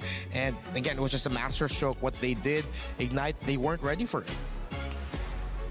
Well, this series has got the potential to go 3. Most of our series have ended 2-0, however. And one of the things is that we've seen early on this meta shifting, people throwing those early punches. We even had it to start the day. Everyone has a plan until you get punched in the face. This is a plan clearly gone awry for Ignite Gaming, but maybe it's also a little bit of a haymaker from Team Falcons meta earlier on. To count this team out is to do something that you should not do, because having to go through that wild card, I don't think anybody would have said, oh, I'd rather do that, because there's so many things that can go wrong with those 10 teams trying to qualify for that final spot here. Falcons meta made it through, and so that's got to say something for what they can do, even though they're not in the best position in this tournament right now, where they got to keep playing elimination games. Yeah, I think we can base it off of how Troll was reacting in his interview earlier. He was so nonchalant with everything. Eternal was trying to get some emotion out of him, like, oh, are you guys nervous? Like, were you expecting this? No, all that. He was like, no problem. It's okay. It's okay. Me. It's okay. I wish I could have that level of mental strength that Troll has, where it's just like, it's all right, no problem. You might have to be named Troll at that point. His name is kind of a shield right there. Then. Oh, yeah, we need crazy Renmar. What do you think, Renmar? Was that crazy Renmar right there? Was that what I just saw a glimpse of? In this world, we just call it Renmar. Just Renmar, okay. No need to add the crazy. That's just me. That's a tame. That's a bit of a tame crazy, man. I don't know. Maybe you're not as crazy as you think. Rain Day. Okay. Wait till TL or Falcons if they make it to the grand finals. You'll see a drum in his hand. And Listen, I've seen Brigitte go a little crazy on the stage as well. I'm not going to say what was going on, but there was some hype moments when some of those upsets were happening yesterday. Guys, I mean, this is a series of upsets, and this is now a series where we could see a continuation of teams proving themselves against the odds. That would be, however, Ignite Gaming's turn to fight back. They just took a big one against Team Falcons meta. A surprising draft, maybe. Maybe it set them up. Those haymakers, are they able to withstand it and bounce back up on their feet and have a go again? You would hope that Diablo and his experience would be able to do it. You mentioned Roy having a big impact. What's the answer now going into the draft for Game 2? Well, they have the choice, right? On what side that they're gonna go. I think I'm gonna double down on just stay red, because you know what's coming to you from the blue side of Falcons. I mean, yes, if you want to play against that same exact strategy again. But if they pick blue, it forces Falcons meta to maybe change up a little bit. I mean, they could still ban the Ling and the Harara, but that third ban is all going to depend on what Ignite wants to give them. What do you want to trade here? Because I do feel like the red side, that's what we've been seeing a lot, at least. Depending on what blue side picks or bans out for those first three, the red side then, as that final ban, normally has a couple options of, do I leave 3 things open? Do I leave 2 things open? Do we go for the full trade? You know, et cetera, et cetera, et cetera. Yeah, the idea is, are you setting yourself up to be able to get more of what's left over or less? Or is it strong enough to get just one thing that ends up twisting the other team's intention and now have to deal with what you've grabbed? Yeah. We've seen that be, again, we've seen strong first picks throughout the day. You guys watching at home, you've seen sometimes when the Fanny has had the impact, when the Atlas has had the impact. We've seen Melissa have the last pick impact sometimes as well. Baratz has been making it through the draft a lot more also. Uranus has been a pretty solid pick that teams are now allowing through more often, and he's coming in that 3rd, 4th slot for a lot of these teams to round things out. I mean, what is left? What is left right now to maybe throw a spanner in the works? Is it joining in on that assassin ban early so that they're either forced to ban something else or another assassin? What do you think? I think partly Ignite Gaming also leaned in a little bit too hard in their idea. Like, you were also pointing it out, the fact that once they saw the Marcel, it's like they went into the game knowing that, okay, we want to play this specific kind of comp, and just never let go from it. Felt like they already had a draft plan before that game started. Yeah. And that's just what they were going to pick no matter what Falcon picked. Yeah, like a little bit too stubborn with it. Well, the Fanny, the Atlas, and you could see that started to get into the hero pool with the Ling and the Harara band. That changed things up in Game 1. That opened up a Marcel, which we have not seen very often. It's either maybe once or now twice in this tournament so far. Will Falcons meta be on the front foot again? Will we see Ignite Gaming pull something off here? In total, including the numbers from the wildcards, Marcel has only popped up 7 times, which is crazy considering. All the way to wildcards? Yeah. This includes our numbers from the wildcards too. So now, I don't know if that made it the 8th time he was picked with the previous game, but still less than 10. I think that's something that the 2 coaching staffs can definitely latch onto. Yeah, it's definitely not something you want to push through. I'm ready to see the big question of if Ignite took blue side here. It is going to be dangerous grass as the map, something that some of that assassins will thrive on, something that a Harara will do great on. See, I wonder if they do go to get that side switch, like Ignite Gaming follows your suggestion and just goes blue. If Falcons Mana still does the same thing red side and just go Ling Harara ban, it's Listen, like, ooh. If I'm Ignite on blue side and I ban something and then I see the Ling ban, I'm banning a Kai, second ban. Fine, let's do this. Dude, look at that. They banned it out first. Ling comes in. Let's do this. You want to ban assassins? We're going to ban utilities. All right, I like it. Okay, they're getting scrappy just at the draft already. It's like, okay, we saw what you could do. We're going to just take it away from you. No more like dancing around it. We'll be honest with it. Target bans from both sides. This time the Freya will also make the ban list. But I like how Falcons doesn't ban the Harara second. They're still letting Ignite guess. Like, will we leave it open? Will we ban it? Maybe we can bait you into banning it. Theodora does get banned, so now Falcons Mena has to decide. The thing is with the Akaigon, sorry if we keep going. Yeah, go ahead. Now Fanny is a bit more viable. Yes. Which means Falcons Mena may have hit a little hiccup here, right? Because I think they left the Fanny open knowing we can pick a Kai, we can deal with it if we need to. Yeah. That's a great point. I wonder if they will still let it through. If they let it through, then I wouldn't think that Ignite Gaming would want to rush it. You wouldn't expect Boyet and Falcons Mena to want to pick up that Fanny, so you can save that option for a little bit later. Them banning out the Eudora means they left the Atlas and Beleric trade open, though, yeah? With the Atlas getting prioritized for Ignite, they can protect their jungler a little bit more because this time it's going to be the Atlas that's going to be hovering around the river and annoying Falcons Mena, which is why it's perplexing to me that they still went ahead and banned the Bellery, because if ever Ignite Gaming gets the Atlas, they will be getting the Valentina anyways. And the thing is now they're throwing Ignite a little signal of like, fine, you can have the Atlas, but then we take your Assassin pick, we take your Harara. But then still Fanny is also still open, but they're going to go for the Harara instead. And say, fine, you can have the Atlas. Yeah, let's see if they're going to be okay with this. It is the Atlas, and I think just straight up be safe with it. Just pick up the Valentina for Asano. It's a pick that he's really good at. Excuse me, not Sano. Oh, yes, I know, Cuffin. There we go, Cuffin. Let him cuff the Valentina real fast. Yeah. Yeah, would obviously take away what a lot of people are doing against the Atlas, which is Valentina's ability to steal abilities, normally taking the ultimate of Atlas and trying to use it in to counter engage or to initiate, depending on how spicy you're feeling. So that's an answer. I feel like the Valentina, as you guys said, gets picked up, and now it puts Falcons Mena into a pretty good spot. It is definitely Ignite Gaming's turn on the clock. Time ticking down, saying, okay, what's your move? A little bit crazy here as a suggestion, but maybe Ignite might be okay with picking up either the Uranus or the Esmeralda. I know it goes against my desires for Diablo, but with the Herrera there, you're gonna need the difficult-to-kill EXP laner. Then if you want to go to the second phase, maybe try to force out a gold lane pick already, but we've been seeing gold lanes come out a little bit earlier.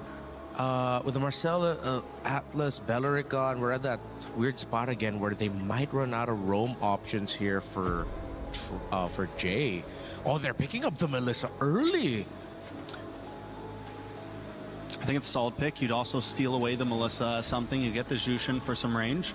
Wow. And then if Falcons Mena wanted that Melissa, something to kind of protect themselves against this Harara, you have a slight answer to it. Or if Falcons Mena ends up going for the Fanny here, you also already have something that can be safe from it. Yeah.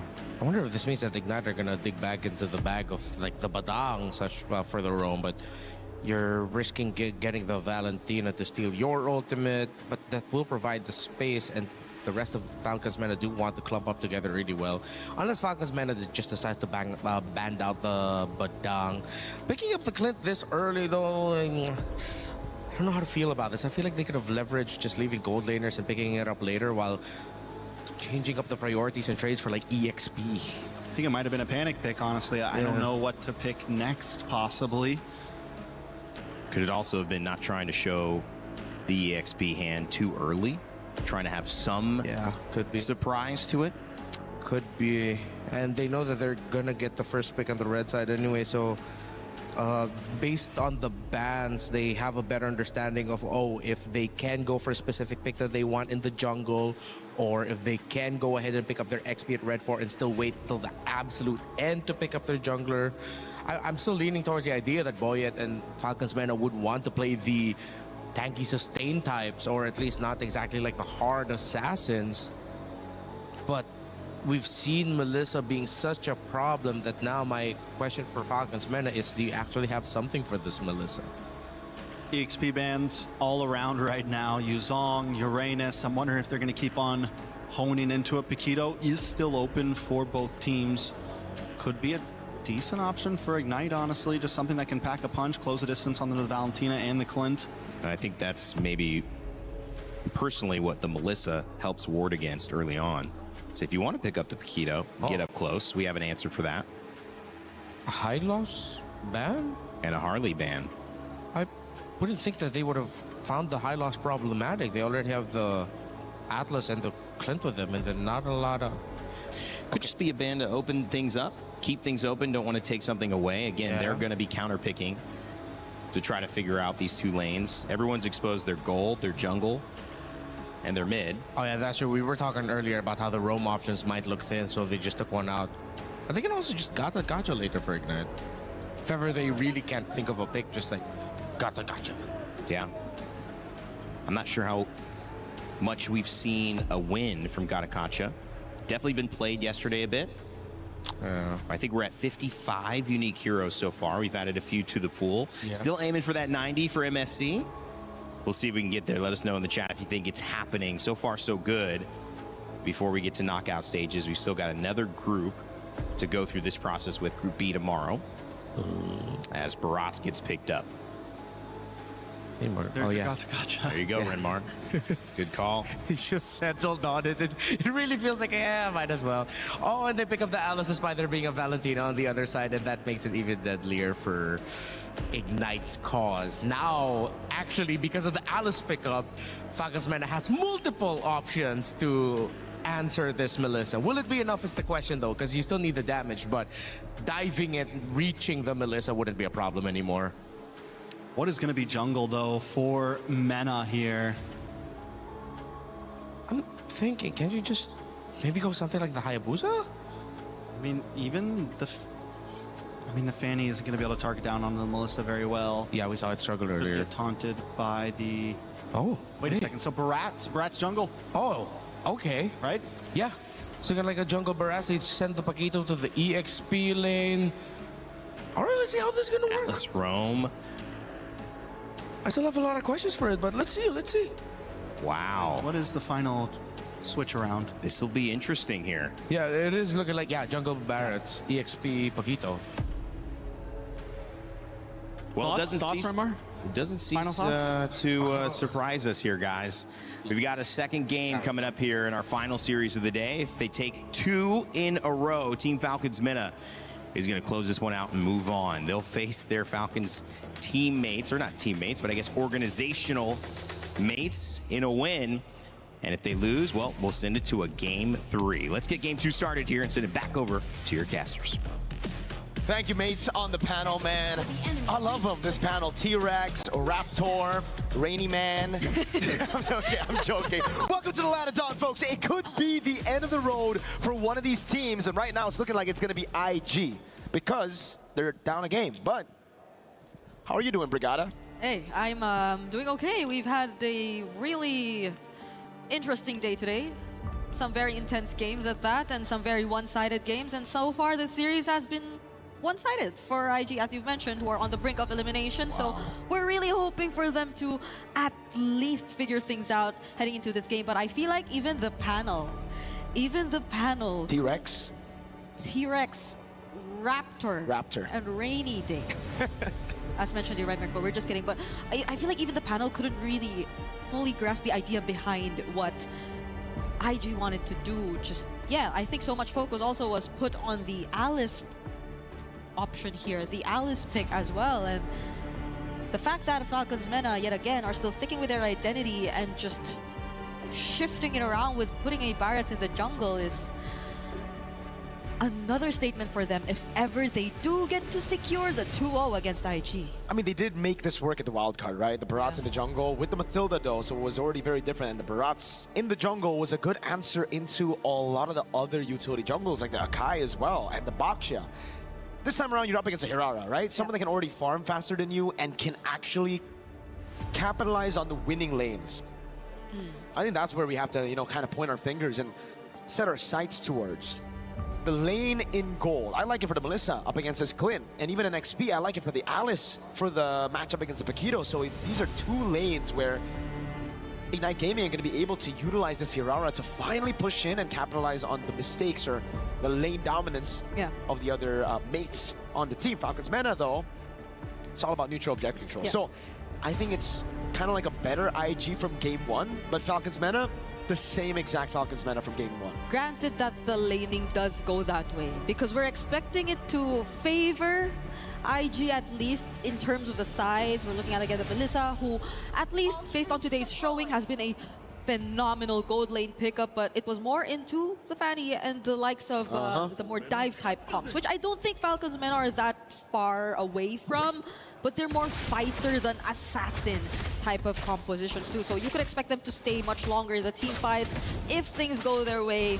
But right now, IG, let's see how it goes and let's see how they manage this lane. Quick emblem check as we get into game number 2 in the Land of Dawn. Wilderness Blessing for Troll. In a world where we see a lot of pull yourself together just to try to get more flickers out there, Troll decides, no, I want to get the movement, and it's the same for Cuffin. So they're expecting to win here in the mid lane, trying to rotate around. Perfect match on Roy. Yep, that's a very aggressive start, and I think it will be a lot of help to Boyet, who, again, we are so used to seeing with a Mathilda, but now it's going to be on his own. But the fact that you have a mid duo who is just so reliable in terms of mobility and just fast moving around the map, I feel would make things a bit more easier for him this time around. So at least we're seeing a not so action-packed start just yet for IG. They're still able to accomplish what they want in terms of the lanes. But how are they able to allow Kelvin be involved? I don't think we saw Kelvin as involved earlier on, but that's because he was on a Yisun Shin. This time should be pretty different because he's already on Hirara. The thing is, though, they are playing, again, as you mentioned, very, very slow. This isn't really what the composition is meant to do, right? With the Hirara as well, they kind of need to go a little bit faster. Boyet's got level 4. Yeah. Not as far as Kelvin. Kelvin might actually get level 5 here. But no, he's going to give the XP Crab over to Diablo. Going to try to get that secure onto the neutral objective. Roy's going to get level 4 as well, but Cuffin and Boyet gets tempo. There you go. Diablo first to 4. Troll. Okay, they're not going to go for Troll just yet. They get to spot out where Kelvin was actually trying to hide. Diablo now all alone. Up against 3 Gleams. Not Gleams out. And is now 1 HP away from going down. Kuffin actually steals away the Throne of Ruin, but they are still gonna go and re-engage. Their Vitalize is already committed, and there you go!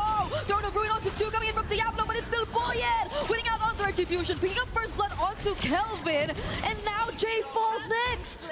They go for the neutral objective fight against the utility jungle. They had tempo, but they didn't utilize it. Falcons Mena are soaring in the skies.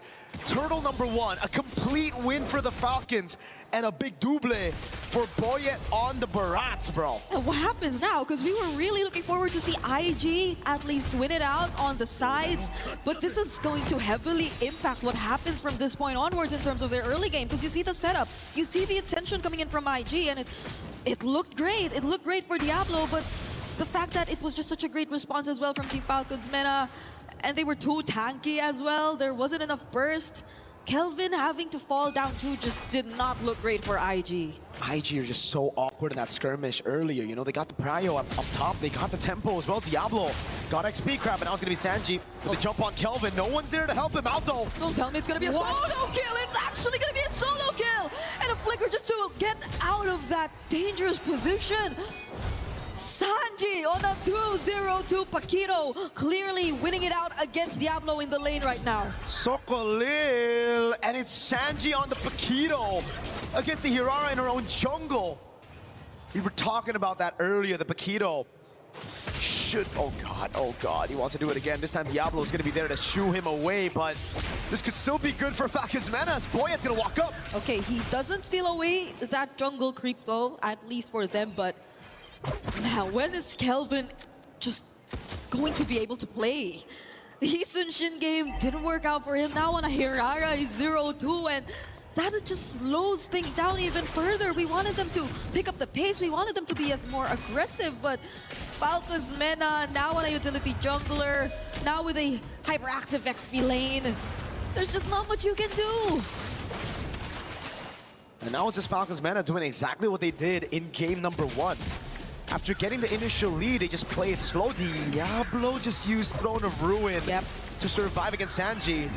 And it's still Sanji who wins it out in that skirmish. So down below, they're going to go for the turret. They're losing this tier 1. Now the Fatal Links onto a single member, and that's going to be Jay. Oh. They don't care if they just find one. They already have what it takes to burst down even one of the tankiest members of IG. And now both sides seem to be in favor of Falcons Mena already. Oh my god, Roy! Oh no, Roy, Crimson Beacon out. No Fatal Links for Troll. He is still gonna try and defend this, but is it gonna be worth it? There is gonna be the muddles from CS, but the damage is just not enough threat for Falcons Mena to get away. What do you do at this point? Boyette's gonna try to steal this away, but the Hirara is nowhere near. It's a retreat from Boyette. And Kelvin's gonna be very careful. Troll's already on the perfect match. Boyette's gonna figure it out. Uh-oh, Kelvin! Oh, this is a running Atlas. He's moving so fast. Kelvin, can he get out of this? There are still flickers in their hands. Kufin, Sanji, the wraparound. Oh no, Kelvin dashing out with the flicker. Oh, iframes were close to saving him there, but Sanji says no. Nope, a flicker to take him out. Sano picking up the 3rd tier 1 in this game. He's had a hand in all the turret takes so far. It's all about sieging with Sheriff Sano. Troll again just opening up for Sano to have such an easy way through these turrets. And again, it's Coffin on the Valentina this time around, providing that peel as well. It's just so difficult now for IG. They have a combo, that AoE with the Throne of Ruin and the AOG. But there's just no damage. Sanji in the bottom lane, picking up his own turret as well. They're just taking turrets left and right.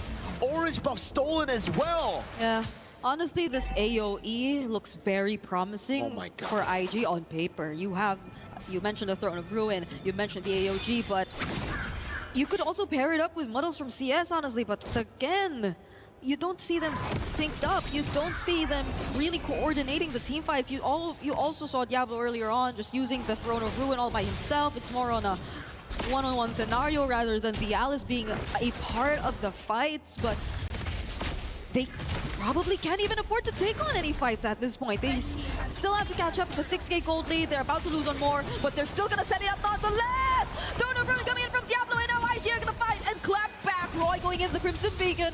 Boyette left all alone, and this isolated pickup might be the start. But then, Sanji, the damage does he have? No Was way. it enough? He did not expect this amount of pressure from IG2. That's 4 members he tried to take on all by himself. They got a shutdown and a kill on Boyette as well. And finally, the combo lands. Throne of Ruin into the AOG, into Kelvin with the AoE as well.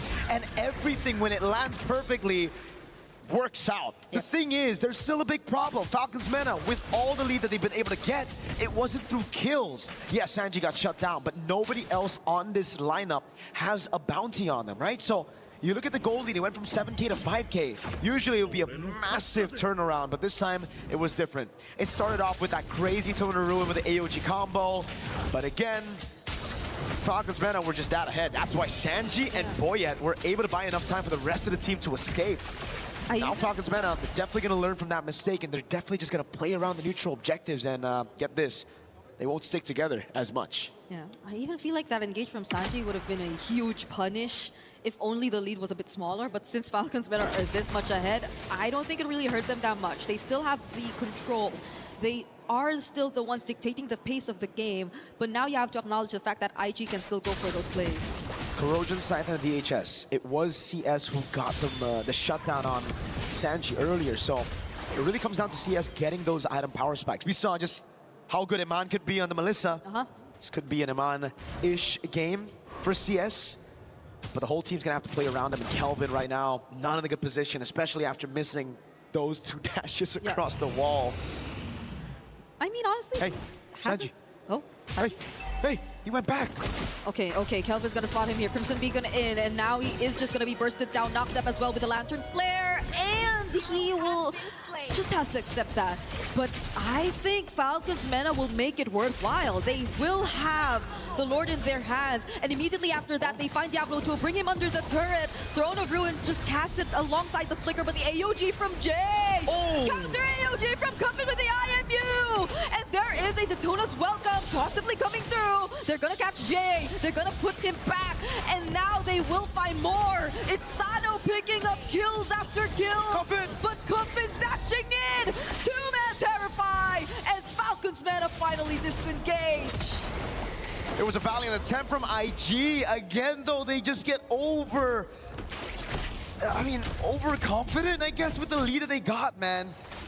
They were able to get an initial pick down below. With Sanji down, they thought the 4v5 could work, but then Diablo just took too much of a beating. Then he had to use a Throne of Ruin, miscoordinated by Jay. He thought it was gonna go in. The AOG went wide, and then Cuffin responded with an AOG by himself.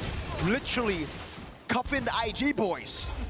Okay, it's a concealed play. Already committed here by Team Falcons Meta. But Diablo still gonna go in, doesn't catch anyone! Oh, no. But the AOG does catch two. Sano, though, with a free hit, is gonna land a couple bullets onto Jay. And they now find one. It's a trade, a 1-for-1 so far. But IG get to defend their base turret. They still got waves, though. That was only the first wave with the Lord. Now Roy's gonna have to defend. Sano, Sheriff Man, he's taking a lot of damage also. Oh, that's a flicker forced out. Falcons Men are not gonna force this anymore. The fact that Diablo's still there too, and CS is just very active with the defense. It's probably not the best, but it's better. I feel like IG right now have better ways to rely on when they have, or they are forced to play defensive, or they're forced to just clear the waves. Would love to take a look at the items right now, man. Damage dealt, it's Cuffin and Sanji who are leading the pack, not even Sano. And no wonder.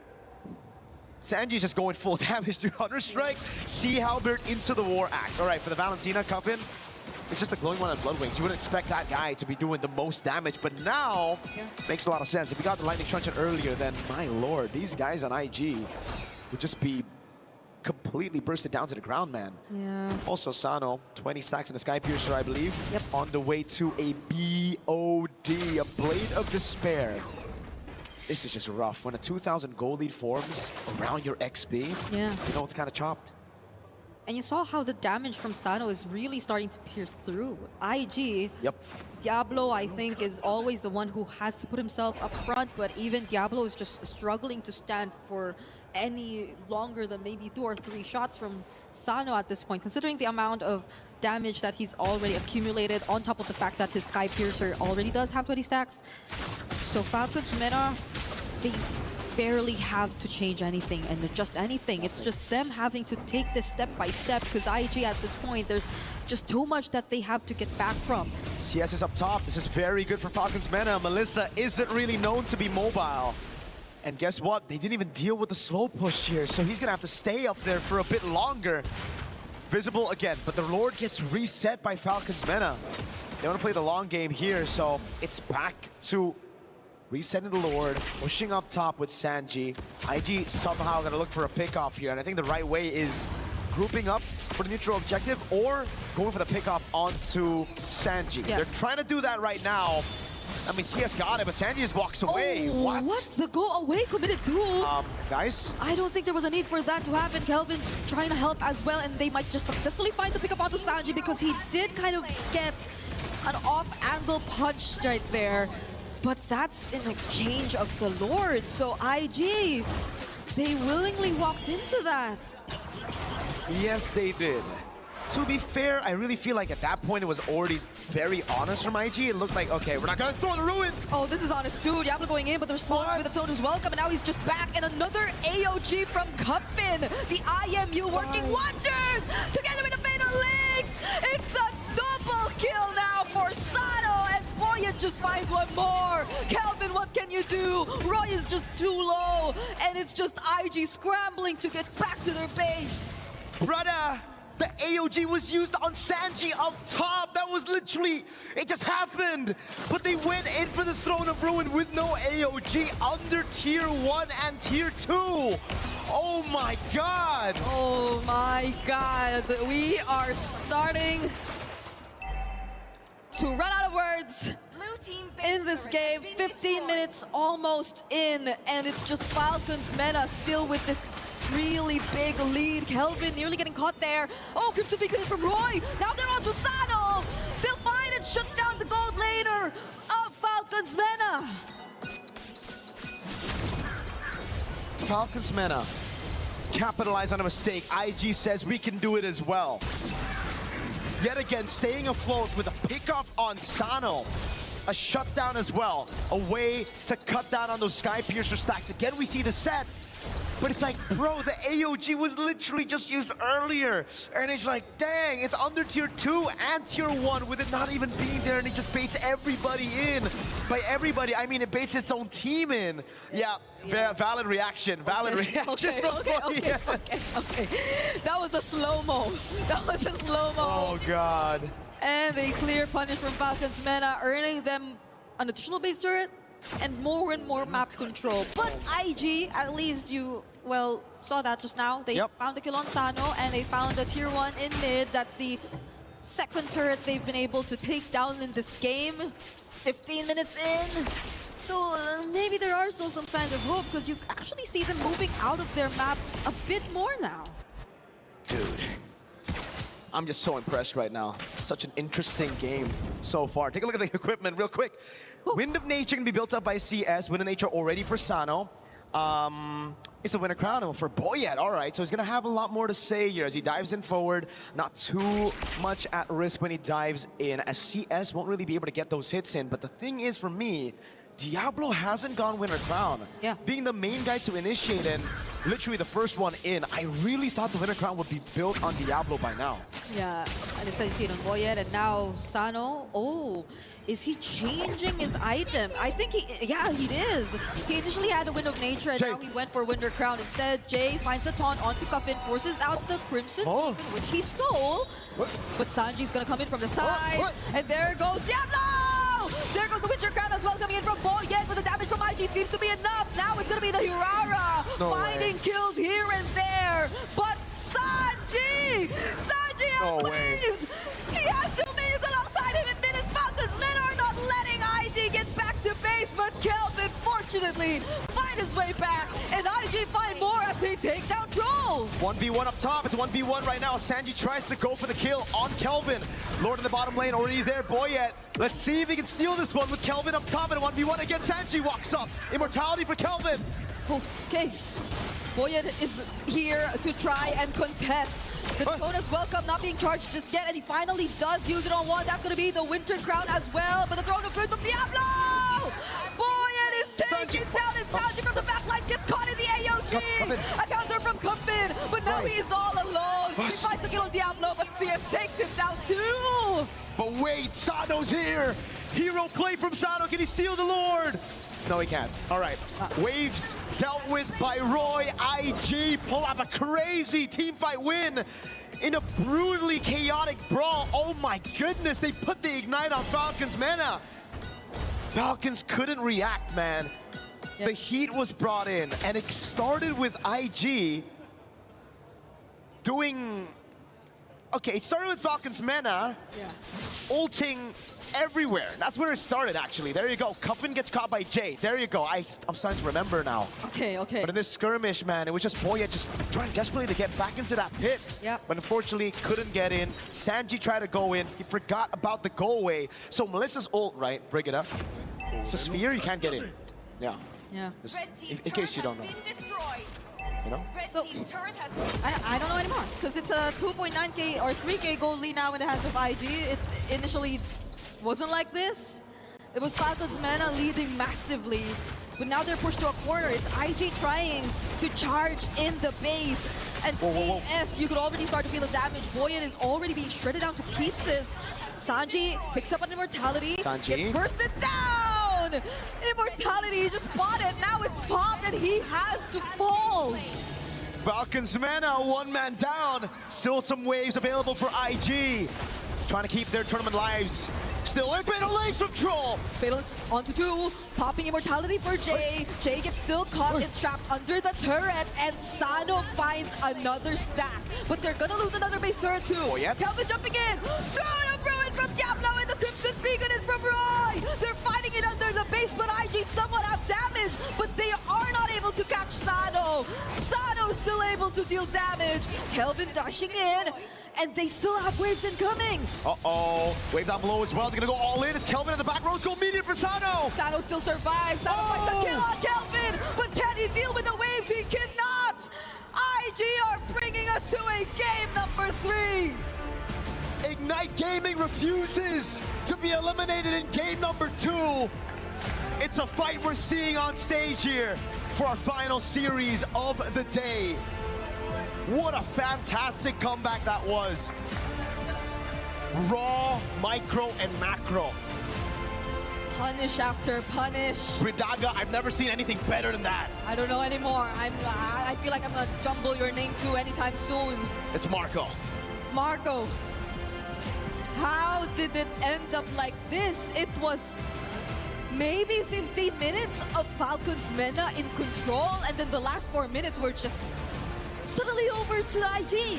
Oh my god, though. Diablo with the sets on the Throne of Ruins, you know. He was so good at getting Throne of Ruins, he even went on it while the AOG was down once, right? So, hey, you're on the right path. That got you the win. Diablo finding the angle to get in there. And man, Kelvin always catching Sanji, really pulling out that revenge story. 0-3-0. It was Sanji with a 3-0, and everything turned around as Sanji constantly pushed in top, not respecting IG's flank potential. Yeah. I know it's a Gatatacha and Melissa. I know you shouldn't be caught, this is the moment by the way, by that combo. But the fact that you did is like now, is it more of a good flank or is it more on like Sanji not respecting him, right? I don't know, maybe something just clicked from IG, you know, mid-game. They suddenly sync up, and I'd say we saw it happen a couple times. There were engages which were immediately followed up by Roy specifically. I'm shout out Roy because it was a flawless Crimson Beacon 2 into whatever setup was eventually later on, but I think the panel has a lot more to say about this, you know? Hey, I don't want to say anything else about this game. Throw it to the panel. It's been Tulai and Marco. Who would have thought? Just the correction really put them on the name game there. I like it. We're playing their own little moment. I mean, that was a fun game to watch, and I think when we look back at it, we'll say that there were 3 moments that it could have gone differently and maybe even earlier for Ignite. But they needed to learn their lesson. And finally, at that Lord fight, Renmar, they found a way to deal with Sanji enough to delay and actually prioritize taking the Lord, and that ultimately snowballed into winning that game. Yeah, and they found Sano. It was Diablo. It was the guy that we were looking for to step up. Yeah. Well, not really step up, but finally make his presence felt. Got the wish of getting Diablo on something that's big impact, and he delivered the biggest impact for Ignite Gaming. Yeah, I think Diablo, along with the big AOG finally being able to connect. You know, there was just a lot of miscommunications throughout that game. And once Ignite was finally able to actually combo up and play as a team, not just man for man, you know, sometimes you got to switch up the formation.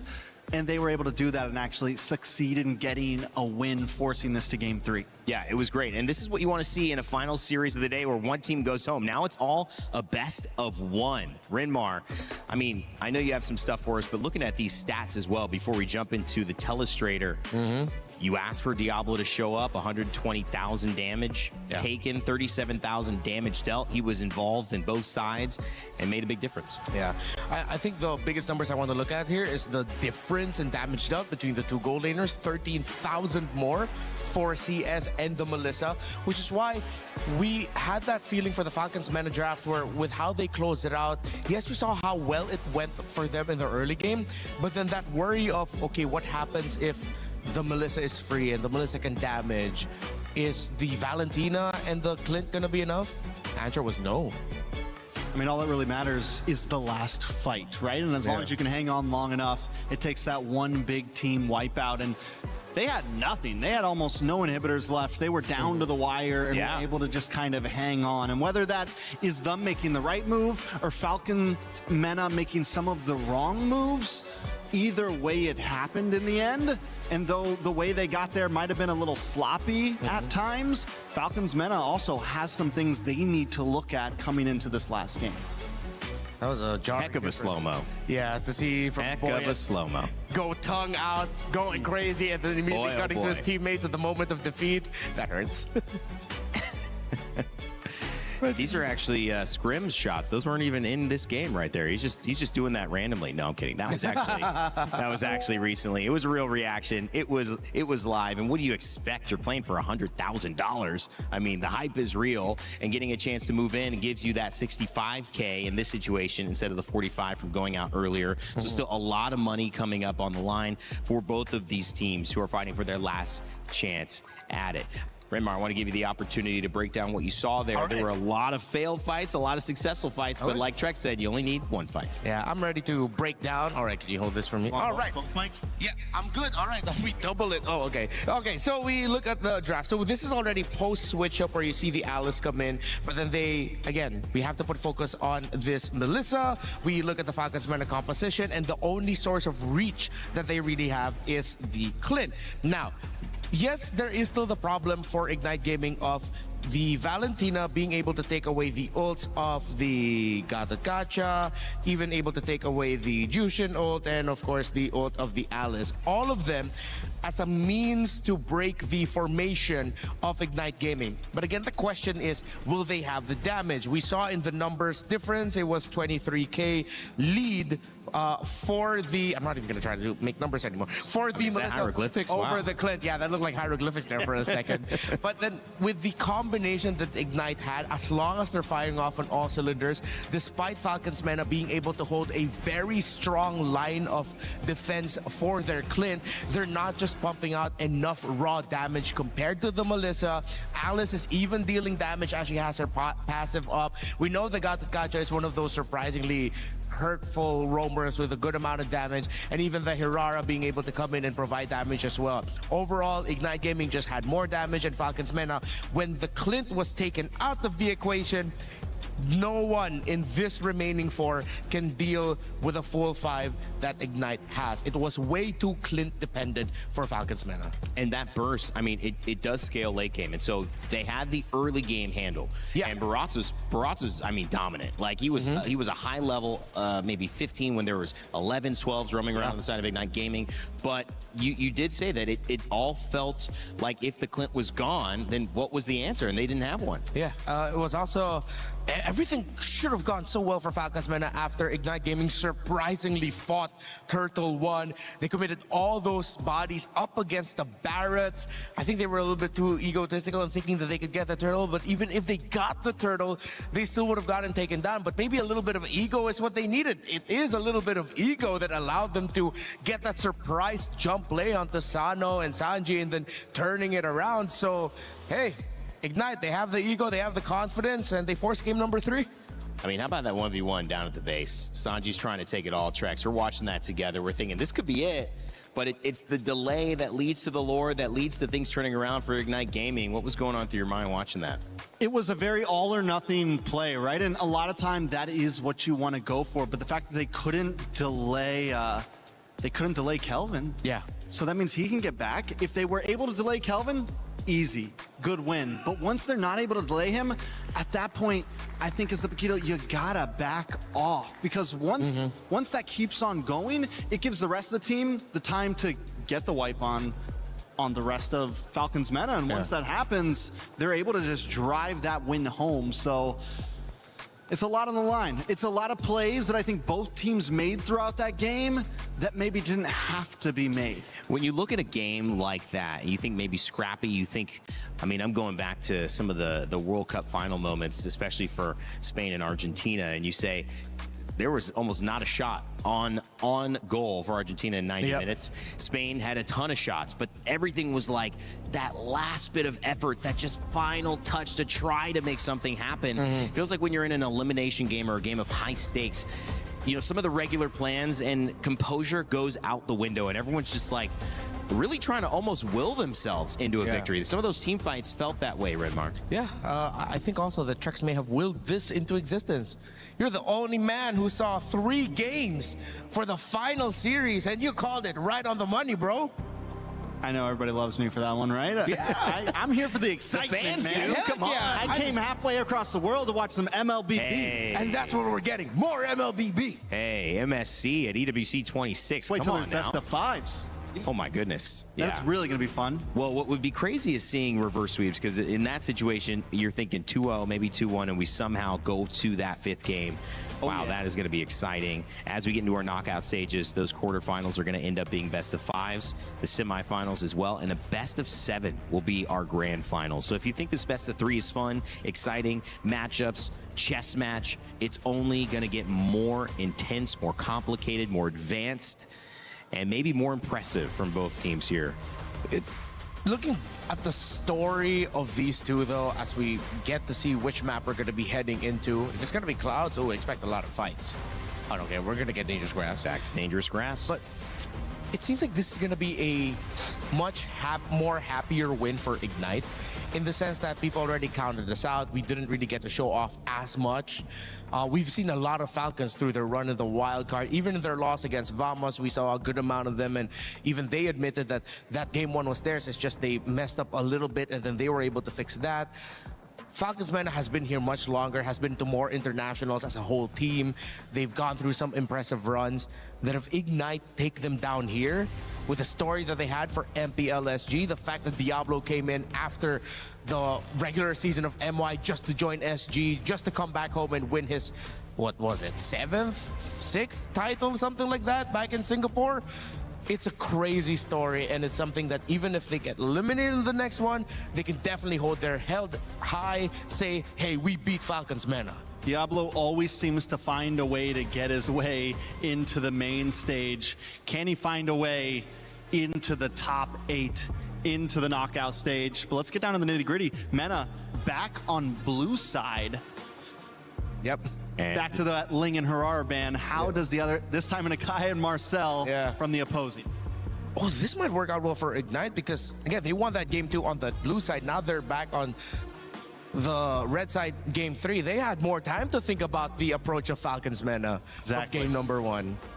The Freya band as well. The Akai, it ended up being something that caught Ignite Gaming by surprise. And maybe not by surprise, but they just couldn't deal with it in game 1. That ended up helping them out too much after seeing the Herrera Ling ban, which is not common. We're seeing those usually let through, maybe one of them banned.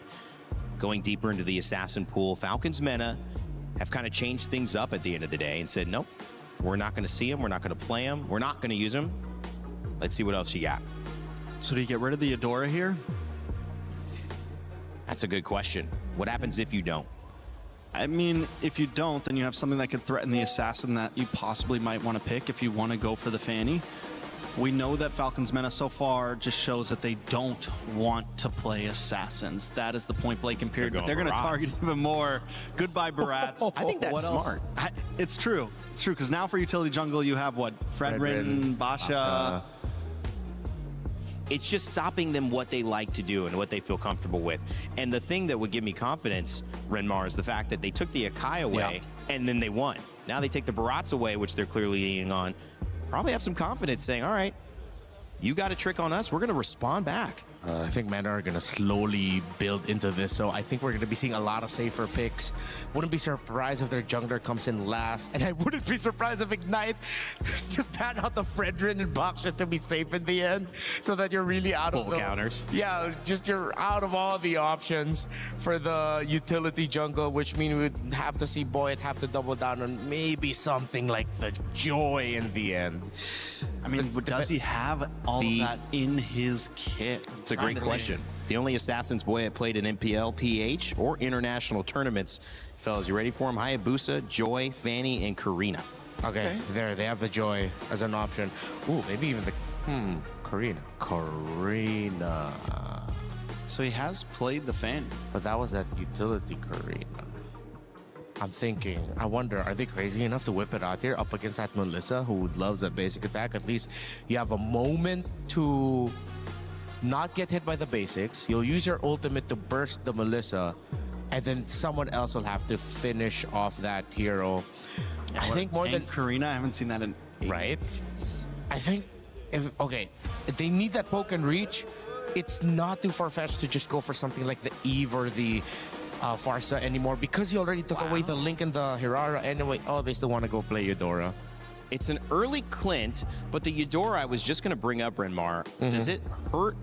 I mean, you Valentina against it, but does it hurt her impact if you're going kind of anti-assassin with the Ling and the Hirara band? Isn't that what Eudora's there for, or are they still worried about something that could surprise them? I think they are still really worried about another assassin to pop up here. I mean, the Nolan is still up on the board, but with the Atlas, and there might be another deterrent in the EXP lane. Maybe they just wanted to play it safe.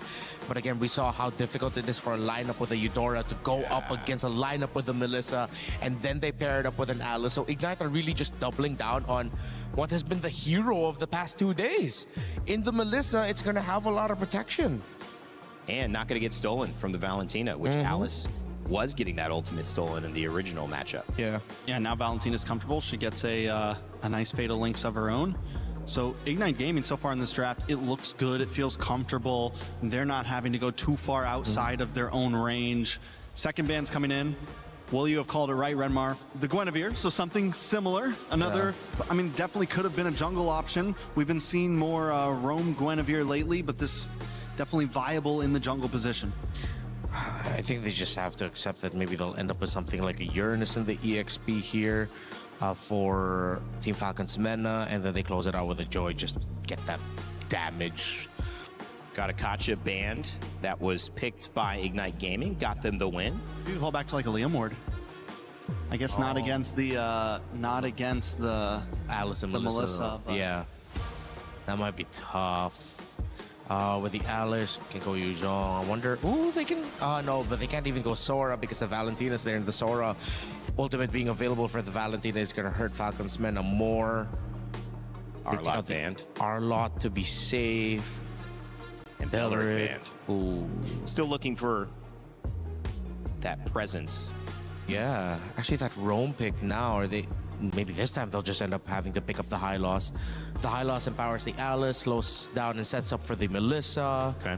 Theoretically should be safe. You have Revitalize for it. You don't want to go pick off. You're not going to play a Kalea here. Kalea is pretty much snuffed out by the Atlas. I wouldn't mind the high loss. Okay, we've seen it before. Yeah. Trex. Alice can definitely work. You already have a big ult. They go for the Grok instead, so even more aggressiveness on their side. You pair that up with a possible Fatal Links. I mean, they have big...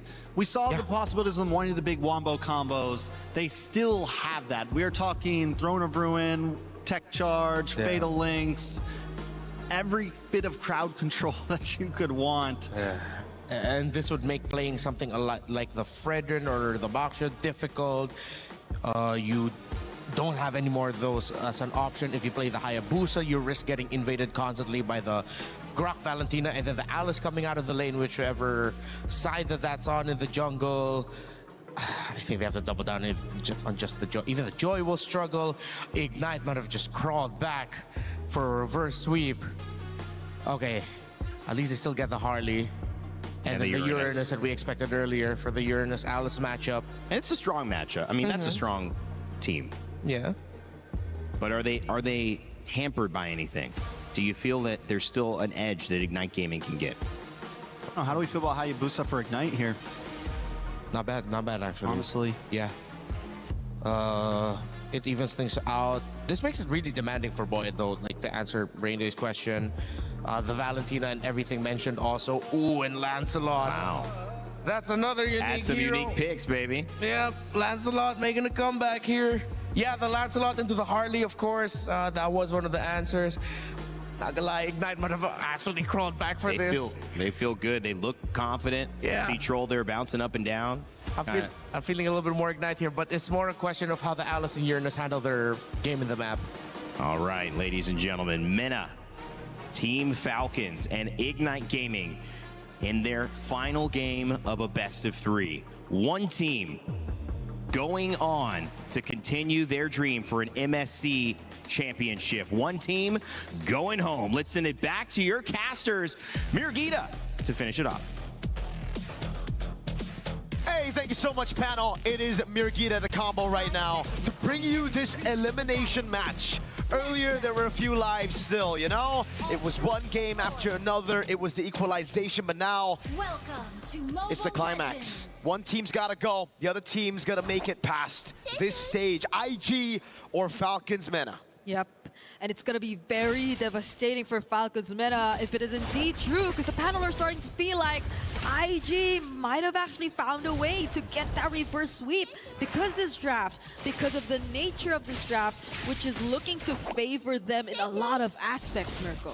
I love the Lancelot pick, man. When you are not comfortable on the Fanny, Ling and Hirara's banned away from you, you got to find some creative moves, man. And Falcons Meta are really trying to choke Kelvin's hero pool down with the Harley pick as well. They denied everything away from him, so it only makes sense that he goes into the next best thing, which is probably a Lancelot. Yeah, like a lot of people were thinking Hayabusa maybe. We saw what the Yisun Shin is able to do both times. 0% win rate right now on the MSC stage. Cool though. CS went pull yourself together too on the Melissa. So I feel like they're also starting to just anticipate the amount of pressure that they'll have to break free from. In terms of Falcons Mena's lineup, that's a lot of stuns, honestly, that could just go for you. And it's not just stuns, honestly, that you have to worry about. I think one of the differences between the Melissa games we've seen earlier and this that we're seeing now is that there's just really so much burst that's directed towards you. So I feel like so much attention will be put towards the bottom lane. And even the matchup, it's already established and put there to manage and deal with the Melissa overall. So Falcons Meta, I think that's one of the ways they're really planning to go around this game, at least in the early stages. XP crab battle though, it will be Sanji who picks it up. That means tempo for Falcons Meta. Troll in the mid lane against Roy. That's Boyet as well. Flicker already burned by the mid duo for IG, so this is a pretty great start for Falcons Meta, honestly. Sanji all alone, already being enough to zone out multiple members. Throne of Ruin from Diablo doesn't connect, and now Stroll gonna go back in. Cuffin gets the last hit on the objective, whereas Sanji's just trying to go in for the chase. Kelvin might survive this deadly magic though. And so IG don't lose out on much, but they don't get the objective. And it's Falcons Meta with a very similar start to Game 1 and Game 2, despite having a completely different composition, right? Game 1, Game 2 was all about the objectives with the utility jungles, Barats and Akai respectively. Now with the Harley, it's still control over it. The team just knows they got that muscle memory on how to play the first neutral objective. Sanji with the instant prio after securing XP Crab. Boyet though on the Harley. Something we did get to see in the wildcard as well, now really abusing the fact that he can actually walk up and invade, unlike on the Akai. Ooh, he gets trapped here, but will use the deadly magic on Diablo. Doesn't want to stay there and just fall down without getting anything, and now the bad execution! He goes back with a space escape, but Jay was there. He was ready to answer back. What a catch, the wall placed by Jay, and then the tech charge. A big swing with the concussive blast, yeah. At least he was fast enough to clear the jungle this time, right? Unlike the Akai, but it's just unlucky because Jay was able to catch him on his tracks back into his own jungle. So IG able to find something back. That is a fatal links on Jay. On Jay. With a flicker too. Yeah, that's a key word. It's on Jay, so that's big info for IG. They know that the Fatal Links and both the Flicker are down for Troll, so for this upcoming fight, there might be a bit more leeway for them to just move around and establish their presence.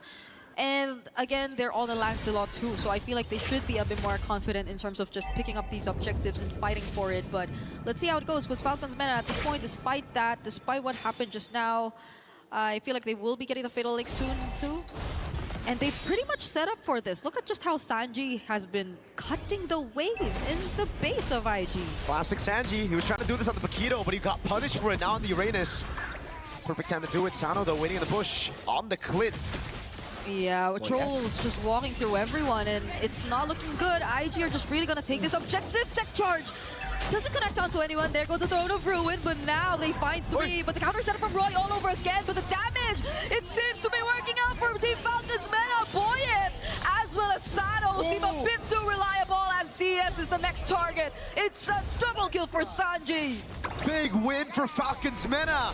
For the first time, it's IG were actually able to get the neutral objective, but Falcons Mena take the fight. They even take the orange. No, Kelvin's still able to secure it, but Sanji's gonna walk down on him. Yeah, and it's very fast conversion. They don't want to waste time. Now they finally will take that tier 1 in mid, and even that tier 1 down bottom. Kelvin is not having a great time though. He is not really taking his very own jungle camps. And it's the same story in the early game. Falcons Mena are just a better team at converting on objectives and playing around these team fights early. It's just somehow in that game number 2, they completely forgot about their win conditions and they played around IG's win con of just sticking together, which is something that IG can still do right now with the Alice and the Grok. But it's something that Falcons Mena will definitely be eyeing out for this time around, right? Yep. Fool me once. Wait, hold on, Troll. Okay, you're gonna spot out CS, forcing out to go away. The ultimate already casted 2 for Cuffin, but do they use the Fatal Links? No, it's actually IG uses it first, and there goes the counter. Oh my but God. CS, he's just stealing the free hits. They're actually able to find Cuffin in the process, and it's just the mid lanes traded out. It's a 1-for-1 that's actually... Oh, if Sano gets caught by the wall there, then it won't be bad for Falcons Mena. It won't be good for Falcons Mena, but still pretty good trade for them. Kelvin doing a good job here. Counter jungling and invading whenever he gets the opportunity to, right? Yeah. It's the only way right now to keep that gold lead from getting too crazy. It's exactly the same. It's almost exactly the same from what happened and transpired in game number 2, where it's Falcons Mena taking charge and then IG just forced to find trades, mostly through Kelvin and his presence across the map, and the fact that there's also an Alice, so I cannot but think that IG are just really waiting out for CS maybe. Troll? But Troll decides to go in. That's 2 tanky members standing in front of him. They're not gonna go for the setup just yet, but yeah, if there's anything I really want to see change for IG, and if they're waiting for that timers, hopefully CS doesn't really panic click on buttons. I think we saw it a couple times even in game number 2, and even just now the go away being forced out quite early. Because Eman, you saw him earlier, that was such a patient way of playing the Melissa.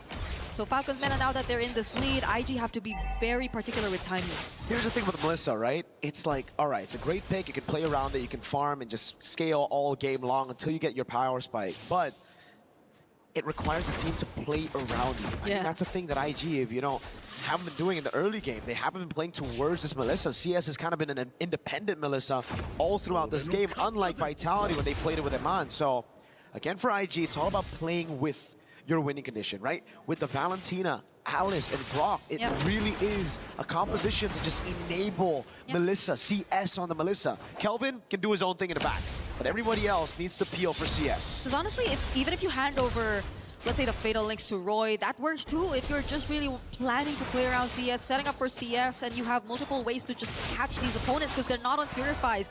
Diablo used the Throne of Ruin right there. So they will not have it for a while. Yeah, they still want to defend this? Okay, gets away with the blink.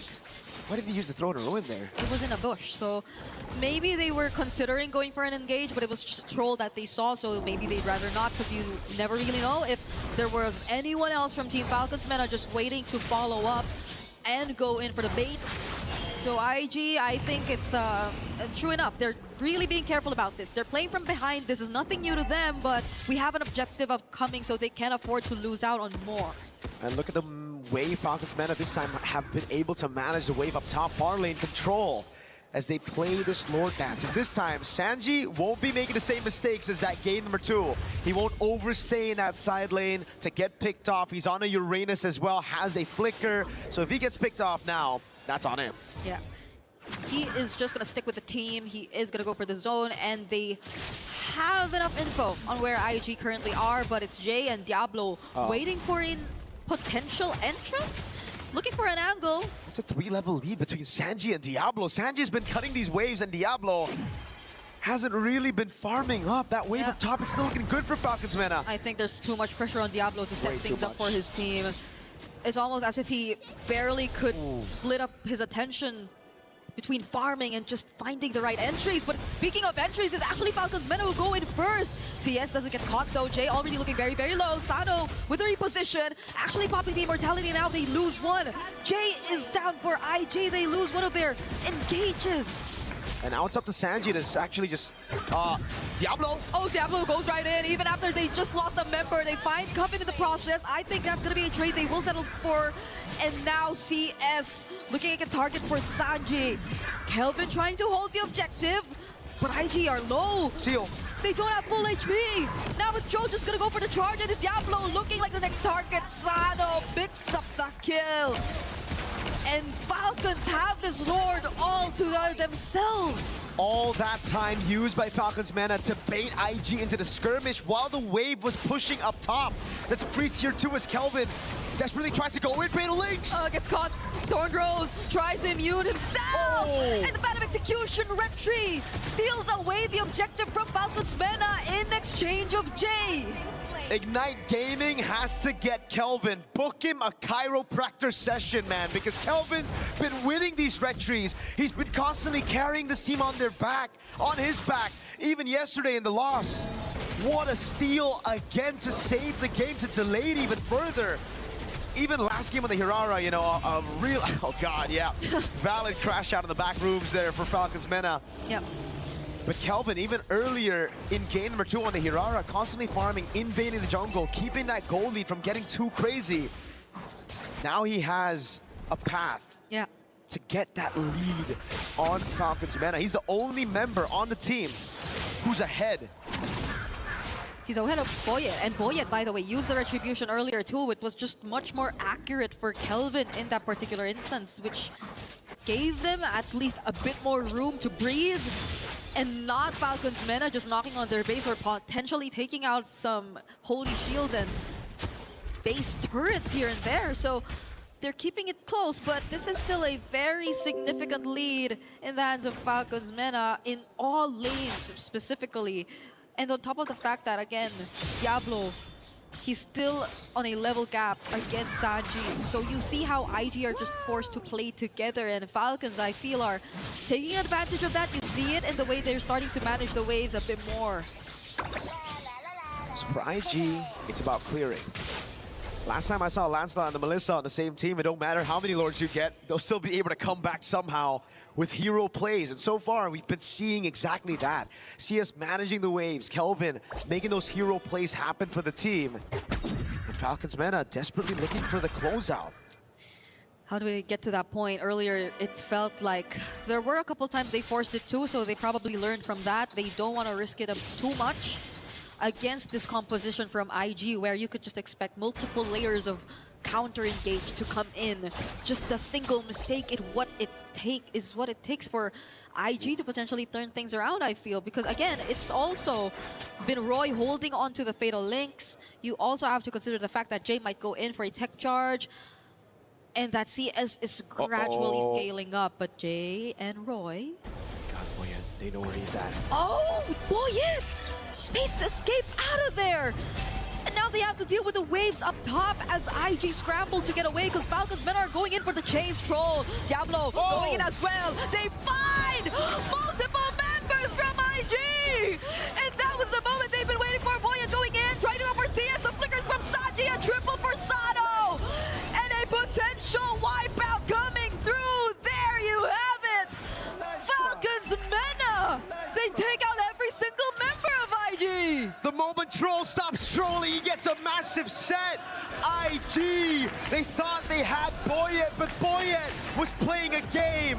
He knew where IG were, he reacted to it. Falcons Mena are gonna move over as they eliminate IG from MSC at EWC 2026.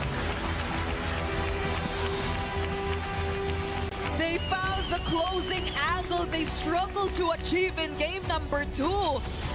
And that was off of a smart play from Boyet. Such great and commendable game sense to put himself in such a position where IG just had so much ways and angles to capture him, but he still got away safely and they went straight for the punish.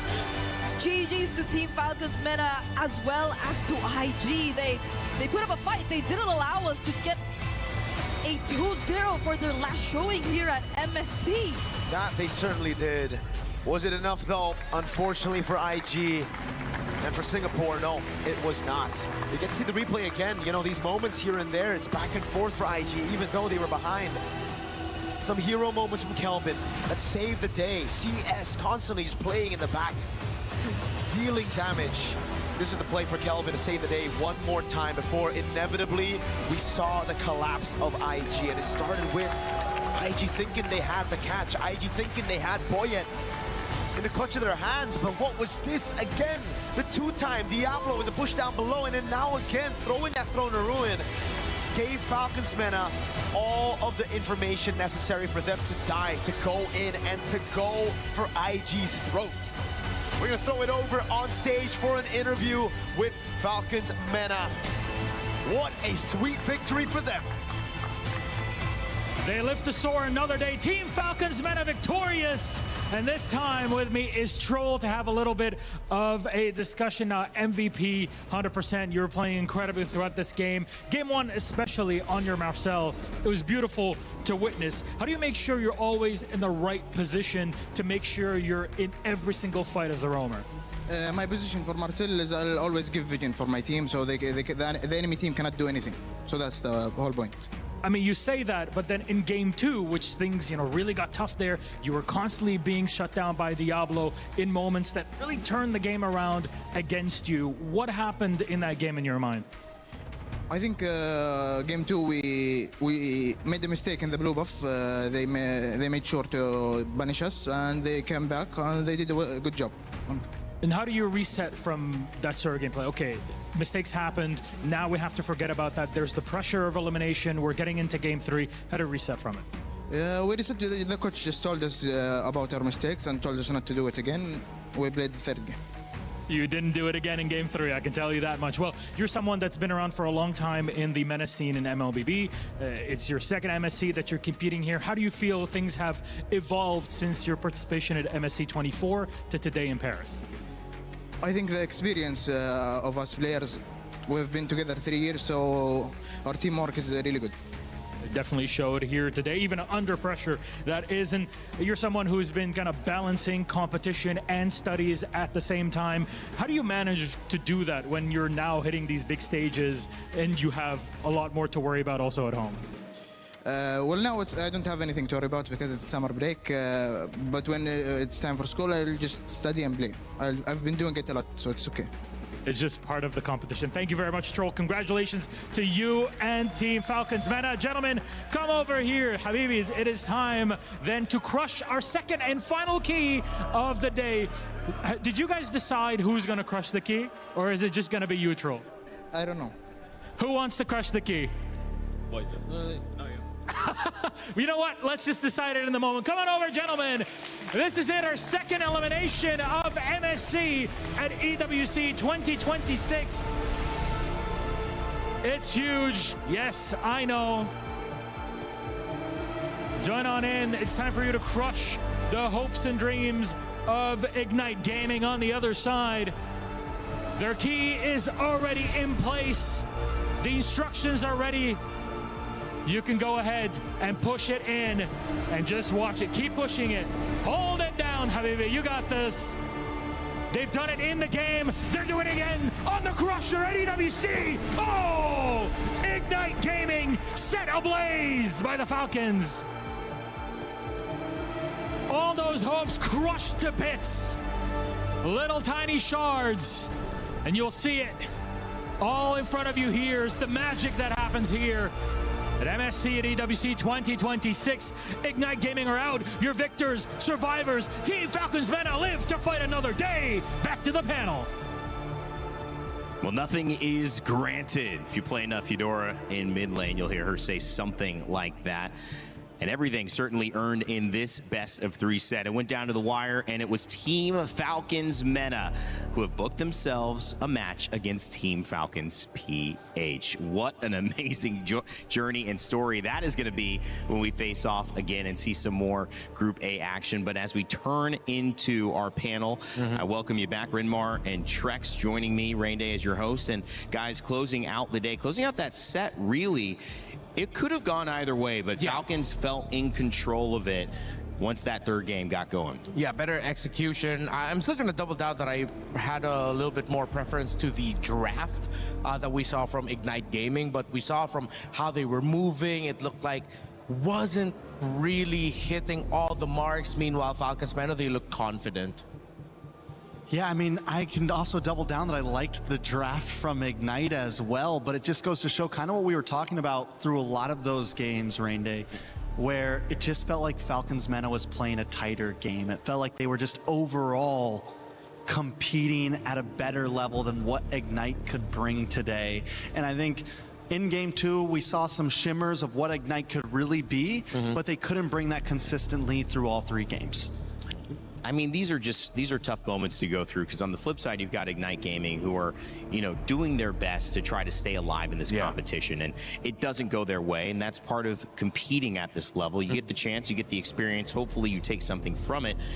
What can Ignite Gaming take away from this loss? I mean, look back at their story. They crawled through the lower bracket in MPL Singapore. They went through a grueling 7-game grand finals against favorites and still won. They made it here. They dropped down to the lower bracket, but they got a game against a very experienced team in a match that we thought that they'd be done and out for. They forced the game number 3, didn't go their way, but they have a bright future in Kelvin, with what he was able to do with that one heroic play he did, stealing the Lord away in game number 3.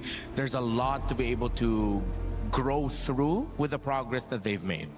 And when you look at Falcons Mena, isn't this a little bit more of just the same story? Finding their way through the wild card, facing elimination if they do not get the job done, but at the very end, at the last moment, crossing the finish line. It's another one, and now they get to go against their kind of organizational companions in Team Falcons PH, who many people didn't expect to be in the bottom side of the bracket, but are. Can that run continue? It's definitely going to be something that's going to keep them up late tonight. There is a lot to think about, a lot to look at the games that were before them. Yes, Falcons Mena has been a part of MLBB competition for a very long time. And if they want to break through tomorrow, it is probably one of the biggest mountains they will have to climb. One of the most important games they are going to have to play, not just today, but they have ever seen. Well, this has been a series of upsets as we take a look at the post-match stats from Game 3, one of our only sets to go. Our only set to go 3 games here today, and mostly throughout the tournament. It's been pretty quick. Renmar, what do we take away from these? Yeah, we were looking at the end of the draft, 2 heroes that could be the X factor, the Uranus and the Alice, how it's going to be played and how they're going to get their impact felt. The most damage dealt by Falcons Mena is the Uranus at 42,600. Yeah, wow. That is 6,000 more than the Clint, which is supposed to be like the main carrying source of damage. Almost, well, not double, but even way more than the Eudora and a lot more than the Harley. So Sanji was definitely the anchor for the draft for game number 3 for Falcons Mena. How did you feel the jungle matchup went with Boyette and Kelvin? Boyette on the Harley this time around. Did we see some comfort from him? Do you think there's more to see? Well, if we remember in the previous meta, something that Falcon Mena is trying to bring us back to, Harley was a monster, was just completely dominant in so many ways, and I think it's something that maybe IG forgot a little bit about. Yes, the Lancelot can do well in it, but when you have everyone else on the team playing so well, when Sanji's able to just harass consistently in your jungle, in your face, it makes that Lancelot's clear time even slower, and Harley was just able to capitalize on that and have a great game. Before we head into tomorrow, seeing these shots of Troll walking ahead, Team Falcons Mena giving Kelvin the dap, and the fans, they've been amazing here at MSC. Paris has been a delight. That key being crushed, representing your hopes, your dreams at EWC across all the games, not just for your championship hopes here, but also your championship hopes for the club championship as well, which Team Falcons have won back-to-back. They got to be happy as an organization, sending 2 teams now to qualify and have a chance to continue that pursuit here in the knockout stages. Oh yeah, for sure. I'm pretty sure the happiest out of everyone here right now, if I'm not mistaken, would be Team Vitality. I know, look at that. Yeah, they're looking really good. And they're not sweating yet. Yeah, not sweating at all. Their understanding of the meta seems to be a step ahead of everyone else. We haven't seen them go down the more cheesier routes, but then the fact that they can bring in the Vexana in mid, they've won a series solely through building around the Melissa. It's great. You know, I love kind of, I started in MOBAs and, you know, a game called Smite. And one of my favorite things about learning new MOBAs and diving in and seeing these communities is it's kind of the same thing over and over again, where when you develop a meta, you're really looking at a chessboard, but you don't know the quality of the pieces yet. You don't know what's the knight. You don't know what's the rook. You don't know what's the queen. And you're constantly figuring out what's the king, what's the one thing I need to protect, and what's my one win condition. And as metas change, they continue to change. I'll start with you, Trex, and if you want to add on to this, Renmar, what have we seen develop with the pieces on the MLBB chessboard after day 3 going into now day 4? Oh, it still feels so. And you can't give me this. It's wide open answer. Right. I've asked you this 3 times. It's just the reality of the situation, Mike. Like we just saw Falcons Mena even open things up. We banned out what we thought was the king and queen, right? Yeah. We banned out the Ling and the Harara, and there wasn't any detrimental change because in the past it was these picks always need to be banned out. We never want to see it. The Marcel, I think, is something that needs to continue to be banned out. I don't think that is a pick that is ever going to be let through. But outside of him, there's nothing else that really seems end of world if you ban it out or let it through. Everything seems to have a counter. I will good on this board as well that the Atlas and the Belleric also seem to be a very important pick. And yes, the Harar and Ling are going to start to be thought about on whether we will ban them or let them play. And I think a lot of teams are going to look at the way Falcon Mena played today and maybe implement it down the line, especially some of the teams like TLPH and like Falcons PH, whatever we're calling them, are going to have to think about because those are 2 teams that had trouble dealing with that Harar and Ling. Yeah, exactly. It's so cool to see that Falcons Mena still was able to end the day today with adding another layer to this already very open and wide meta to consider that. And it's so complicated. Yeah. Like, I'm trying to run through permutations in my head constantly about this, and I'm just like, oh, that's why I'm here. I can't think about it fast enough. These coaches, what more them with all the pieces that they have to consider, the scrim results that they know. It is exciting, and I wouldn't be surprised if once we are into knockouts and teams finally find stability, that even then it's still going to be so hard to predict because now they have all these permutations to consider. Well, it could be considered disappointing to go out at this moment in day 3 of a tournament that's going to last about 9 days overall, but to even get here was an accomplishment. So heads held up high for Team Ignite. We had a chance to talk with Ignite Gaming's Diablo here in an exit interview. We're here backstage with Diablo from Ignite Gaming after that loss against Falcons Mena. What happened? They were just a better team, I guess, and we were underprepared, so we lost. Yeah. Underprepared because you lost because you were underprepared. I think as a team as a whole, we weren't prepared enough to face them because we kind of knew they were pulling out the tank junglers, but I think our strats are not good enough. Okay, so I think we're referring to game number 1. Yeah. Right, game number 1 was the Akai jungle like a surprise pick for you? Honestly, it's expected, but I feel like we didn't prepare much going into Akai jungle because we don't have much counter strats. I think we could have come out with something. Yeah. So, I mean, the casters from your loss yesterday to what happened today, they were wondering, where is Diablo? What happened to Diablo? Was that just a part of the strategy, or what happened there? I would say just my part, I'm adjusting to what the team needs, so I'm unable to bring out my full strength. I think I'm more specialized in damage heroes, but for me, this is also something I have to improve on. So if I'm not doing well enough in sustain, then I'll just have to keep improving, and maybe one day you'll be as good as my damage heroes. Yeah. Yeah, we remember. We remember for sure. Yeah. I mean, game 2, game 3, you were on the Alice. It seemed like you had a little bit more to say in that game. But come game 3, what do you think went wrong? I think we were too hasty in our decision making. The game was going not too bad at the start, but a couple of wrong engages made us lose. I think we could have just played it slow and wait for good timing, just like in game 2. Yeah. Is everyone okay though? Did everyone? I'm not sure. I haven't seen their faces. Oh, okay. So you went off stage. You're here now. Yeah, I'm here now. Well, it looks like the Singaporean fans are obviously still supporting you. Do you have anything to say to them as your final words here at EWC? Just sorry, very disappointing result. I think throughout this year, it's quite disappointing.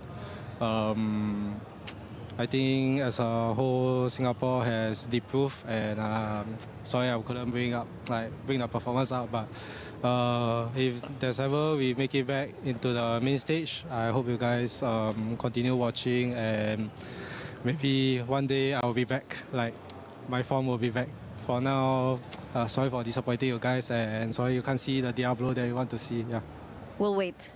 And we are all waiting. All right. Thank you, Diablo. Thank you, thank Ignite you. Gaming, for all your hard work. We're going to throw it over back to you guys. The world will wait, Diablo. Great final words, great humility there, and trust me, you will have your fans ready to support the next time you get a chance on this stage or a future M Series stage. Guangzhou Gaming in this schedule take the win over True Rippers. They will play tomorrow, and it's Team Vamos who win a 2-0 over Team Spirit, booking their spot into the knockout stages. Team Vitality also did the same, taking down Team Falcons PH, sending them into a knockout game, which means they could go home, but they're going to be facing off against another Team Falcons in Team Falcons Meta, which means the Falcons will be flying into another match. It just depends which one. As you take a look at this, it means that when Team Vitality and Team Vamos book those tickets, there's still more to do as Guangzhou Gaming, Team Spirit, Team Falcons PH, Team Falcons Meta want to find themselves in the other 2 spots. 4 teams fighting for 2 more spots, and that's just Group A. Tomorrow, Group B takes the stage, and that leads us to some big games, gentlemen. GK Esports, Selangor Red Giants to kick us off. That's a lower bracket game, meaning one of them is going home. Yangon Galacticos Pro Esports, Onyx and Aurora Gaming. Coach Midnight, who showed us some awesome stuff, that Rafael Ahmed. We'll see if he has any more tricks up his sleeve. We'll close out the middle of our day, and to end it all, it's Entity 7 versus Team Liquid. Another lower bracket game that will send a team home if they can't get the job done. Yeah, based off of what we saw from their previous matches, it seems like the first match for GK and for Entity 7, they're going to be the ones I think perceived by a lot of us as climbing an uphill battle. Yeah. But those middle set of matches, those look really exciting. What's insane is that in the past you would say the Aurora versus Onyx could be an uphill battle for Aurora, but this time around, I think more and more eyes are looking at Aurora as real contenders here. You know, word on the street is they are doing very well behind the scenes, and what we're seeing on the stage, they are also doing very, very well. Well, to all of our talent and all the production team, we appreciate you all for being here and joining us on day 3 of MSC at EWC 2026. My name's Rain Day, and I'll remind you to never give up, never stop gaming, and we'll leave you tonight with the STC recap. See you tomorrow.